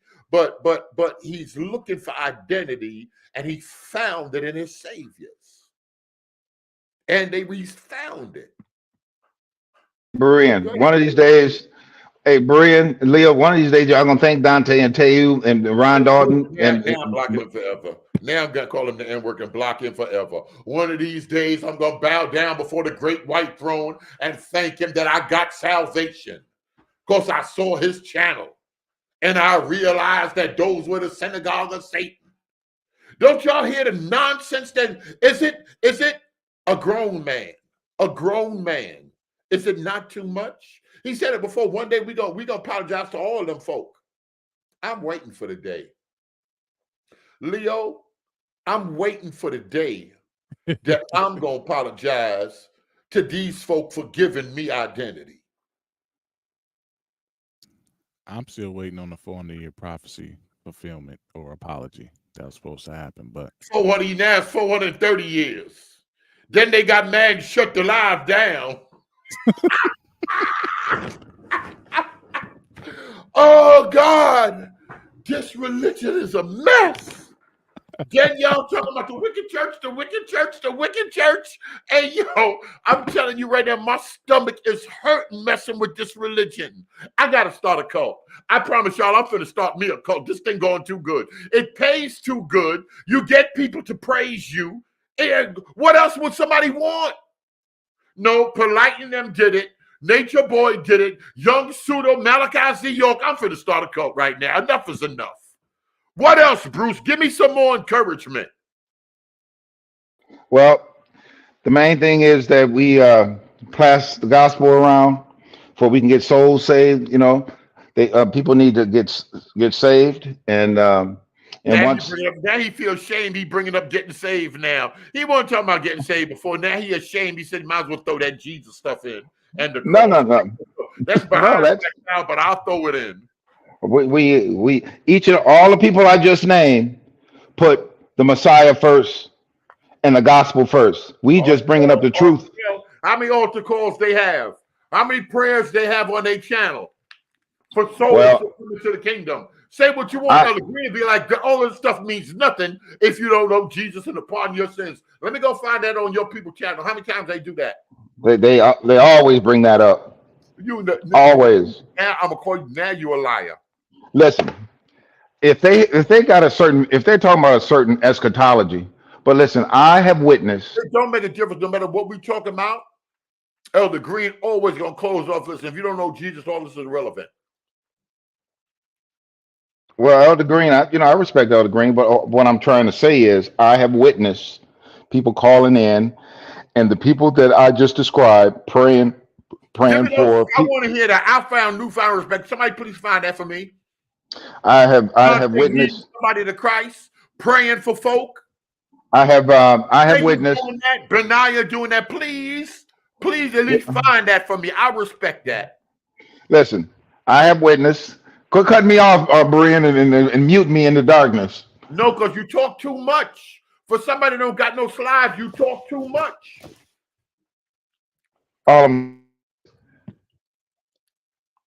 You're muted. Brother Brian. Yeah, what? All I'm saying is I have witnessed Minister Teyu, Minister Yakova, Ashanda, Deborah, and Watchman, and many others,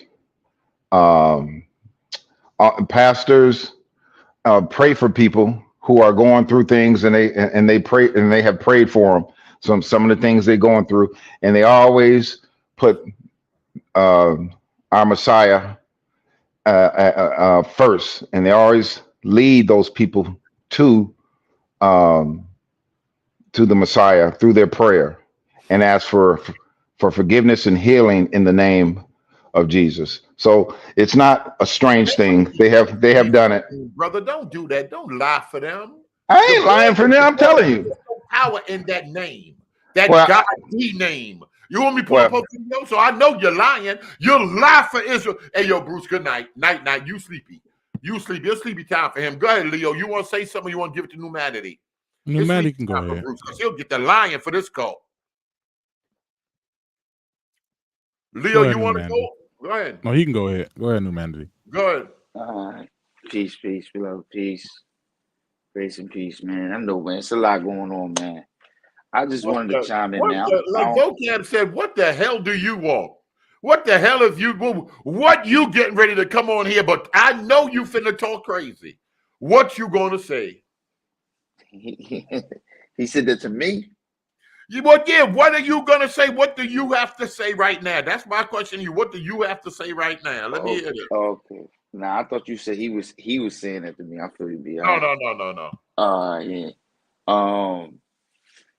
Yeah, nah, I was just going over the debate, you know what I'm saying? I mean, again, trying to get through the weeds a little bit, but I was just saying I understand that it's different views on this particular topic, right? You know what I mean? And everybody got their opinion, right? But when we talk about sources and the documentation, I mean, there is a wealth of information on this topic. As you know, it's smoking hot right now. You know what I'm saying? And has been for the last, I mean, I would say decade, but definitely in the last several years due to the quote unquote awakening. You know what I mean? Where just identity in general has just been on the hot seat. You know what I mean? Whether it be us, whether it be, Jewish people, again, and even Zionism, conspiracy theories and so on and so forth. But in particular, Arthur Kessler's book, The 13th Tribe, is often stated as being debunked, but it's not a legitimate what they quote unquote debunk. Where documentation can actually refute the evidence, right? Like even in the sources Leo was reading, like he may come from an opposing view, which it seems like he does, right? And that's legitimate, but he's responding and rebuttaling with just comments, and that support his view, rather than documentation that would refute or debunk the documentation that the book puts out and provides, along with, as Bruce was mentioning, so many other sources. I mean, so I'm just saying, just there's just it's a wealth of information. It's just too much information to kind of like even attempt to say that work. Even let's just say we put these two works on the table. You know, the work that Leo's presenting, and then just Arthur Kessler's book. In itself, if you look at the book and read the book, and you know, you go about just to verify those sources, and vice versa here, because I didn't even hear any sources in the opposing view. I mean, I think it would only intrigue you to search further, and you would not come to a conclusive debunking, as the term is often thrown around. You know Leo, I mean? So, Leo, let me ask you a question, Leo. All right, let's say, and not just Leo, everybody, let's say humanity. Does humanity have a point? Because I played apologist the other day on a TikTok, and she said there's no evidence whatsoever. Damon Richardson came in here lifting up that Wayne State University. Next day, Fervent Charity hitting my jackets. This is primary source right here. Just some good research right here. A peer reviewed, I think he asked me. An article he showed me.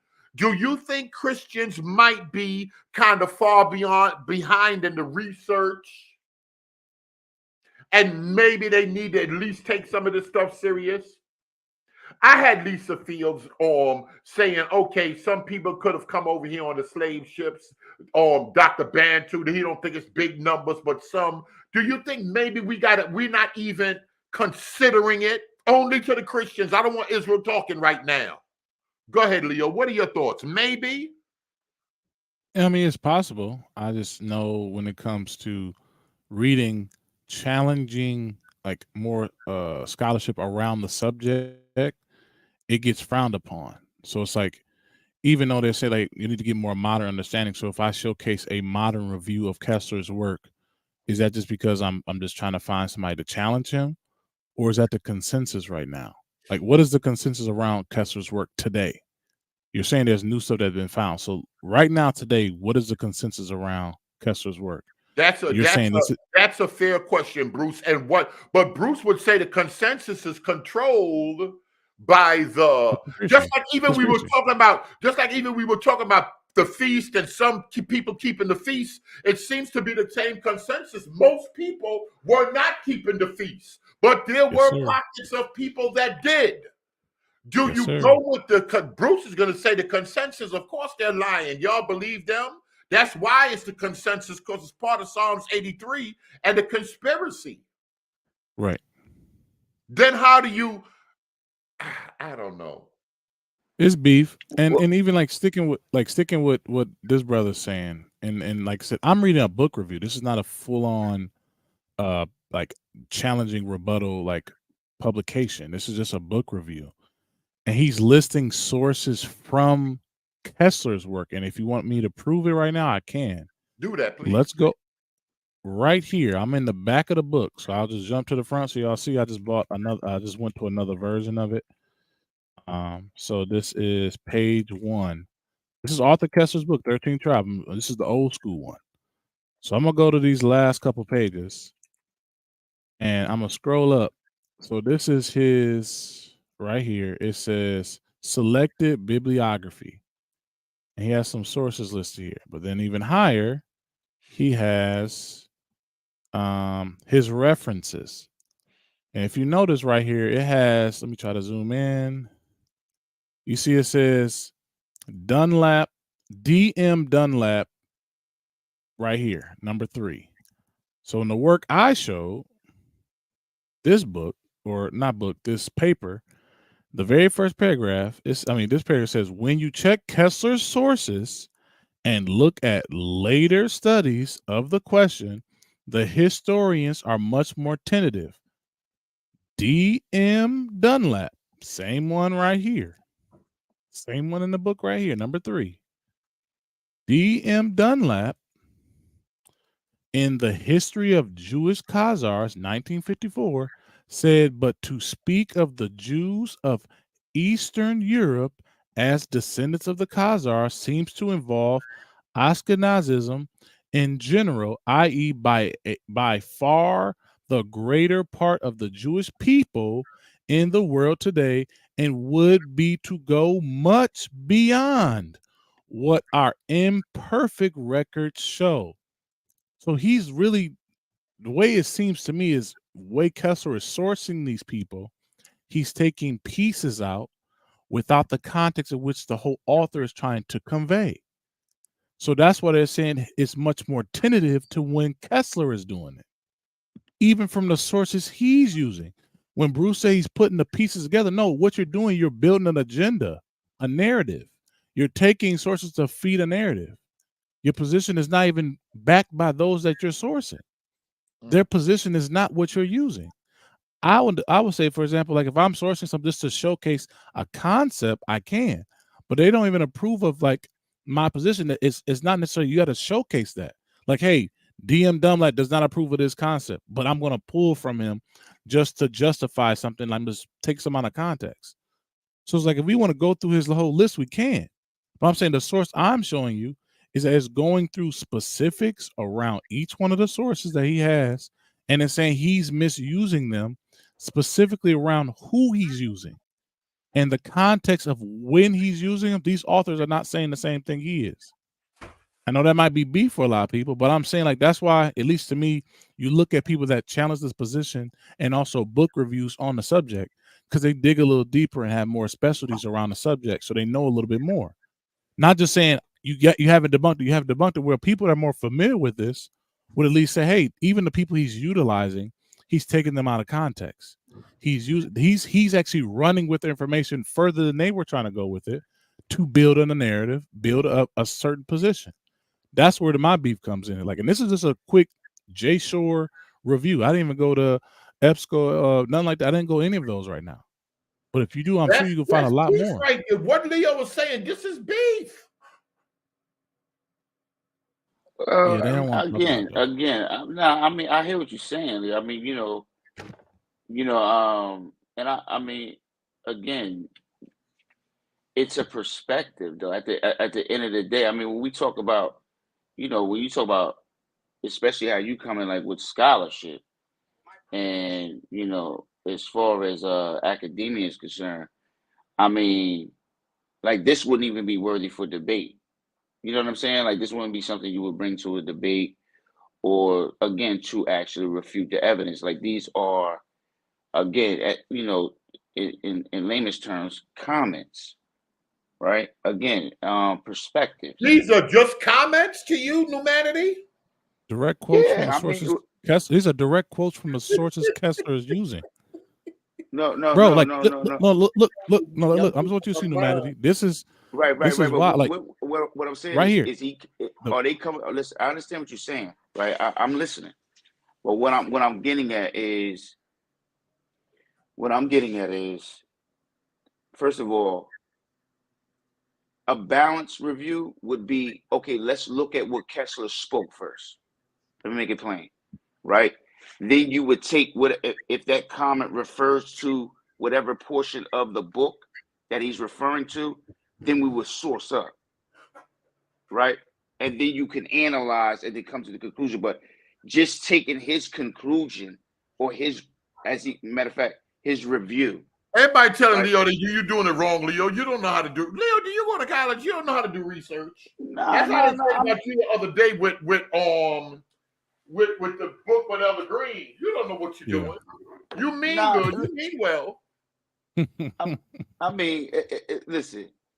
Remember, this is the Hypostatic Union teaching you this. But go ahead, I'm listening. We can definitely get into that. We can get into that. We can definitely involve on the Hypostatic Union, right? I mean, that's what this really is all about. You know what I'm saying? But I'm saying that in all, right? That I think with kindness, like Leo knows better as to present this as solidified information versus an author's book. You know what I'm saying? Where it's a review on the book, right? It's not like he may give you a couple of comments from someone who disagrees with the book, but he's not providing you with the sources that prove Kessler wrong. Right? He's making comments. Wait a minute. I can't have this nonsense. I can't keep doing this. I can't keep doing this. Now I'm acting crazy and I'll be playing around. Y'all pray for me. I'm sorry. The other brother was a Christian brother, even if he wasn't. What's the guy, Noble Berean? I'm sorry, brother. My attitude is all wrong. I want to be a good Christian. I'm getting old. I'm gonna go see the Lord. I'm losing. I can't say because church folks say don't say it, but I came in here. I was looking for my watch for days. I came in here and I put the stuff from Family Dollar in the refrigerator. Couldn't find my watch. Tell me where my watch was. I just found my watch. Tell me where my watch was, because I got the charger for my AirPods and the watch and to hold the phone over there by the refrigerator. I put the watch in the refrigerator. Yeah, but Ren, that Brooklyn popped out. Yeah. And I'm sorry. I don't want my ignorant side coming out. I wanna do better. I want to do better, and I apologize, but I feel it getting ready to pop out again. Humanity, what in the world are you talking about? Nah, I'm just saying. He just said you. Leo just. I don't know. I'm gonna let Leo explain it. I'm scratching my head. Nah, Leo, listen. I get what you're saying. Okay, let me ask you this then, Leo. Let me ask you this. Do you feel like now that you read this review that Arthur Kessler's book, and we just talking about Kessler, like, again, this is a short-sighted analysis on this topic. This topic is way more vast than Arthur Kessler's book, although it is worthy of the notoriety it has received, right? But I'm just saying we're short-sighting this topic to one work, right? And I'm asking, based on that unbalanced approach in itself, would you say that based on what you read in this review, that you feel like the book is genuinely debunked from an academia perspective? No, this is the initial attempt. Leo, we're gonna have to take our time. I gotta post it because I gotta post some people because people have said it's been debunked. Researchers have said it has, but Leo, what are we not understanding that humanity is saying? It's in question, and you haven't really looked into it. You just read one article, and you're already swayed when you need to know better than that. Yeah, it's something like this. Like, I'm looking to an article as opposed to a complete work that has a large following. A lot of people respect it in certain circles. So because of that, I should do a little more than just present an article. But it's like I'm saying this is just baseline understanding. Like, hey, I want to look at some reviews around the subject, so I'm going to read reviews on the book by other scholars who are more researched into this subject than I am. All I'm doing is following what they've already looked at. That's all I'm doing. Yeah, okay, so that's a great approach. That's a great approach. I don't speak against that. What I'm saying is, but based on what your conclusion on the matter is what I'm getting at. Like based on what I'm seeing right here is Kessler, even when you read his sources and going through the book, when you go to these source references, is he quoting them in context of their own works? So what makes me, I don't even want to read Kessler's work anymore. I just want to read the references now. Because if his references are not saying what he's saying, that's beef. He's pretty much building an amalgamation of different sources to build a view, which they aren't even saying. He's just taking bits and pieces. Okay, but listen, in all fairness, right? I understand that, right? Again, and I just think that speaks to the narrow approach to this when this is a broad subject, right? So there needs to be a little bit more openness, in my opinion, right, to approaching this on both sides. I think Bruce was bringing that out earlier. Like, there needs to be, you got to approach this with a blank slate, right, and to really kind of like really get to the meat of the matter, right, and to have an honest approach. And I say that to say because I'm sure I know that I grant you, I know that you know that it is almost required, and I'm going to say it is required, where you do have even someone in your work, right, have opposing views, maybe even, but the facts are still consistent, right?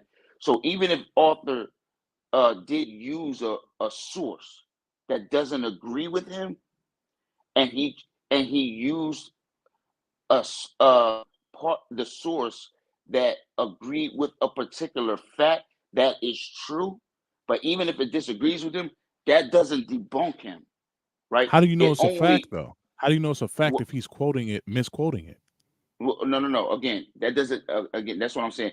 It doesn't necessarily mean it's a misquote, right?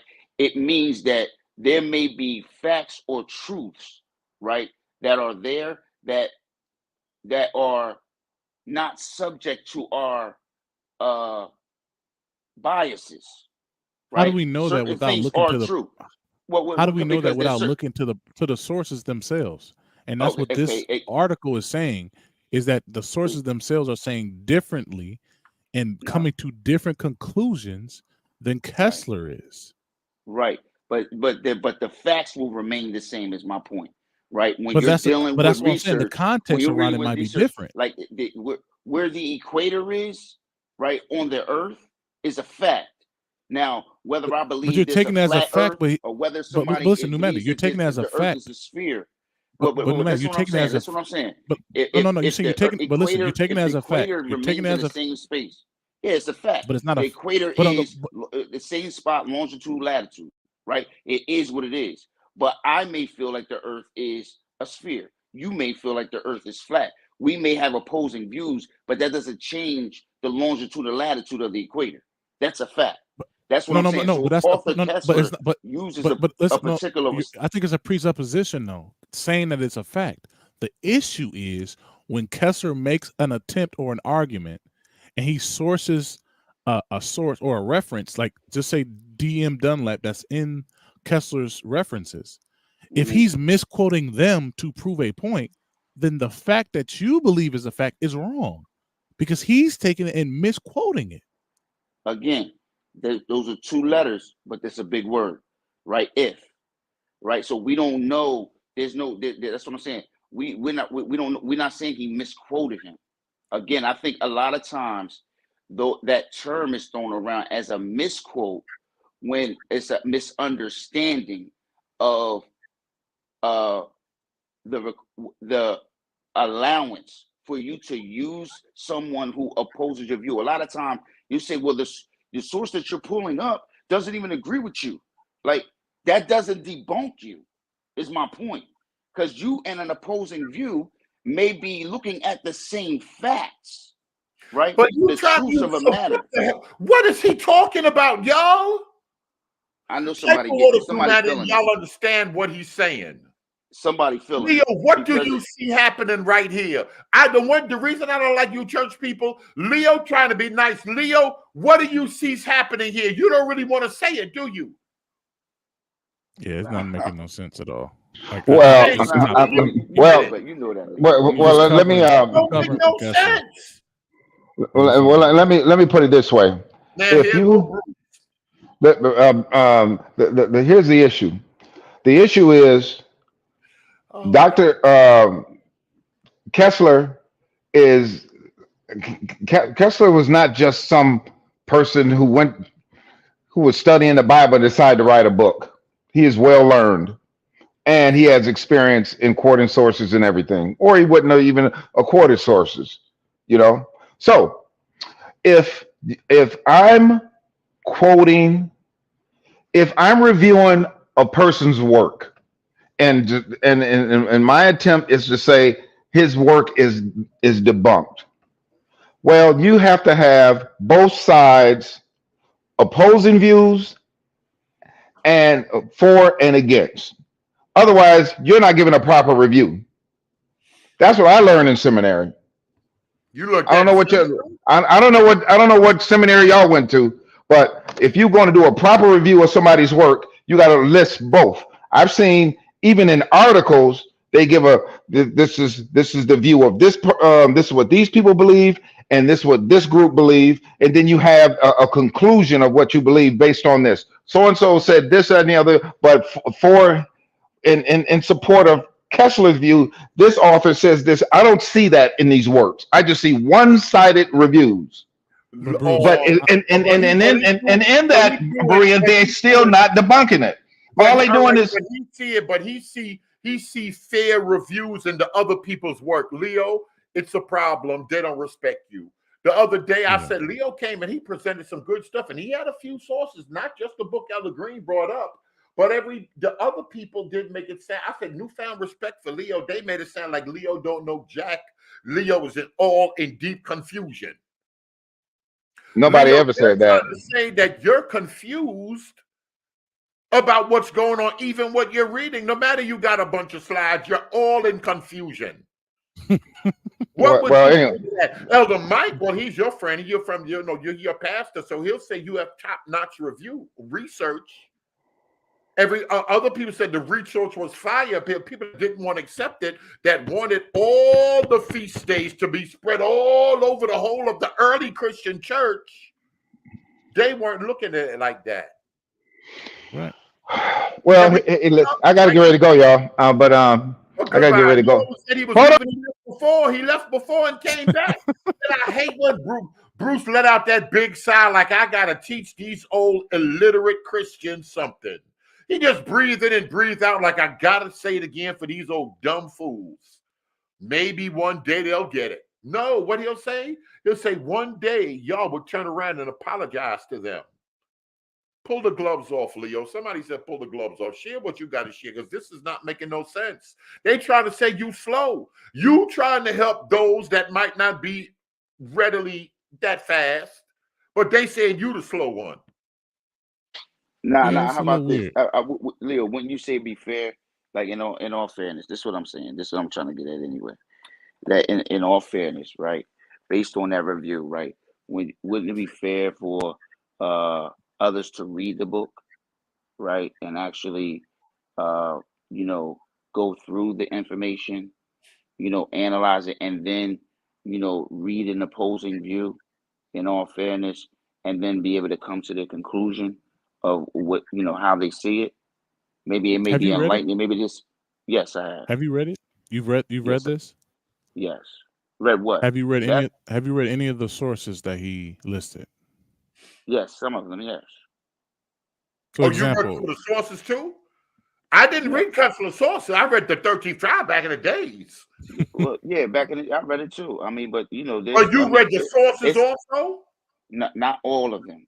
Not all of them, but a lot of them. And there's other works. That is not the only work. Again, we're taking a narrow view of Arthur Kessler's book and acting like he's an independent on this particular subject. There are many others. Give me some other works. What's another one? The invention of the Jewish people. Give me another work. Name some other ones. There's a host of other books. I have. Oh Lord, he get like Bruce. When they say it's a host of stuff and they can't name nothing. I mean. We can get into it though. I mean, I think it's a great topic. We can get into it. I'll come prepared. I don't have no problem with that. Yo, name the book. Yeah. I just want to say this. I'm looking. I see Dunlap's name in here a lot. So Kessler is quoting from Dunlap a lot through this. Yeah. It's going by each chapter, and he's quoting Dunlap a lot. This is Dunlap. There's Dunlap right there, number 5. Dunlap over here. Then you got Dunlap up here, the next chapter. He quoting this brother Dunlap a lot, yet in this source, it's saying even the understanding around the conclusions is that if he's taking the liberty to even make any accusation, is imperfect records show. Like there's imperfect records around this. But yet this brother Kessler is utilizing this man's work a lot to make connections, and yet these two disagree on the conclusions, being definitive. Brother Nomani, let me just say this because then I got to go. All I'm saying, what I was trying to get you and Brother Berean to say earlier, earlier in the listening audience, that since this work was posted, since this work has been out, there has been other work that supports Shlomo Sam's final analysis of his book, his conclusion of his book.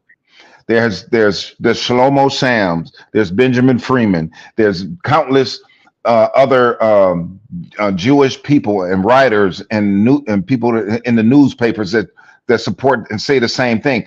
And what I'm trying to get you all to understand is that since this work, there has been other work that's came out.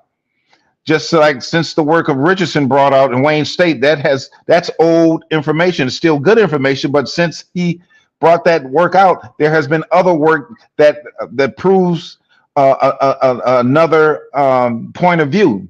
So you have to, that's not the only work. This is just a small snippet. It's a microcosm of the view that they came from Khazar. It is not the totality of everything. But Kessler's book is one of the books. That book was way out over 30, 40 years ago, right, Brian? 1976. I have Sam's.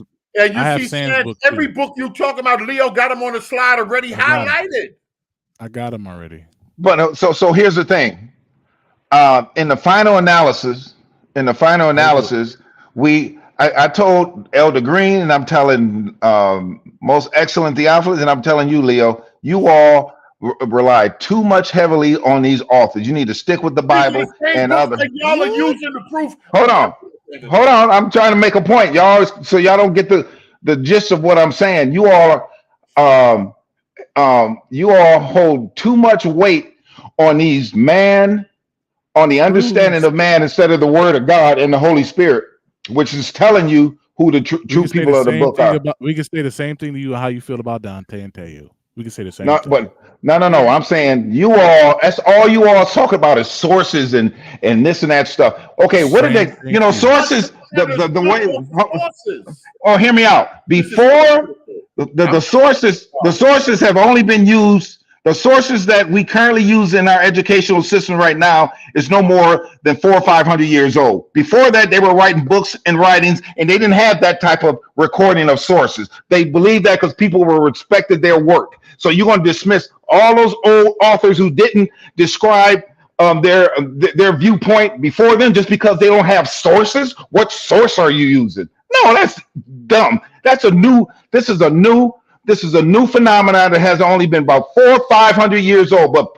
going all the way back in antiquity, they didn't use sources as we do today to verify whether or not a person the validity of most of the inventions on the planet came about in the last 150 years. They didn't use that for the validity of a person's work. It's a whole corpus body of work that determines that, and other people, and just like to determine who. If the Igbo and the Limba and the Shante, they go over there and they interview those people. Then they say, well, this person said in this book, they have no credibility, but yet and still they holding up the Jewish laws more so exact it comes as if it came straight out of the law. So it's other ways of verifying sources in other ways, but the main thing is that Bible, and you all rely too much on man. I ain't saying nothing wrong with sources, but you all rely too much on sources instead of reading the Bible. I gotta go, y'all. Good night. Bruce sound deep, but that was just pure Bible rhetoric, Bible nonsense. Everybody, Jim Jones used the Bible. Dr. Malachi Z. York used the Bible. Everybody used the Bible. What he proving to me? He can tell that to y'all. Y'all love that talk. He sound deep and spiritual to you, to y'all, but that stuff don't mean nothing to me. Everybody used the Bible. What cult leader don't use the Bible? Witches use the Bible. Boy, if y'all don't leave me alone, y'all like talking I know what, see that? I be trying to help people to think. I want to think and I want to help other people to think. But this religion, this power of belief is fighting people from being thinkers. It seems like it's fighting people from being thinkers. They just believe and they're going to go with what they believe. Go ahead, Leo. You got the floor. I'm sorry. Humanity and Bruce ain't making no sense to me. Both of them ain't making no sense to me. No sense at all to me, Leo. What do you think, Leo? That's just me personally. I agree. It's not making sense. I'm confused. Y'all saying there's other things to read. So I have Sam's book right here. Now, why are you confused? I don't want to superimpose my confusion on you. Why are you confused, Leo? In your own words. Numanity said, and I was talking about Kessler's work, that because I brought up an article or a review, it shouldn't really be compared to a complete work. But even what a book review is, it's often done by scholars in similar fields that are in the same study and know the material. Thank you. So because he's referencing the direct authors of the references of Kessler, and that's kind of why I was just trying to show y'all that, as like this the author already knows D.M. Dunlap's work, and he's showing direct quotes from his work that come to different conclusions from Kessler that shows that he went far in his understanding that wasn't even in alignment with the sources he used. He was stretching. So that's where so it's like that shows to me an agenda. And that's why I showed this mention over here with the Hungarian thing. It's like they're saying Kessler had a view that was similar to the Hungarians in terms of how they tried to kind of superimpose their belief. And to me, it seems like they're walking hand in hand, where Kessler has this an agenda, a way to try to fix the history to fit this view, to make the Khazars the Jewish people in the land, and trying to do that. And even in this one, like in the same review that I'm showing y'all, go ahead. Go ahead. Also, in the same review that I'm showing y'all, it shows a quote directly from Kessler saying he believed he said this is no slight at them. And he says right here, he said, I'm aware of the danger of that book may be maliciously misinterpreted as a denial of the state of Israel's right to exist. So this is a direct quote from him saying this. And he was saying, like, so it's like he understands the reason he made the work. And he also says here, and this right here says, in a cautious moments, Kessler would say that the Khazar origin of most European Jews should at least be regarded as a theory worthy of discussion. That's all he said. He didn't even say, it's not a definitive work. He says it's a theory right now. That should be those discussed. are his own words out of his own mouth. It's his own words right here. So, like, I don't understand how y'all take liberties with this. And this is just one book review I found. Like, that's why I ask y'all, like, where y'all looking? Because I just went to JSTOR. I didn't go super crazy in research. I just looked up I just found 2 articles real quick into this thing. And I'm seeing people, even Kessler's words being used to showcase some of what y'all even saying. Y'all running too far with it. And then the quotes he's even using, he ran too far with it. So it's like, I just see there's a lot of beef with it. And I am not even showing y'all the academic articles debunking what he said. I'm just showing that there's some contrary things that he may have used and misquoted. And even some of his works are saying it's a theory. So let's not get too caught up with it. And that's why I think it's kind of crazy. I just think people need to just do a little bit better research. And they tell me, oh, no, you gotta do the research. But it's like, hey, I'm just doing baseline, just looking at book reviews. And you're finding all this out. And I'm finding this out in real time. Like literally right before I jumped on, I just said, let me just go to JSTOR real quick, see what they got. And this is what I found. The first 2. Right. Okay, and I understand that, Leo. I mean, again, it's a book review. You know what I mean? So, and that's his view, right? And I understand that. But again, when you said you read the book as well, correct? Yes, sir. Okay. So, I mean, you know, I think when you read the book and you see the evidence, myself personally, I don't recall Kessler calling it a theory. I heard him refer to the other position as a theory, but not his position as a theory. But when just reading the book again, along with other works that verify what Kessler has wrote, it just speaks to the descendancy coming from Khazarian. So, I mean, I understand that's a view, that's a book review. I think again, a better approach, that's all I'm saying is just to come to the conclusion and say that the book is debunked. It's just a disqualified statement without debunking the book. Have you read any of those have you read any of the works? Humanity just talking right now. He just talking right now.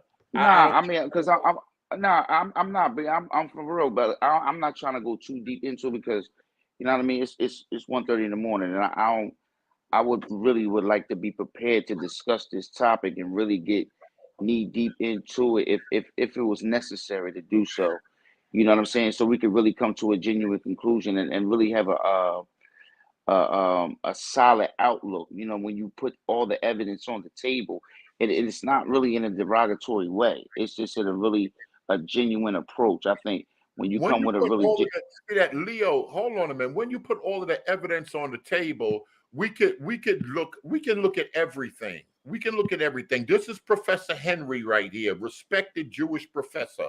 I can pull up Dr. Brown, what they say about the Jews. This is the same thing Bruce talking about the King of Milan and the source, the letter that Dante was reading, and all of that other stuff. We could go through all of that stuff. Leo saying he just basically went through it, because I do remember back in the days they were saying that Arthur knew that everywhere the Jews went, they got ran out and they caught hell. So if he could prove that the Jews weren't really Jews, it'll lighten up on the persecution of Jews worldwide. Leo just said he just briefly looked through it. It's a theory. Yep. And Leo's saying y'all ran with a theory.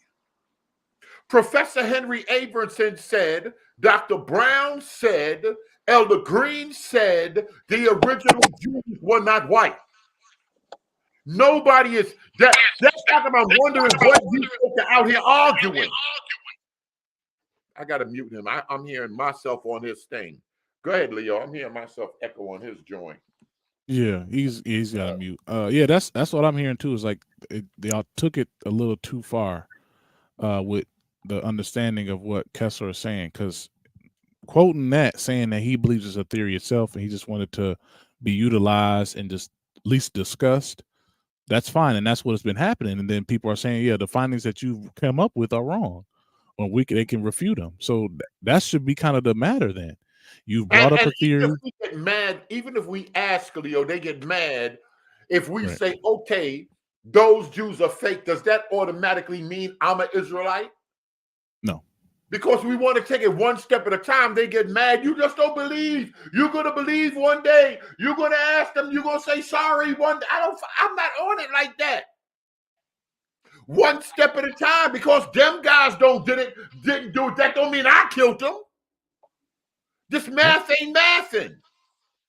But they want to believe so bad. But Leo, you a minister in the church.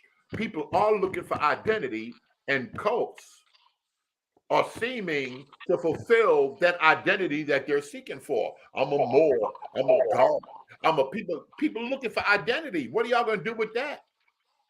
Y'all say they on in the Imago Dei, but they claiming that y'all are just preaching the cross. I want you to share some more of the slides and the information that you came to. Oh, no, you took the slide down?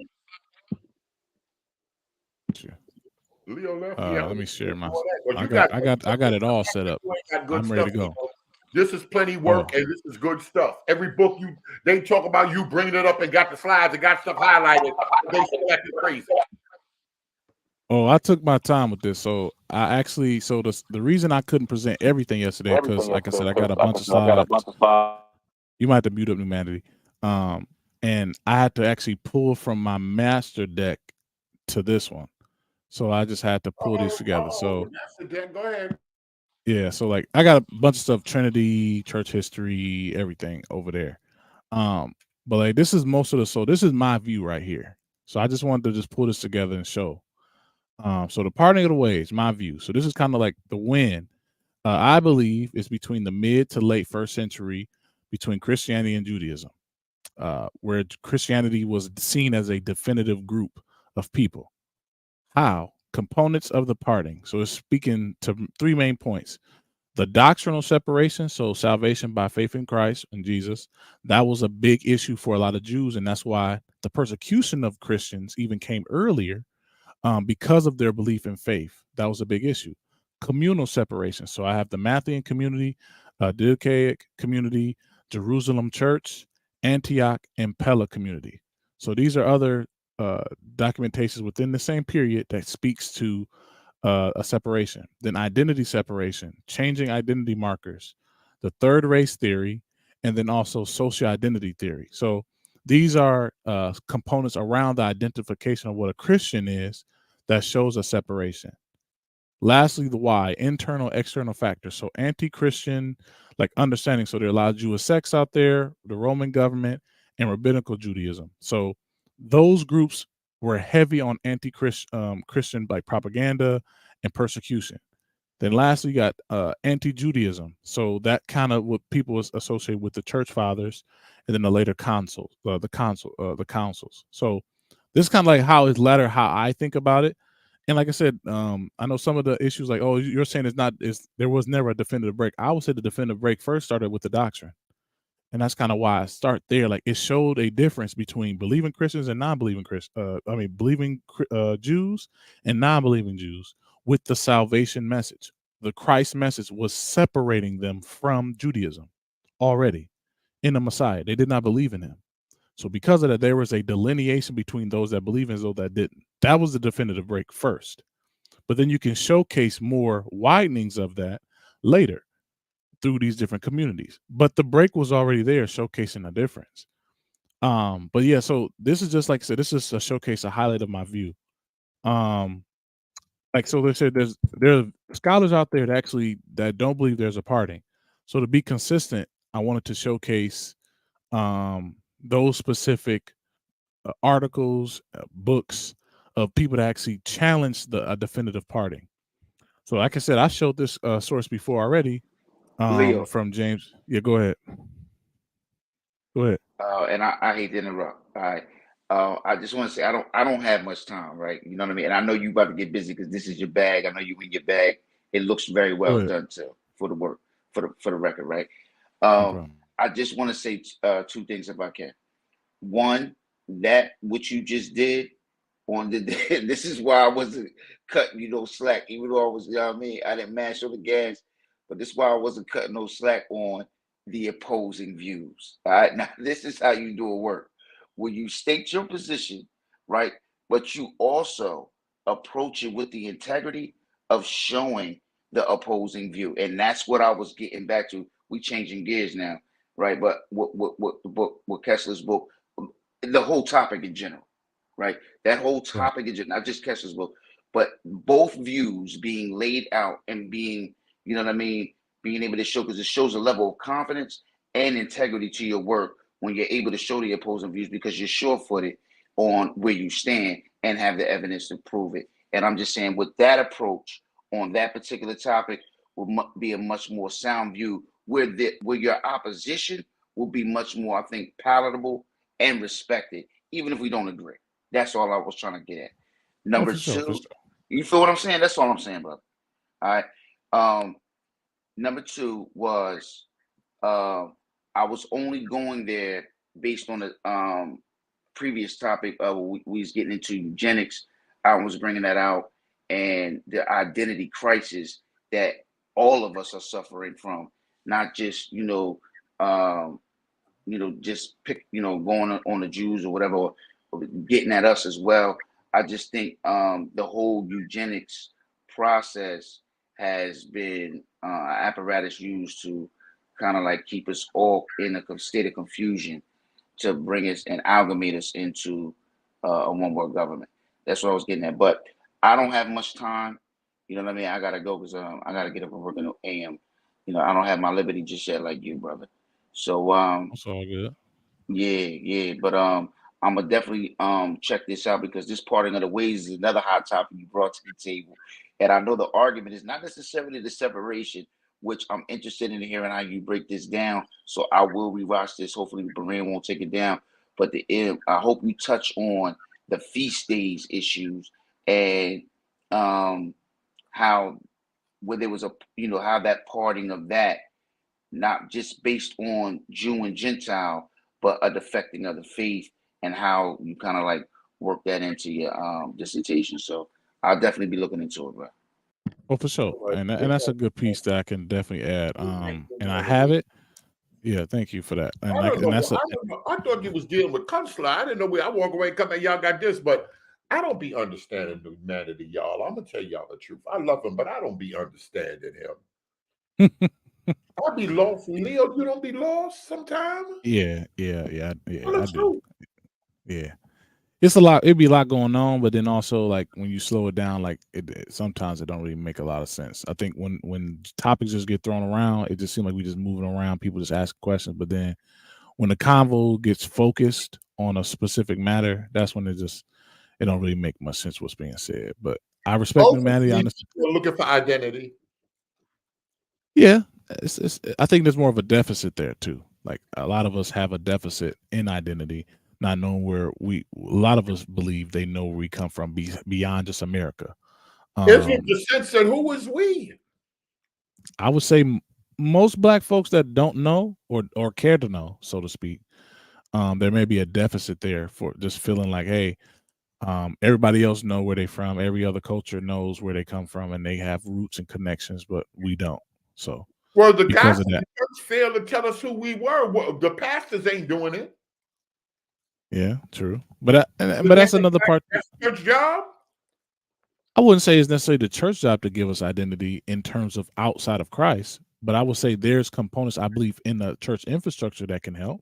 I'm sure you can get outside people to come in for a Friday meetup fellowship to kind of speak to DNA on people within the church. I don't see an issue with that, but I'm not saying that's not required. That's just maybe a certain ministry that does that. Like if you feel led to do that, hey, that might be your ministry to do. But not all churches are called to that specific matter to help you find your identity on earth. I don't necessarily say it's required. Not even like I said. I believe I remember Pastor Mike said he his church that he was in for years. They was never doing no Black History Month.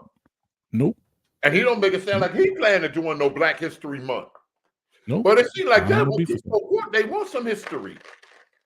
Yeah, and that's why I think it's just more of kind of how we've been bred in the world we're in, and people don't understand, like, not just through Black History Month and just kind of our upbringing. The conscious community did a lot of this too, and not just the Sonetta iteration of it. I'm talking the 70s, all on understanding what like being African is in America. Dr. Vance, Sermon, all of them Yes, trying to all help of the it. Afrocentric movement.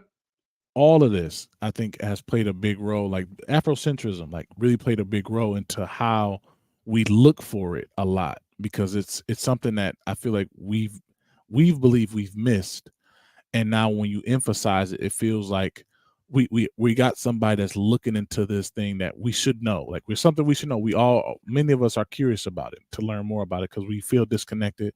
We feel more connected to America than we do with Africa. But it was a he said righteous Black power forever, Bruce saying. But it was a direct, even with Dr. Bennett, it was the Afrocentric thing was a direct, it was an opposition to the Eurocentric all white Black people, Indians. Nobody created anything but all supreme white folk all over the world. And it was a response to that. They might have went overboard like white folk went overboard, but listen, it happens. The pendulum swings. Right. But people feel in the African community, blackness, even among us, we want to demonize anything Black, pro-Black. We want to demonize it and say it's not Christ, when Europeans took European culture and put it in Christ and made it superior with no problem. And it kind of blend better with European Christianity and dominance. That's beef though. And I think that's kind of where the understanding of like Western culture and like understanding has been emphasized. And I think that can be a problem, and that it definitely is a problem. But I think that's where we need to understand not necessarily just the history, but also understanding the agendas behind it. So I think that's I'm fine with that. But I think the idea that where we emphasize identity so much to the point where you're saying if I don't see a black Jesus there, I can't fellowship with y'all. That's beef to me. That's a problem. Oh, that's the scripture doesn't say that, and that's why I say like we can push it so far to where it's like you really don't like. How are you fellowshipping anyway without bringing in culture into it all the time? Like I said, that's where I think the issue is like we emphasize it so much that I don't see other cultures emphasizing that much because they may not have the deficit that we have in terms of that gap in culture and connection to the mother country, so to speak. Because other cultures have their mother country they go back to and connect with, but we may not have that same connection point. And that may be the deficit you see in our churches sometimes, asking for it, looking for it, trying to find anywhere that can speak to it because we don't necessarily have it. So I think it's there. But we have to figure out ways to also work within that and also know like, hey, we can't focus solely on that. Because where if you focus it solely just on Africanizing your church, first of all, how do you do that? Or are you doing it? Are you Americanized Africanization of your church? Or are you going back to Africa, seeing how they do church? Are you going to Ethiopia and see how the Coptic church runs? Are you going to have a Coptic church here in America? I doubt it. But Bruce is back. All right. Hey, Bruce. Yeah, you said you was going. You was off. I am. Well, hey, Leo, I cannot believe them words came out to you. Talking about other cultures don't bring out their culture. So it's all this whole culture is this white supremacist culture that's spread in the United States and Europe, all around this globe. They always talking about why you think this whole thing, because people talking about y'all always talking about race, black power, black. No, they brought that up. They started it. They started the Cesare Borgia painting of blonde hair, blue-eyed Jesus and indoctrinated our people in other cultures and black and races around the country for white supremacists. So they are the ones who started this race thing and culture thing as far as being proud of your race. So black folks need to be proud of bringing up black power righteously, righteous black power forever. But no, you're wrong. Other cultures, Irish folks, they always St. Patrick's Day, the Mexicans, Cinco de Mayo, the Chinese, or Chinese Day and with the firecrackers. No, those folks always bring up their culture. They're proud of it. As soon as black folks bring up who we are and what they are, oh, there's a problem right there. You guys don't have any sources for that. You guys are ridiculous, man. Ain't nothing wrong with black folks saying we the original people. They saying they the original people. But we got facts and we got. Oh God, in Jesus' name. No, we're not the ones who brought up race. They brought up race. We're just saying we're coming into the awakening that we are the true Israelites of the Bible by biblical sources, historical, archaeological sources, and the Holy Spirit is bringing out these truths. And because we say we're the black folks, there's a problem with that. But here's the thing too, Brother Berean, with you, Leo, and everybody, most of these Christians around the globe, they don't say, you Jews prove that you are the true Jews of the Bible. But you black folks, y'all better prove it. Y'all don't never say that. Y'all just take it for granted that they are. Like I said, the Jews, Professor Henry and them, first of all, y'all don't even want to start me because I'm on the original man stuff. I don't think Abraham, I'm going to tell you right now, I don't think Abraham what you think Abraham was. I don't think Abraham might be what you think Abraham was. So I'm gonna just leave that alone right there. But when I say the original man, I'm not talking about no Israelites. By the time Israelites came on this planet, people was already talking to deity. There were other races already on this planet. By the time Israelites came on this planet, that's them brown folk over there. You don't want them to be you don't want the brown folk to be on the planet. Y'all start talking about the 7th century and then Muhammad and all of that other garbage when these people supposed to descend from Abraham.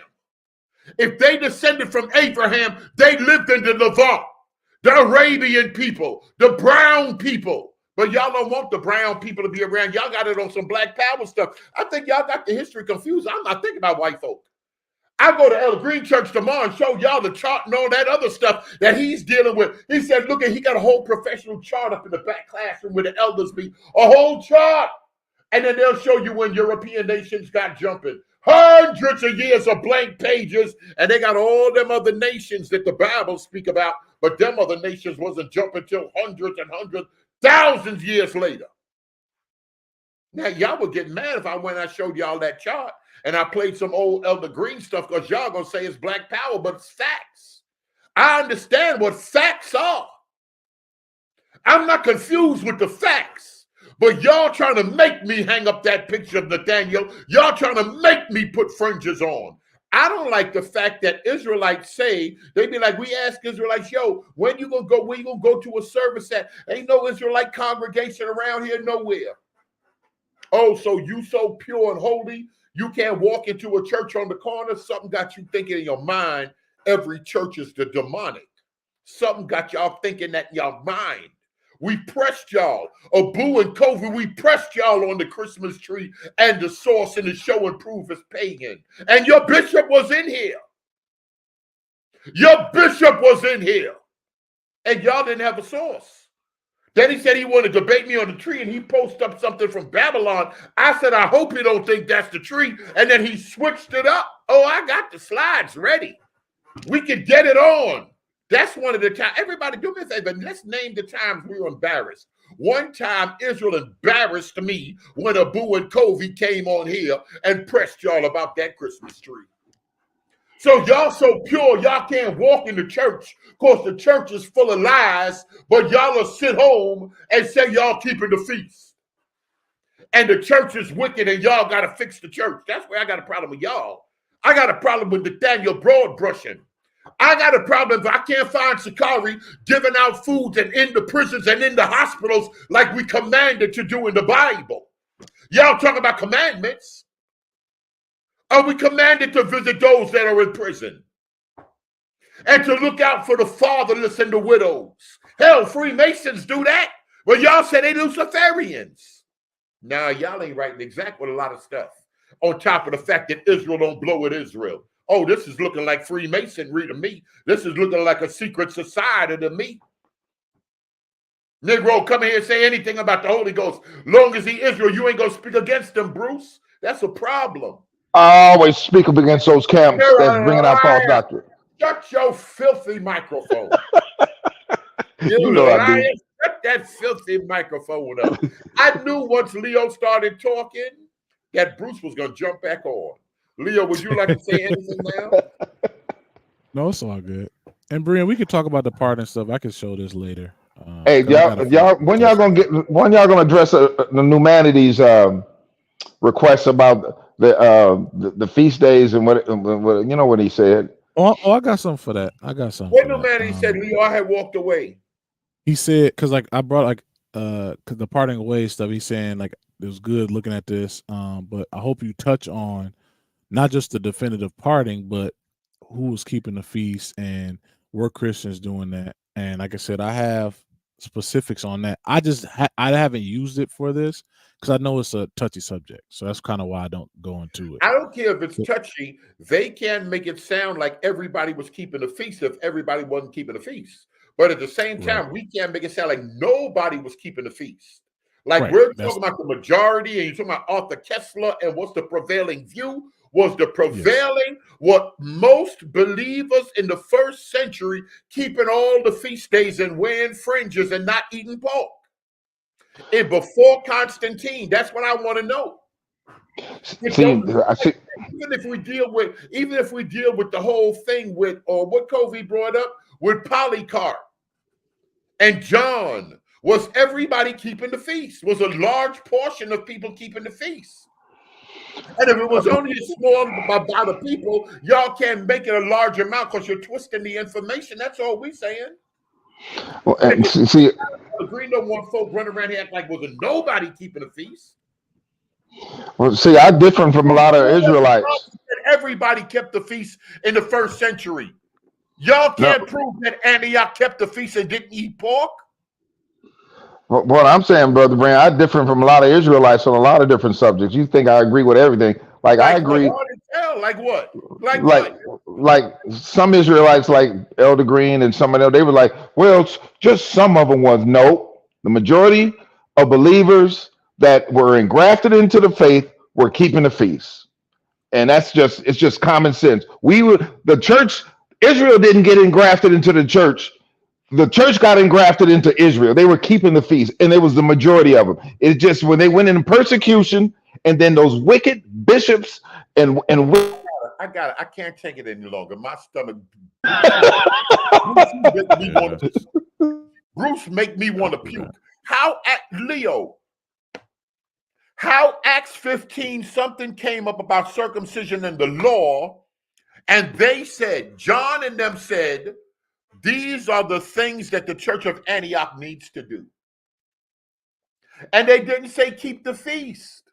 So why would you turn around and say something the Bible ain't saying? Show and prove that they kept the feast in the church of Antioch. This is nonsense. It's just common sense. How is it common sense when it contradicts the Bible? The apostles said that they must keep the feast. It did not say they didn't have to keep the feast because it was like normal for believers that came in to keep the feast with Israel. They were engrafted into the church. I mean, the church was engrafted into Israel. He just kept the feast after he got saved. Y'all can't give me this garbage. Give it to them. I don't want that garbage. No, I'm not an atheist, but I don't eat the garbage that they serving. That's just my personal belief. That's all I'm saying. That's my personal belief. I believe the majority of believers coming out of the book of Revelations were keeping the feasts, just like Paul and the rest of the apostles. And it's just the revelation, Father God. I can't make this up. So around end of first century. All right. 80, 96. Yes, I do. That's what I believe. All right, Bruce. So you speaking we talking about Antioch for a second. So I read this book called Ignatius. I'm talking about all the Christians. I'm talking about all of them. You can't prove that. Neither can you all. Neither you all can prove that they weren't. We can show specifics on that. On literally how when those that went to Pele, what feast did they have in Pele when they left during the first Jewish revolt? Can you speak to those? Because the temples were destroyed. What feasts were they keeping in Pele? I don't understand what you mean. So when Jerusalem was being seized by the Romans in from the 80, 70? Yeah, and then up to AD, it's really AD 73. But when they were there during the siege, based off Eusebius's understanding of the Jewish Christians that were in Jerusalem, they left because the angel came and let them know to leave. They left and went to Pella in the wilderness in Jordan, or Petra. That's where that's the larger body, but Pella was the city, old Roman Providence. But they were there. So when you say they, who is they? The Jewish Christians that escaped out of Pele. I mean, out of Jerusalem.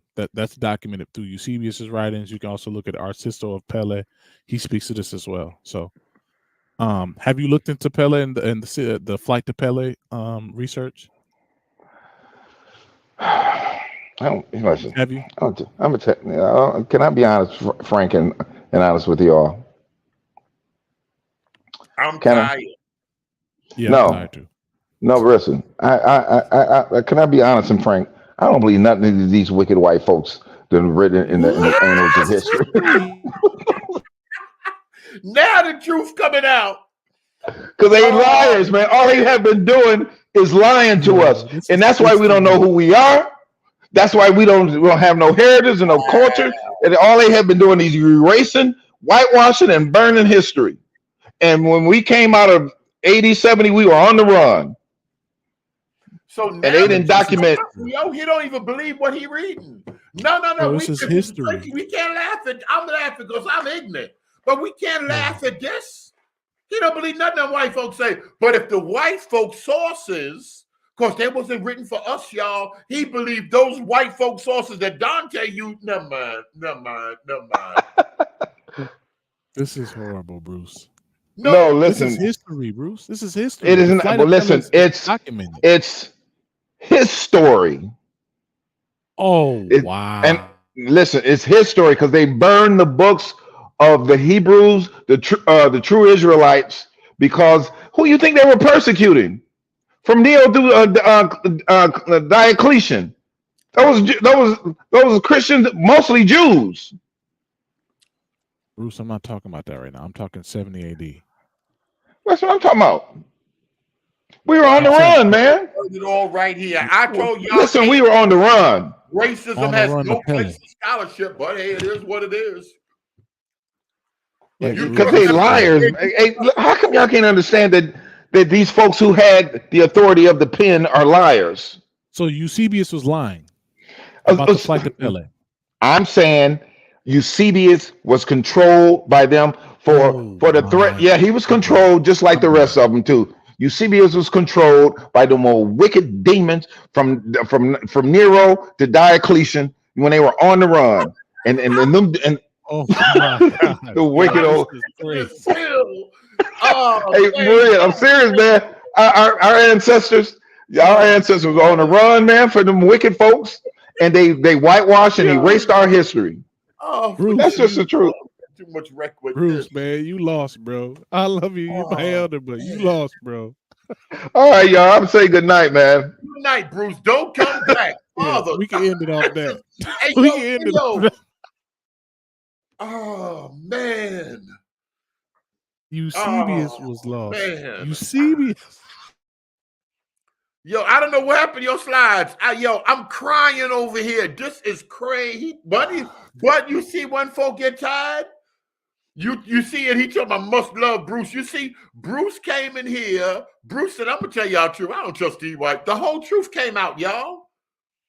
I can't take this live down. I can't take this live down. And this one coming here talking about Team Bruce. Bruce in here talking crazy as he want to talk. Go ahead, Leo. I'm crying. No, this was bad.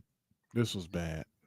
Bruce, I don't know what to say now. Eusebius was controlled and he op now, so it don't even matter. You can't use him. But earlier, y'all did say there was a conspiracy. If they had eugenics, if they had the Tuskegee experiment, and we brought up Psalms 83. But so Leo, wait a minute. First of all, you're the leader of the conspiracies. You believe in conspiracies. Why you can't accept what Bruce is saying then? All right.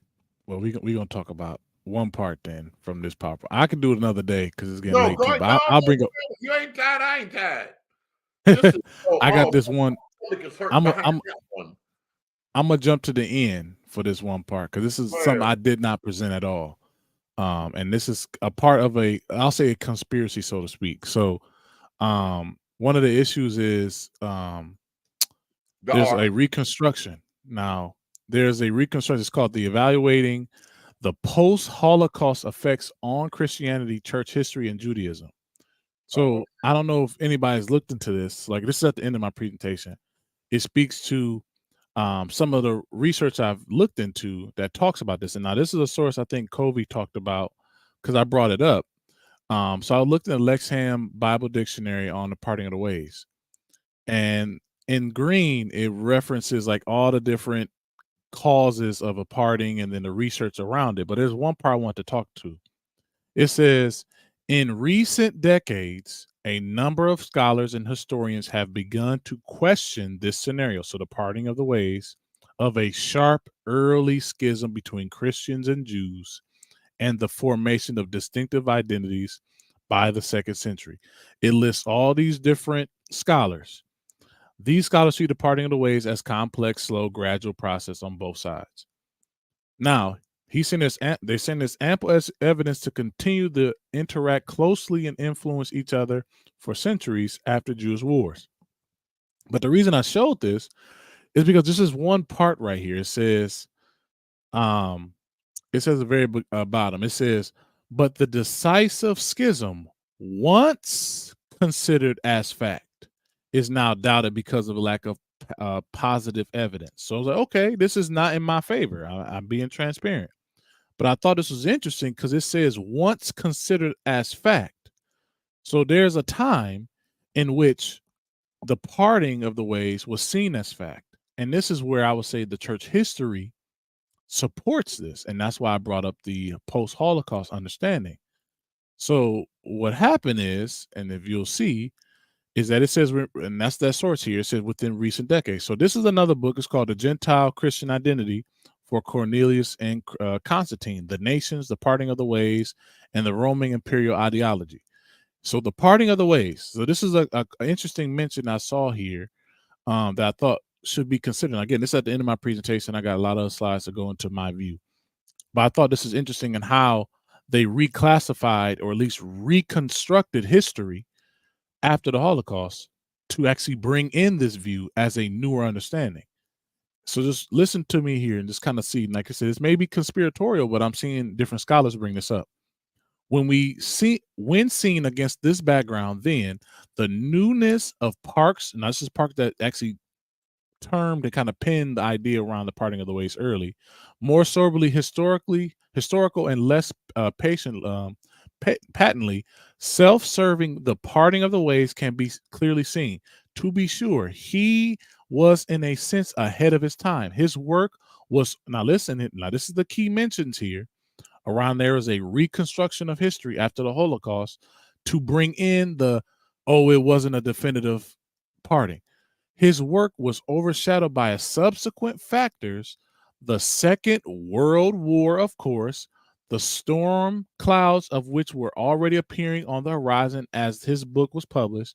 Then after the war, the shattering impact of the Holocaust, as Christian scholars in particular came to recognize the anti-Judaism and anti-Semitism that characterized much Christian tradition and scholarship. And it mentions the Dead Sea Scrolls and also the reassessment of Judaism in Second Temple period. So I want to call that out is because this author, Terence Donaldson, is saying that there was a relook in, like, after the Holocaust, understanding how Christians were feeling about the Holocaust and what happened. These scholars now went to look back again at church history and say, okay, this is anti-Judaism. The church fathers were anti-Semitic, but this position is more new. This wasn't what the church already established through the decades and the centuries. So this is a new understanding and review of church history. Second mention here. So I was reading N.T. Wright's work on the third race, and he had this call out as well. So I was like, okay, so this is like a reoccurring theme. So he speaks to the parting and stuff like that at the top. But the bottom here, it says, at the time he can speak of ethnic Israel, and this is talking to, I believe, Romans 10:18, drawing an analogy from their practice to what is true of the Messiah's people, and thus necessarily differentiating between the two groups. I submit that it is only the extreme post-Holocaust reluctance to say anything like this that has prevented writers on Paul from drawing the obvious conclusion.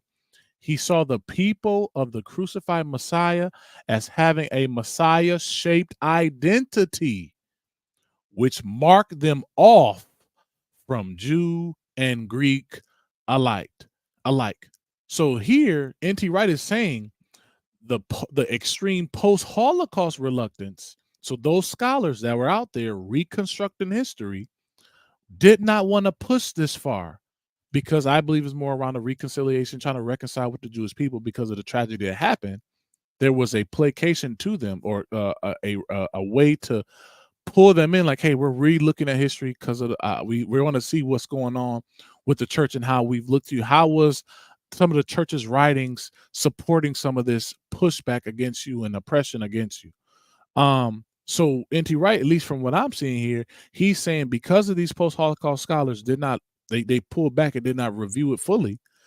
It shows that Paul believed that if you believe in the Messiah, you have a new identity which marks them off. So you are not like the Jew and the Greek alike, because you are one new man in the body, which is speaking to more of the concept of the third race. To me, that is a definitive separation, showcasing that you are not like them. You're part of this third race that have new identity markers. You do specific things as a Christian that is different from other groups. And then this last piece, this is from Adele Reinhardt. She has a piece within this book called The Negotiating Identities, Rethinking the Parting of the Ways. So I actually referenced her work and N.T. Wright's work, earlier.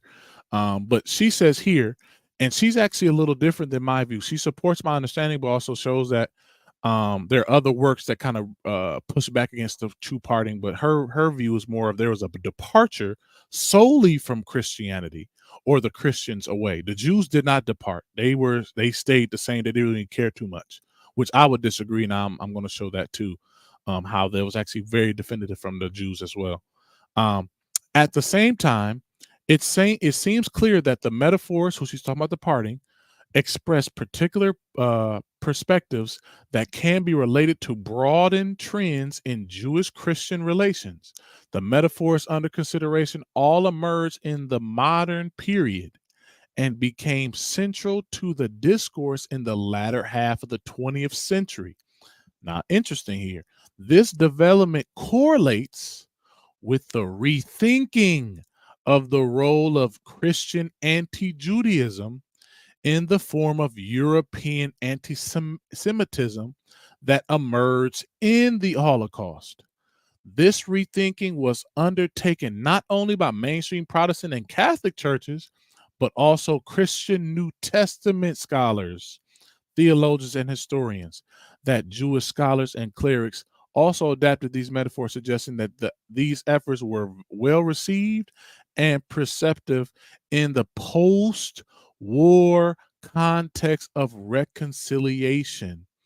So they actually looked to the history, reconstructed it, and showcased, oh no, let's look into these church fathers in the church history and their writings, showcasing that, oh, it may be supersessionism here, it may be replacement theology here, it may be a separation between Jews and Christians. They showcase that in the history, but hey, we're going to look at this again because of what the Holocaust did to the people. We want to reconcile with them and actually utilize our scholarship and our resources now to reframe history. So I want to showcase that, and this is, some will say, more of a conspiracy, but that's where the beef is going to be. If this is what they're doing, if this is what was done, it's going to be a problem. If you want to talk about it, we can another time, but I know it's a little late too. But like I said, looking into this a little bit more, if they're utilizing the Holocaust today as a reason to reconstruct history, to say that there was no parting, because they want to showcase some reconciliation with the Jewish people, I understand it, but that's beef now. Because now you're differentiating from what the church in the larger bodies and the history of the church fathers and the different councils that already set a precedent of separation. You're reconstructing that, saying, no, there wasn't no definitive party.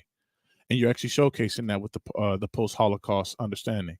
So I just want to showcase that. I got a lot more. Oh man, this is a whole nother. I don't even know why I brought him on. This whole literally I've spoken. These are my interesting. This is a whole. Oh boy, conspiracy. This is something else. N.T. Wright said it. That's what I'm saying. It's not just some little old people. N.T. Wright said, "Hey, N.T. Wright is somebody recognized." Yes, sir. I forgot. Bruce don't like that. Bruce don't like that. N.T. Wright ain't nobody. I forgot he ain't nobody. Y'all know who it is. Wow. Yeah, well, so that's why I want to end it with that. Dispensational Tim Ben brought up on N.T. Wright and that. Oh man, he talking about great stuff. This is a whole different thing here. So that's how you ended. That's how the slide closed off. You went to the end of the slide. This is the end of the research. Yes, the end of the research to showcase kind of like, even though we say like the research says no parting, I think it's actually a new thought that the dominant opinion from the church, which that's what Elder Green source was talking about, that this is a challenge to the common thought. You remember that's what that source was talking about. Yes, what the common thought was. Yes. Oh man. This to me, this is like y'all are challenging this out of possibly reconciliation with the Jews to showcase like the Christian church. We're not as mean. We're not as offensive. We standing with y'all. So we're going to say, no, actually, there is no real parting. We've been working with y'all. Let's look at the history a little different. Yeah, this is beef right here. It's a problem. That's what I'm saying. If you start looking into it a little bit more, you'll see like the dominant opinion from church history, there was a definitive parting. It was a fact. That's why I showed the Lexham Bible Dictionary earlier, because that part doesn't agree with me.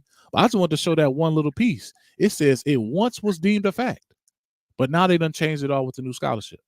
But then I can show new scholars that disagree with these other scholars too. So that's kind of what my presentation is showcasing the new scholarship out here, even some Jewish scholars. And that's why I shared the book of Father Abraham to Elder Green. I actually have that source specifically. He said it was a definitive parting. No, I think he held up that book too, right? Our Father Abraham, he held that book up too. And that's what I'm saying. Like, it's weird to me because like he held that book up, but they show a definitive parting in that book. He speaks to a definitive parting. Let me that book. This one, no, that ain't it. I'm about to pull it up right now. Marie, I'm about to pull it up. I'm just going out so I can get to the slides a little faster. Let me get up. Like I said, it's about 144 slides right here. So it's a lot. But let's get to that one book. It's coming up. Sorry, this computer's running a little. There it is, right there. So he speaks to it specifically, and this is, like I said, this is the second edition, and I'll share it so you guys can see it a little bit better. Yep. So this is the book right here. So like I said, I just went to the book. I read, I would say about I think I read most of this book, the whole entire book, and I actually have most of it actually copied in the other one. In the other slides. So you read this the other day. when he held it up. No, I didn't show none of this. No, I didn't show none. I did it on purpose. How long you had this book? Oh, I've had this book for about 6 months. Okay. So like I said, this is from the chapter. It's called The Jewish Revolts and the Parting of the Way. So Elder Green, if you ever want to go to where I'm quoting this is the chapter. The Jewish Revolts and the Parting of the Way. This is from Marvin R. Wilson, our father Abraham. He says this right here. In AD 49, a dispute between Jews and Jewish Christians developed in Rome.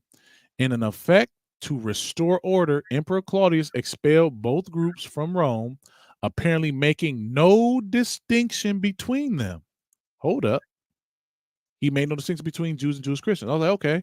By AD 64, however, during the reign of Nero, Christians were what? Distinguished from Jews. So he's already saying that there's a distinguishment between a Jew and a Christian by AD 64.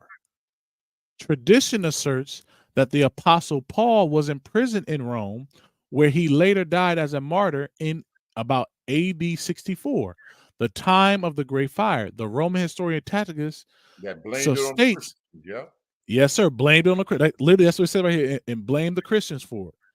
How do they blame Christians if Jews and Jewish Christians were the same? Wow. Now, this is the last part. The same chapter. This talks about the flight of Pele. So Bruce didn't believe this was real, but this is other scholars who talk about it. The flight of Pele marks an important juncture in the gradual break. So he says gradual break between the synagogue and the church. The failure of Jewish Christians at this time to support the nationalist movement against Rome did not endear them to the general population. In the face of national crisis, such as aloofness and lack of patriotism, branded Jewish Christians with a stigma of disloyalty and treason. Furthermore, the geographical removal of Jewish Christians from Jerusalem and its temple area affected the growing schism by loosening their close religious connection to Judaism, the strongest potential unifying force the Jewish people had. So because of that, it separated them. And this is I got a bunch of quotes from this book, this one chapter alone. This is crazy. Now, I'm sorry. Now, Ruddy Brew. That's how I'm gonna say, Father God, thank you for these special people that we have in Jesus' name. I thank God for Ruddy Brew. He said, meaning that the new religion, Catholicism, started. Jesus Christ. Oh, oh man, I'll be laughing, but I'll be crying at the same time. But go ahead. They just believe what they believe. Oh, keep reading. I want to hear some. And because you know what's so crazy, because I remember Professor Henry saying it. Yes, sir. He got his higher degree is in church history. He got Religion for Breakfast. He got 1 million subscribers. And he just started his channel a couple of years ago. He said the same thing about the gradual parting. This is crazy. Go ahead. I'm listening to this. Although a few Jewish Christians apparently still attend the synagogue, never beef with that. In Jerome's day, a few. You see, and this is a Jewish scholar saying it. He didn't say majority. He said a few. The parting of the way. This is the author. This is Marvin Wilson saying the parting of the way seemed to have been largely finalized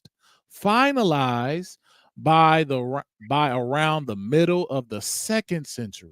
So he said it was done by the middle of the 2nd century. A Jewish scholar. And Elder Green held up that book. He got that book. Held up the same book. The same book. And he said he had that book for 3 years? Or he said he'd been holding it up for 3 years since he'd been on the channel. I can't remember, but whatever it is. He did hold that book up. Yes, sir. So I just wanted to show, this is a Jewish scholar. I went to Jewish scholars too. Like I said, I'm not trying to be biased at all. No, I thought Kobe was saying that you weren't looking at the other way. This is just it here. And actually, I've been had this stuff. I just didn't show it the other day. I had all this already. I just didn't show it. Like I said, he's saying it was finalized in the 2nd century. And what he says happened was the Bar Kokhba revolt. That was the reason. Bar Kokhba revolt sealed it. 135, round there. Yes, sir. Yes, sir. That sealed it. So where Bruce getting it from, everybody was keeping the feast until the Council of Nicaea, And that's when the great schism started with the Jews and Bruce make it sound like we was worshiping with the Jews after the destruction, after Bar Kokhba, all the way up until Constantine.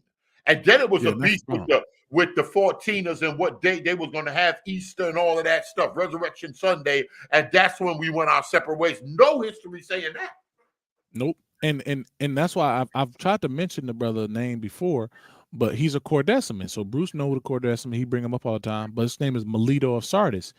It shows, and I showed it before, he's of Jewish stock. It says in I think it's Epiphanius speaks to that. He's of Jewish stock.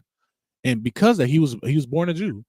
But he is listed by Michael Vauch, who's a dispensationalist, that Melito of Sardis was a key mention of supersessionism. Wow. So he's a Jew. And he a Jew, and he believed the church done replace Israel. I got the sources. I said I'm not gonna show it because I said that's where the beef. I can't show that. Pure mess right here. I'm glad we playing it this time of night. This is mess. Ain't gonna want to hear this. Yeah, it's gonna be a problem. Like I got all this. Like I said, we can talk through all of it. That's the beef. Michael Vauch actually said supersessionism or replacement theology was the primary view from the 3rd century to the 19th century. That's what he said. I'm gonna show the article he had. He said from the 3rd century AD to the 19th century AD, it was the primary view of the church. That's 1,600 years. It's been the primary view of the church. That's a whole lot. There wasn't nobody think about no distinct Israel. And they had the book of Revelation.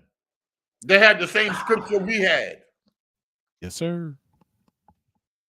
It's a problem. That's what I'm saying. It's different. Like I said, we can talk about the feast. I have material now. I just didn't want to bring it up because that's where the beef will come in. Because you're gonna say, now you tell me I can't keep the feast, can't keep the feast. Nah, like I don't want to cause contention. That's what I'm saying. I have the information to show. I actually show one of the screenshots to Elder Green in the back chat. It's from a commentary.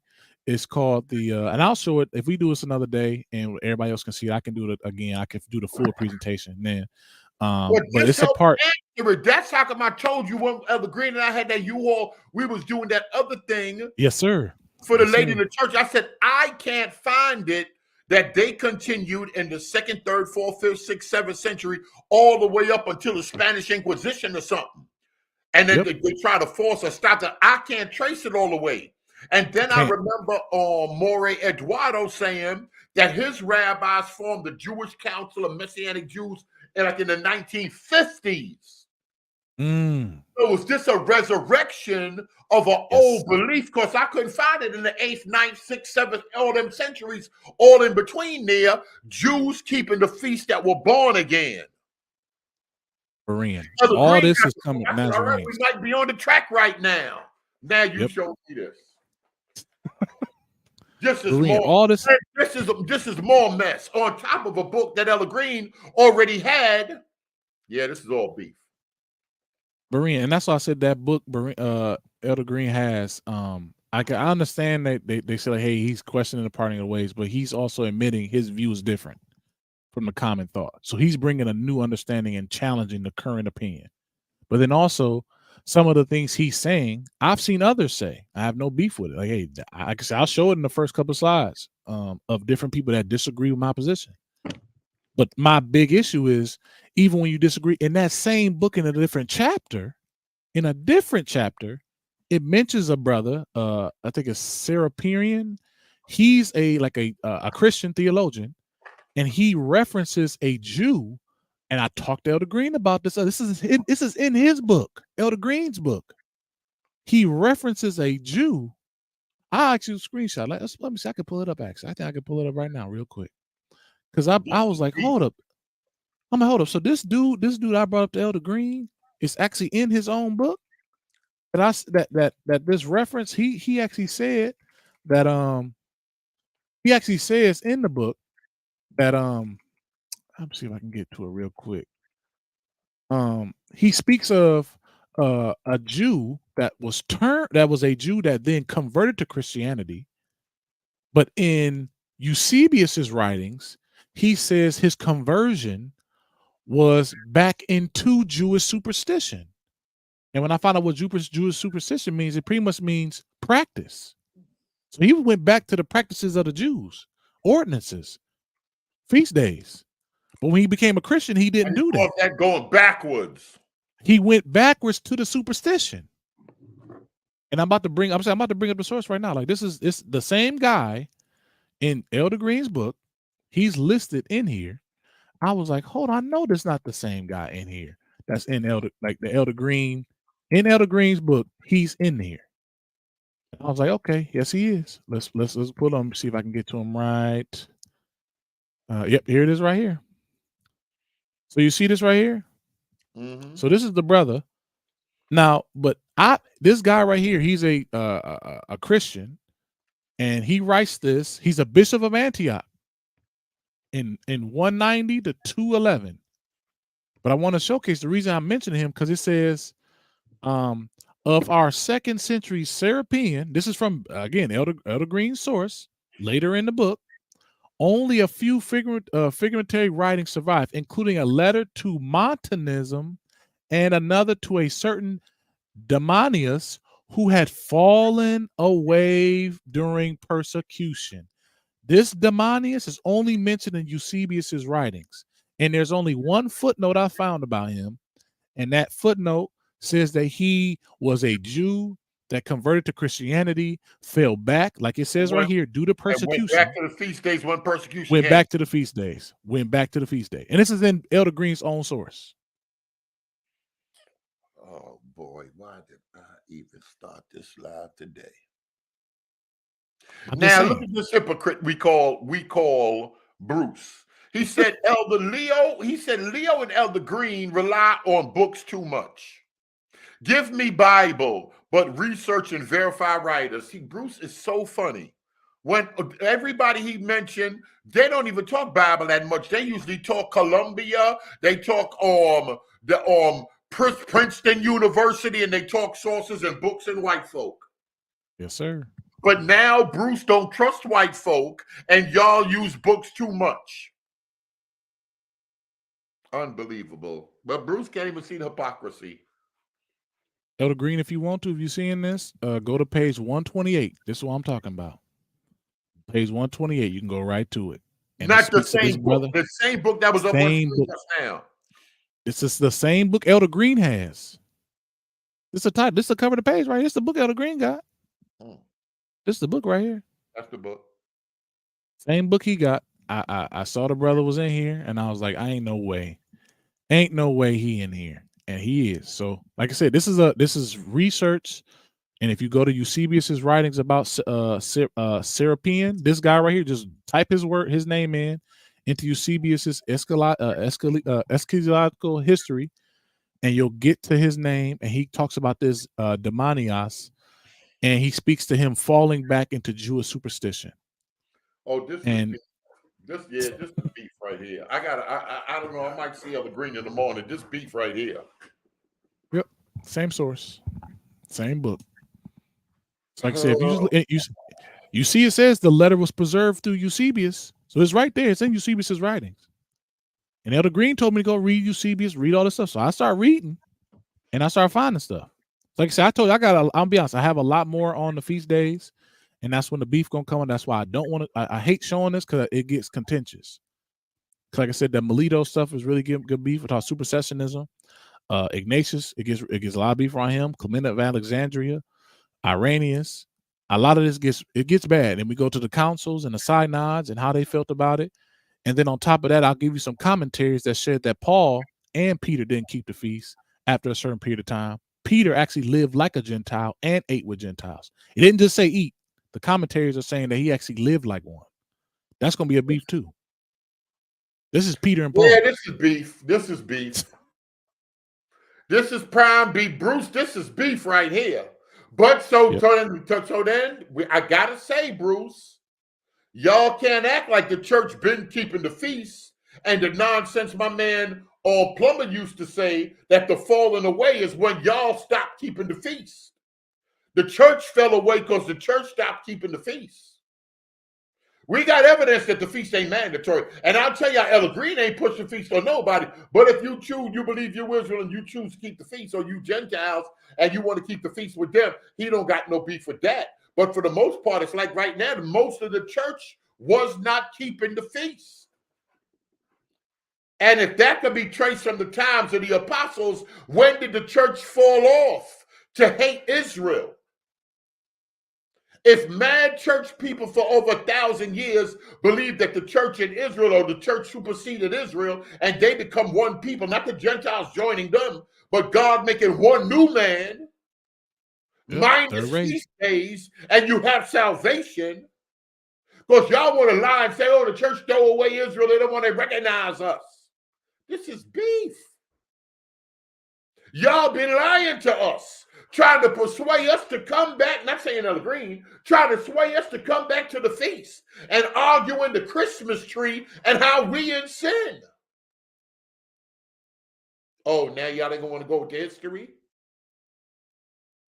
Let them talk. It's gone a long way. That's one thing I can say. It's bad. It's real bad out here. Now, what Bruce said, blinded by bias prevents honest discussion. I understand that, but what side been blinded? What side been blinded? The majority of Christians that come on here that say they don't keep the feast? Or Gideon and Dr. Johnson and the rest of y'all that come around here and say, you in sin if you don't keep the feast. A true believer gonna keep the feast. Which one? He says it's called Catholicism, great Jesus in heaven. He gonna keep saying that. That's his go-to. Great Jesus in heaven. These robots. These are bots. This is AI. Reddy Brew can't be a real person. Keep saying this over and over and over and over and over and over and over. I don't know. And even see, I can even see this and say, boy, I don't know. I'm gonna have to reevaluate what I've been saying. Reddy Brew ain't thinking about that. Bruce ain't thinking about that. And in spite of what you're saying, they're not even shocked at anything. They're going to keep on believing. I'm saying, wow, I'm hearing something that I ain't been hearing. Lyrically outspoken was like, yo, this is interesting. No, they're going to just be, it ain't nothing. It ain't even nothing big. This is all of that. Go ahead. You keep going, Leo. Just read Bruce and then you keep going. I can't deal with him no more. Test and prove all things, including books. We must be like the Bereans in the Bible. Okay, I'm fine with that. No beef. But he ain't doing it. He not reading. And he don't want to do it. His mind is against it. And then the cognitive dissonance is so powerful, he'll say, I don't trust the white man. But then when we start playing Dante, he loved the white man's sauces. And Bruce can't see that that's craziness. Was Josephus white, Bruce? Was Josephus a white Jew, Bruce? Go ahead, Leo. Yeah, I just wanted to make sure I do this. I know this is a late night special, y'all. This is a whole mess right here. Go ahead. This is I had to add this in. Like, this is more of a recent thing. I had this, but I didn't. But Elder Yara, when he was on that stream too, Elder Yara said something that was very interesting. He said that Epiphanius was speaking to groups of sects within Christianity that were Jewish Christians. This is what he was saying. So he said there was a long list of a bunch of different cults or groups within Christianity that were Jewish Christians. Now, this is the list specifically that goes to all these different cults. Now, I'll hopefully y'all can see some of them here. You see Cordecimans right there? I don't have it highlighted, but Cordecimans is right there. From my knowledge, Polycarp was a Cordeciman. He wasn't a Jew. There's also some other groups listed here that are not Jews. Where it says the Sertians, they, from my understanding, Epiphanius said they weren't Jews. These are just Gnostics out here that had alignment with some different beliefs. I just want to call this out because he said that this is the direct quote from the book. He's saying that these were Jewish Christians, but that's not what it's saying in the actual quote. I don't see anywhere that this said these are Jewish Christians. As you see, it says all the heresies, the ones falsely declaring the name of Christ for themselves, are 60, thus being accounted for. And he starts listing them. He doesn't say anything about them being Jews or anything. He said these are just different sects that declare the name of Christ. That's it. And Epiphanius is in the 4th century, by the way. This is way down the line. It's not 1st, 2nd century. This is 4th century. He's saying this. I see, Reddy Brew, you saying you're not looking at the information fairly because you want to believe you're into something different than what it really is. Okay. All I'll say is there has been a dominant position shared on the channel. I've just looked into a different view around it. And there's different people that subscribe to that view in academia. And that's kind of the only reason I kind of brought it up. And I think I went down this trail mainly because like the Didache was brought up. And that's kind of where it's going to talk about the feast days too. And that's going to be a lot of beef. That's kind of why when I do this, I hope people just understand I'm just showcasing that there are scholars that disagree with people that may have said something on this channel about keeping the feast. There are some scholars that would probably agree with them, and I can show other ones that don't agree with them. That's all I wanted to just showcase. And they should, and nobody should have beef with that. Nobody should have beef with that. If we say we really dealing with the information, that should get nobody mad. Nope. Shouldn't. But just looking at the research is out there. Go ahead. Let me finish typing this thing. No, you good. And then, like I said, if we want to, we can present. I can present it fully out. Like I said, it's a bunch of slides, but I can fly through this pretty quickly. Like I said, I could just speak to the highlighted areas. I also want to share this too, because it's not a big piece of my presentation, but I want to show that I've been looking into the Jewish perspective a lot. And like I said, I'm trying to be consistent in my arguments and be respectful. But I want to share this one piece right here from the Jewish Encyclopedia. It says specifically here, discussions on the Talmud. So it's going into how Jews and Christians were kind of discussing things in differences. So they'll say, oh, there wasn't a parting. They were talking about stuff like, no, not necessarily that. They knew who was a Jew and who was a Christian. So that's another beef too. They actually knew who was a Christian. So there was an identity and there was a clear breaking between the two. It wasn't just a Jewish sect. I just want to read this one piece though, because to me, this sounds very similar to what we hear even around on Berean. It says, however, in spite of the frequency of discussions, no particular Jewish polemic work of that period has survived. The only source of information concerning the nature of these discussions between Christians and Jews on synagogue and different things is a number of dialogues recorded in the Talmud and the Midrash.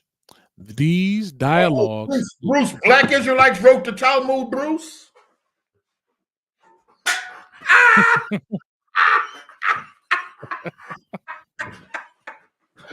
Oh God, this is a mess. This is a whole mess. Go ahead, bro.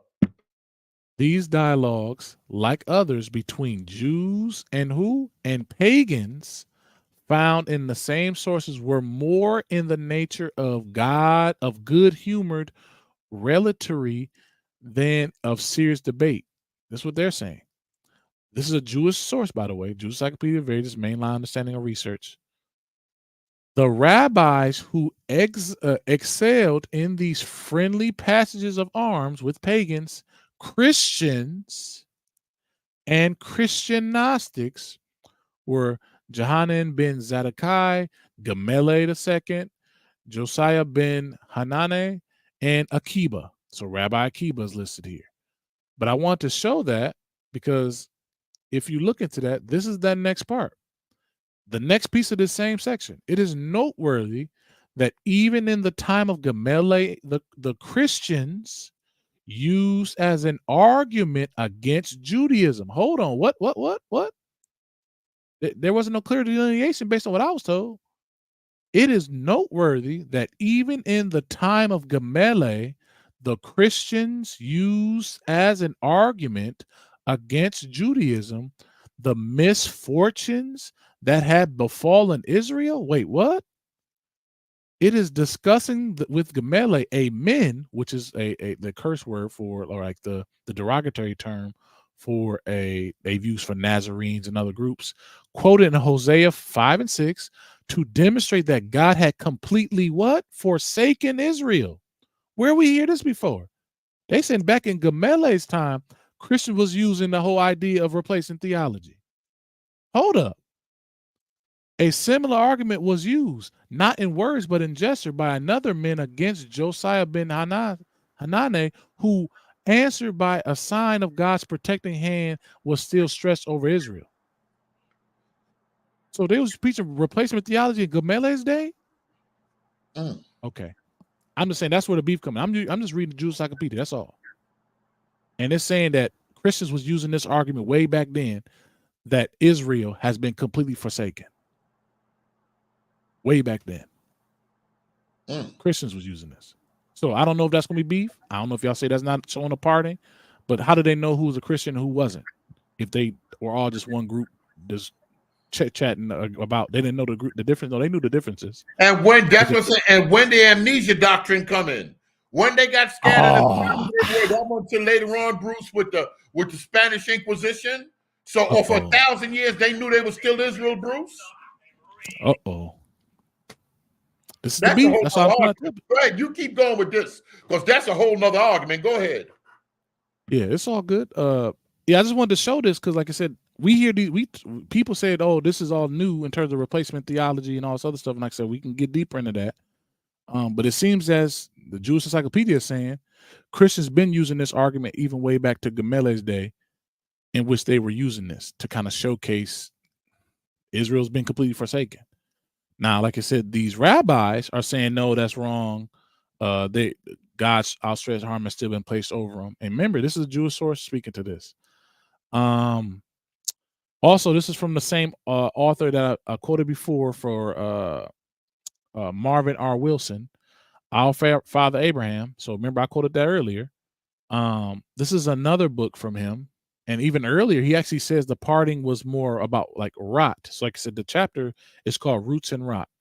So the history of Christian Judaism is relations mainly chronicles a troubled past. Although originally the first century church had sturdy Jewish roots, by the middle of the 2nd century, so this is another book he's saying this, the parting of the way many of those vibrant roots were beginning to rot, wither, or die.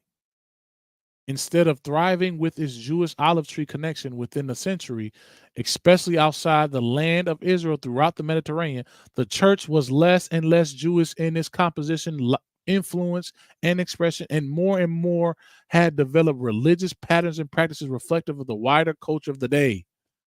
The de-Judaization, so this was the word I would say we should be using instead of Gentilize, is the de-Judaization or de-Judaize of the church would have lasting effects of the history, teaching, and the practices of Christianity. So this is the same brother of the book that Elder Green has from another one.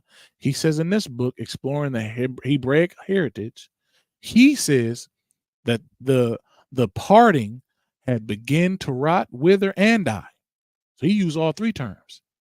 And that also, contrary to what Bruce is saying, that the early church, within a century, especially outside of Israel, throughout the Mediterranean, the church was less and less influenced on less Jewish in its composition, influence, and expression.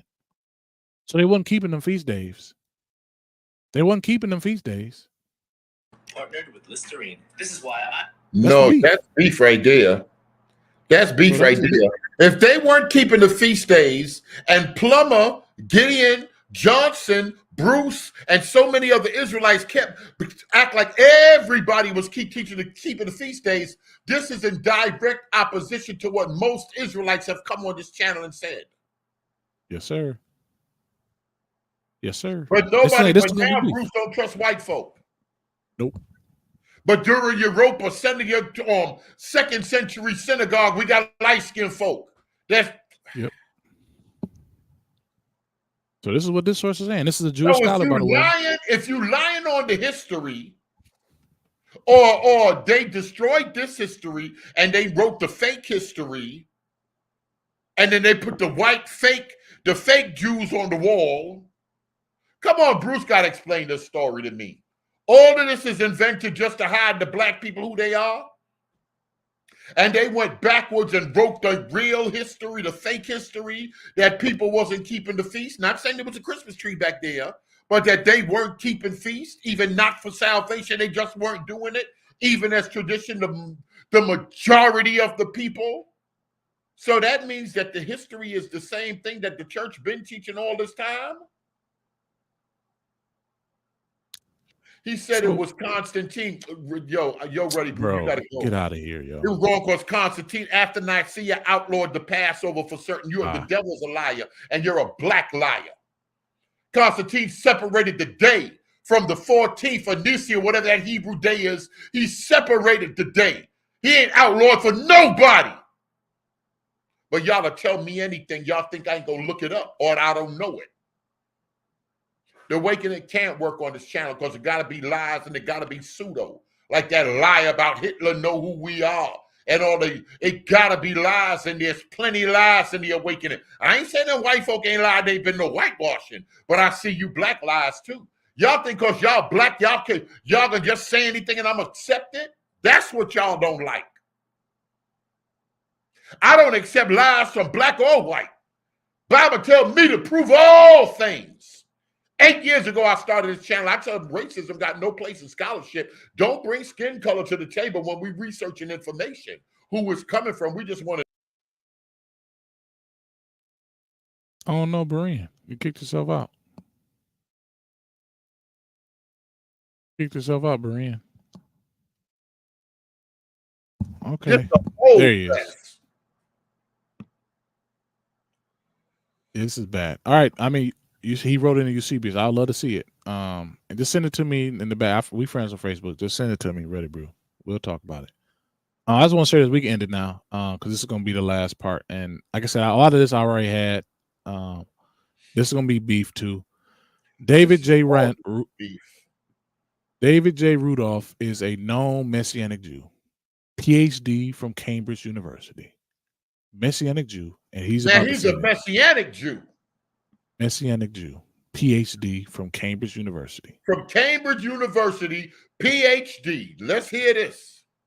He says the earliest segment of Christianity, the Jewish Christians, were a relatively small Jewish sect in Palestine. He said they were small, by the way. Bruce said it was majority. No, he's saying they're small. Whose distinction from other Jews was their belief not that the Messiah would one day come, but rather had already come and had died and would soon return. So that's the distinction. So that to me is kind of to my point earlier about that doctrinal distinction was already there. Otherwise, for a number of decades, these Christians probably continue to worship with their fellow Jews in the same synagogues. Now, you hear what he's saying? This is what he's saying. Generally using similar liturgy and abiding by the Torah. I'm like, okay, this is what he's saying. What became of them, we don't know. They vanished from history. And they were only a smaller group of people, and they were in the synagogue. A small. Everything is going against the narrative they spinning that most of the church kept the feast till Constantine. Nobody got that history that we could find so far. Nobody but Israelites. And it seemed to be an oral tradition that they made up and spreading around YouTube. Sir. Not even Elder Green source is saying everybody was doing it. He just bought the book to show that some people did it. Yep. Yeah, this is the last part. This is the last part. This is the worst part of it. But whether or not, this is the worst part. But whether or not we ever discover what became of them, it is not to these earliest Jewish Christians in Palestine that we trace the fundamental parting of the ways between Christianity and Judaism. Here he's about to say that separation came about because of Christianity took root in the Greco-Roman world of Asia Minor and flourished there in a new form, a form which had little in common with what? Judaism. He's saying the parting happened. Well, so y'all keep saying, This is beef. I don't care what y'all say. This is beef. It goes back to what I said. Now I'm thinking conspiracy. I asked Rabbi to jump on here. He dropped the video. He played the video from a response, but I asked him to jump on here, and I asked him specifically when I hit him.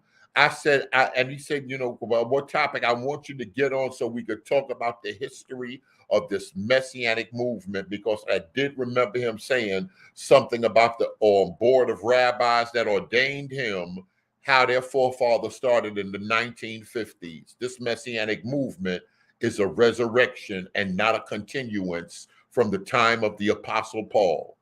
It's kind of like Freemasonry. They said that they were building the cathedrals. They said they could trace their doctrine back to Egypt. They could trace their doctrine back to Solomon's temple. But all we got is the Regus manuscript, and we can go back to 900, 1300, maybe 900 AD.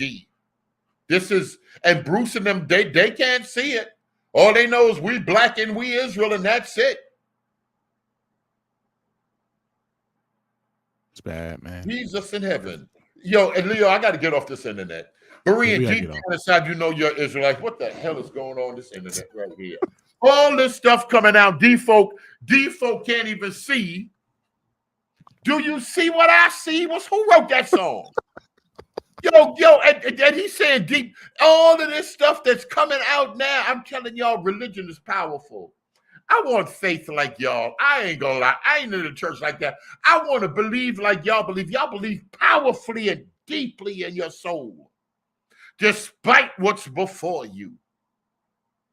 I don't know, Leo. I don't know.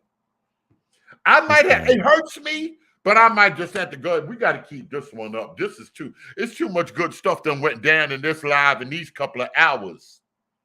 Folk, now, I can tell if folk catch your attitude that we visited this thing here, and this information came out, I know they got an agenda, because somebody got an agenda. Well, honestly, everybody got an agenda. But how can folk be mad at what's coming out if we all said we're going to talk? Sir. I just ain't got to give perspective. You said let's had a conversation, and it's different views out here. That's all I think it should be presented. And the reason I brought this slide up, and like I said, we can wrap it up now. Again, I have not showed any of my true position yet, by the way. It has not been shown yet. This is additional to show that I actually looked into what Jews thought. This is what it's saying here. It's talking about early Jewish Christianity, disciples of Jesus. This is from Messianic Judaism, Don Cohn Sherbach. I've referenced him a few times, and I've shared this before. He is saying here, and this is where I had to beef with Elder Green, and I think Covey too, is like, I'm not saying people are Ebionites. I'm saying I went to Messianic Jews and they made the connection. They didn't use none of them groups Elder Green book said. He didn't mention Judeo-Christians, God-fears, none of those. He took it straight back to Ebionites. He took it to be, he said right here, the separating themselves from Gentile Christians. Oh, what did they do? They separated themselves from who? Gentile Christians. This is a Messianic Jew saying this, who adopted a more supernatural interpretation of Jesus' life. The Jewish Christians viewed themselves as the true heirs of the kingdom of God. Wow, that sounds familiar.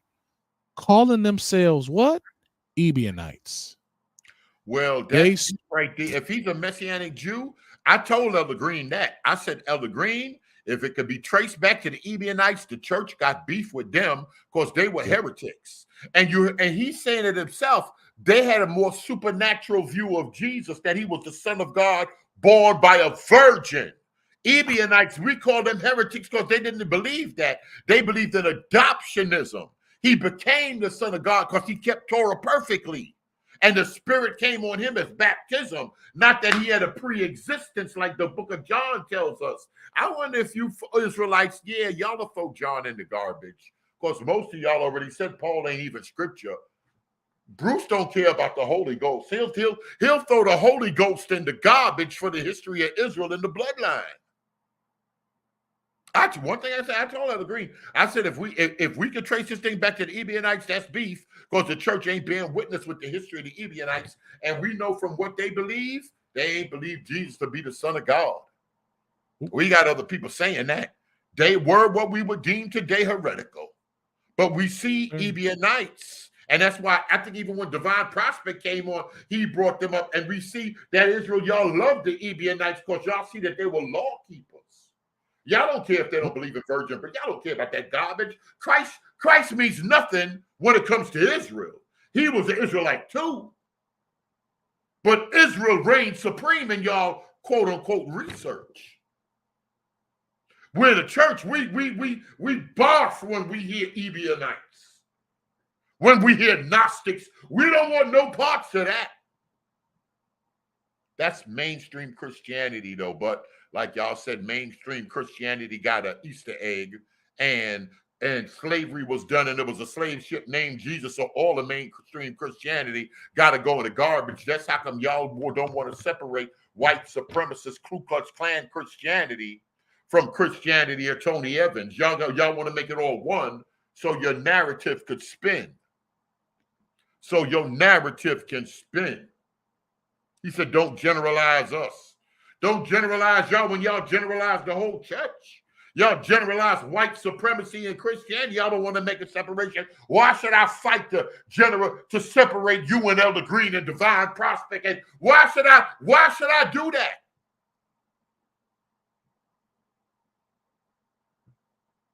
Christ came back to judge mainstream Christianity. Christ judged Revelation. Christ ain't come back to do nothing. You Black Power people, y'all are doing something different. When Christ said, upon this rock, I'm going to build my church. Israel already existed, so he wasn't thinking about Israel. He built something new. If I say I'm going to build a closet right here for my wife because she's shopping too much, it ain't no closet here right now. But that's where their mind is with mainstream Christianity. You don't want me to generalize y'all, but you want to come and generalize all of Christianity, bruh. I can't do it with y'all, folk. That awakening, I shout out to Black Tastic, that's an awakening. That thing ain't real. The fruit don't bear witness. Who y'all feeding in the streets? What are y'all doing in the prisons? What Christ said to do. What are y'all doing? What gospel is being preached? We got to pick this up tomorrow. Because I'm gonna play Reginald Wells and them, and he challenged the Israelites, come on and preach the gospel. Gospel is white folk giving y'all reparations. Hell out of here with that book. I don't want that nonsense y'all twisting up. The book ain't bad, but y'all using it right. Let's just put it that way. Killing, rape the white women. Jesus giving out condoms during the millennial reign. I'm good. Not everyone to say to me, Lord, Lord. Why you quoting that scripture? The church wasn't even around then. He's talking to you foul Israelites. He's talking to foul Israelites. In the context, Jesus was on the mountain talking to Israelites. That's what I'm talking about, exegeting the scripture properly. That wasn't Christianity. Yo, I'm shutting this live down. Go ahead, Leo, say what you want to say, and then I guess you can just pray us out. Yeah, no problem. Yeah, so this is the last part. I just wanted to make sure I show the connection. And this is kind of to the feast days thing. So if Humanity's still up, this is a part of this. Messianic Judaism, a modern movement within the ancient past, by David Stern, known scholar for Messianic Judaism. All Messianic Judaism. This are the green people. They're Jews or Israelites, and they holding the Messianic stream. And like I said, I'm just reading the book. You say I have an agenda, I just copied and pasted this from Logos. So I got all these books in Logos. I copied and pasted this in. It says, should Messianic Jews keep the Torah as understood in Orthodox Judaism? Now, this is the question that he's going to answer. Since discussions on whether Messianic Jews should observe Torah generate more heat than light when there is a disagreement over what is meant by Torah, we shall, for the purpose of this section, define Torah arbitrarily as what Orthodox Judaism understands it to be, so that we can progress to analysis. Here are the 5 possible answers ranging in spectrum from yes to no. He's saying right here, the very first one, absolutely yes. Messianic Jews should keep the Orthodox Jewish law. This was the view of certain sects the church regarded as heretical. For example, the 2nd century Ebionites. One can find the New Testament support for compulsory law keeping.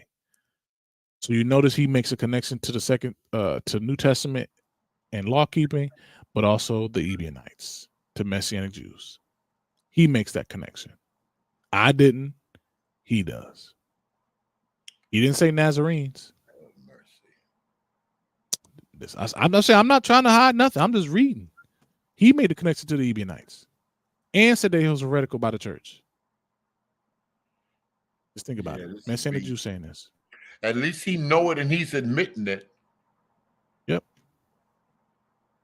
Yeah, So this if- beef. Yeah, that's This- it though. this I'm is done. beef right here. Yeah, I'm just ain't no sense in even. I guess you said you got more and you wanted to present it, but so much. Oh, I got a bunch. Yeah. We I got gotta. a bunch. This only. You let me know what you're gonna do tomorrow or whatever. But we gotta. I gotta I'm free. keep this video I'm up. free all day tomorrow. I work, but I can do a half hour, knock it all out. You can. All right. So tell me what. So you want to do a lunchtime tomorrow?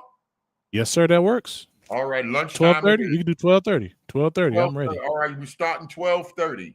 I should have made a All flyer right. for this one. This a whole. But you know, you might have to go over some of this. Oh yeah, I'm gonna go right back over They can again. watch the video. They'll, they see us on live. They'll just jump on from there. I don't know. problem. Will you Yeah. figure however you feel that? Whatever time. I'm gonna do the whole thing. I'm gonna do the whole thing. Okay, and okay, include all okay. this. All right, lyrically outspoken. I think he's speaking for everybody. He say really appreciate the research. Boy, we're gonna find it all out tomorrow. Lord Jesus, just give me strength. Go ahead, Leo. I'm muting myself. Just pray for me as you praying us out. Lord, what I Yes, got sir. Yes, myself. sir. Father God, we come to you tonight and this morning, gratefully and humbly, and appreciate this time that we spent together in fellowship and together looking through research and videos and studies from the different elders on this call, on this live right now, Lord. Bless any of those that are listening to us right now, God. Keep them safe in their homes, protecting them wherever they may be right now, God, in the workplace, at home. Protect them right now. Let them grow closer to you, Lord, and draw closer to your word, Lord. Also touch Brother Berean right now, God. Anything that he is going through right now, ease his mind, ease his troubles right now, God. Any needs that he may have, speak to him right now and meet those for him right now. Continue to show him grace and prosperity through his endeavor on live stream right now, and bringing many people together, many believers together right now. That's who we are. We are believers in you. And Lord, please continue to grow us and captivate us and improve us as we go through our weeks, years, and time together, God. I appreciate the time that we spent together today. No harm, danger come to anybody. Until we meet again, God, let us come back gracefully and humbly and intact right now, God. In Jesus' name we pray. Amen. Amen. Amen. I appreciate y'all. I love y'all. Over 70, 75 people, 7 hours later, 3 o'clock in the morning. I think we done broke a record. This might have been the latest live. We'll see y'all in a couple of hours. God bless. Amen. Man, Leo. I don't know what to say. This is something else. It's definitely